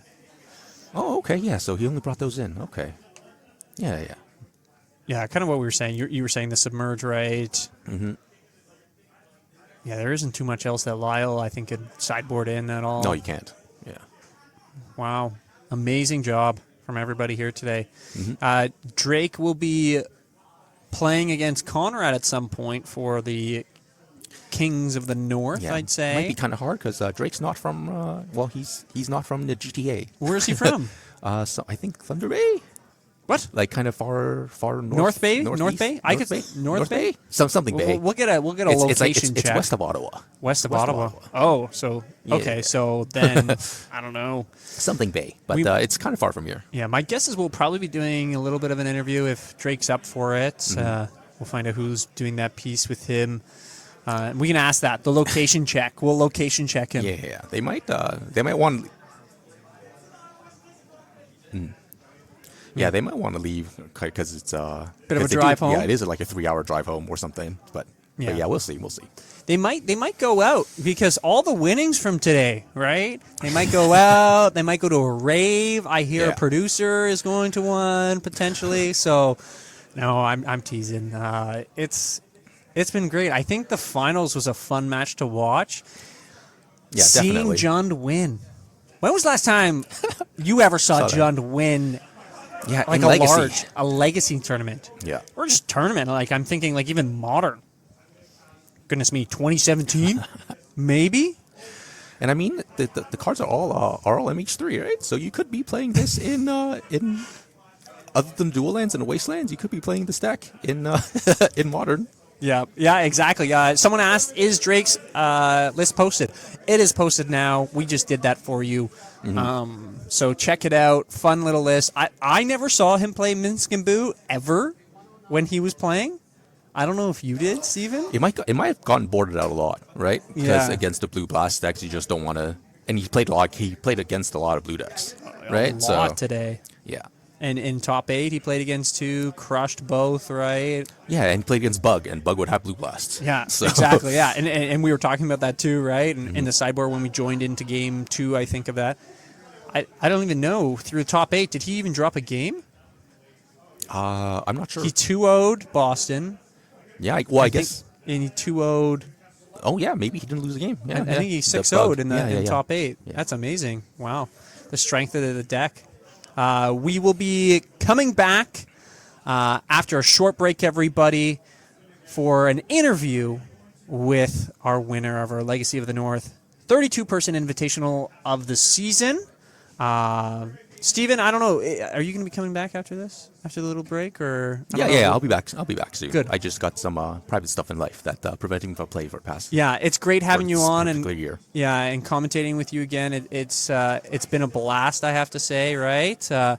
And we'll go to the break. Thanks very much, everybody. And from Steven and I, see you soon, everybody. See ya. Welcome back, everybody. We have hit the end of our Legacy of the North Invitational Tournament. I'm with our winner. I have to say, I'm super excited. Tell us who you are. My name is Drake Honus. I'm a Legacy player from North Bay, Ontario. North Bay. Which is about 2.5, 3 hours north of here. I love it. And yeah, been playing Legacy for a long, long time, like 2009, 2010. And I've played pretty much every deck at one point or another. And ultimately decided that Jund would be a interesting metagame call. There's one dude in Brazil. Shout out to his name is Andre Felipe, and he plays Okay. he plays in Rio at the Alpha series. And if you look at his MTG top 8, it's just like 30 decks of Jund from like Wow, that's 2000. amazing. Yeah, from like 2016 to like modern day. This And guy's he's just dedicated. dedicated Jund player through and through. And I borrowed the deck from Josh Kronk. I randomly hit him up on Facebook like, hey, I'm in the area at Waypoint Games Yep. in Dundas area. And he lent me Jund. And from there, I was like, oh, this deck is actually sick again. And like at the time, it was a little bit different. It played some Reanimates main, but it still played like 4 Dothy, 4 Ignoble, 4 Barrogoyf, some good Planeswalkers. Yep. And it just kind of like rounded out the mid-game strategy. But what I did today was I opted to play basically outside of the 4 Dothy main and 1 singular Nile Spellbomb, I played no graveyard hate. We talked about that. We Yeah. even said, and we saw you in passing as well. Yep. Steven and I were like, what happens if he plays against Oops? And I think you could kind of tell us what happens if you played against Oops. So I lose. I have 4 Thoughtseize. I have 4 Dothy. Maybe there's a world where I can Thoughtseize them, take their Balustrade Spy, and then slam a turn 2 Dothy, and then take over the game. But even then, they can fight through that post board. They still lose to Fell. They have options to beat the deck. But I thought that the graveyard decks were such a not necessarily good matchup without 4 Leyline. But my logic was I need to do so much changing to the sideboard in order to fix these already bad matchups, just to bring it to like maybe 50%. Yeah. And then also the way that Legacy is, where it's like a turn 2.5 to 3.5 format. Like it's very Yeah. fast now. Oh, Normally very. I'm a Oh, my Painter goodness. player. I've been on the stream a few times playing Painter. Yes, yeah, we've seen it before. It's a fast format, and so playing Leyline isn't necessarily like you need to play Leyline. good Oops players will beat you with Jack-o'-lantern and Memory's Journey. Good Nadu players will just beat you down with Nadu. They work around it, but in the initial testing, I had a good matchup versus Beans. Yep. I opted to play 3 Choke in the board. Yeah, we saw that. So, and like Choke was MVP in pretty much every match. I have a very positive UB tempo matchup. The Nadu matchup is pretty good because my deck is all just removal, and then like post board, I have like Plague Engineer, Toxic Deluge, 4 blasts. So much removal. The Jund. the Jund, yeah, exactly, right? And then like Grist is still heavy lifting, but like Grist is really good in. It's like an innocuous card. Grist is good in like the whole spread of matchups in its own way. So like Beans can't really deal with just a Grist that does nothing but make insects over and over all and these over little again. 1/1s. But then Delver also can't really deal with, a Grist that like turns your Ignoble Hierarch into like shooting down their Murktide, right? And so the card's very good. Minsk and Boo got boarded out all day. We talked about that right at the end, and I mentioned, I was like, I don't think I've seen Minsk and Boo played once today. No. And then It's one of the cards that it's good versus Beans, and I did play Beans in the top 4. I didn't need the Minsk and Boo, but it was just solid. The deck itself, the way it's configured, if you're okay losing to Graveyard Hate, the deck's fine. Yeah. Or if you're okay losing to Graveyard Decks, the deck itself is fine. Yeah. And that's the big thing is a lot of people are like, oh, well, I need to fix this matchup. But at what expense to other matchups? You're not going to beat everything. No. And I was testing relatively positive versus Omni Show. Yeah, I didn't see any of that today. And there was none of that today. There were a few Sneak and Show players that not so positive. You can kind of cheese a game with like turn 1 Ignoble, turn 2 Doffy, Thoughtseize you, take your Emrakul, cast it next turn. You Here can we do go. like, there's ways to not lose the game, but it's not a good matchup. Yeah. You just hope to dodge bad matchups, And- but you can't beat everything. Yeah, and I think, did you dropped one game all day, right? Or one round, was it? At the very beginning? I lost my round 1 to Sudbury player Jay Keeping, I think is his last name. He was playing like Esper midrange. He was on camera versus Kieran on round 4. He was playing Esper midrange, and I thought that was like a relatively positive matchup. Just wasn't in the cards. Yeah, it just didn't happen. Yeah, Miri's Guile. Buy your Miri's Guile because that card is insane. Oh, I saw you pointing at it on the Force of Will. Yeah, right he at the forced the finals. willed it on turn 1. Like Forest, there's a him to Turok, right? Yeah. Like pitch Murktide too. Like that's like the one of the two. I didn't think he was going to pitch Murktide. I know, yeah, it's crazy. But I think that the deck it was a metagame call today. I like playing Jund. I always have. I played it from like 2000, basically from the printing of Deathrite Shaman in like, I think it was 2013 was the Return to Ravnica. I want to say around there. I played it all the way through in Modern until like 2018. I played It was it. a great time for Junder at Life. Great time. Right, Great right time. up to that. Absolutely, great time.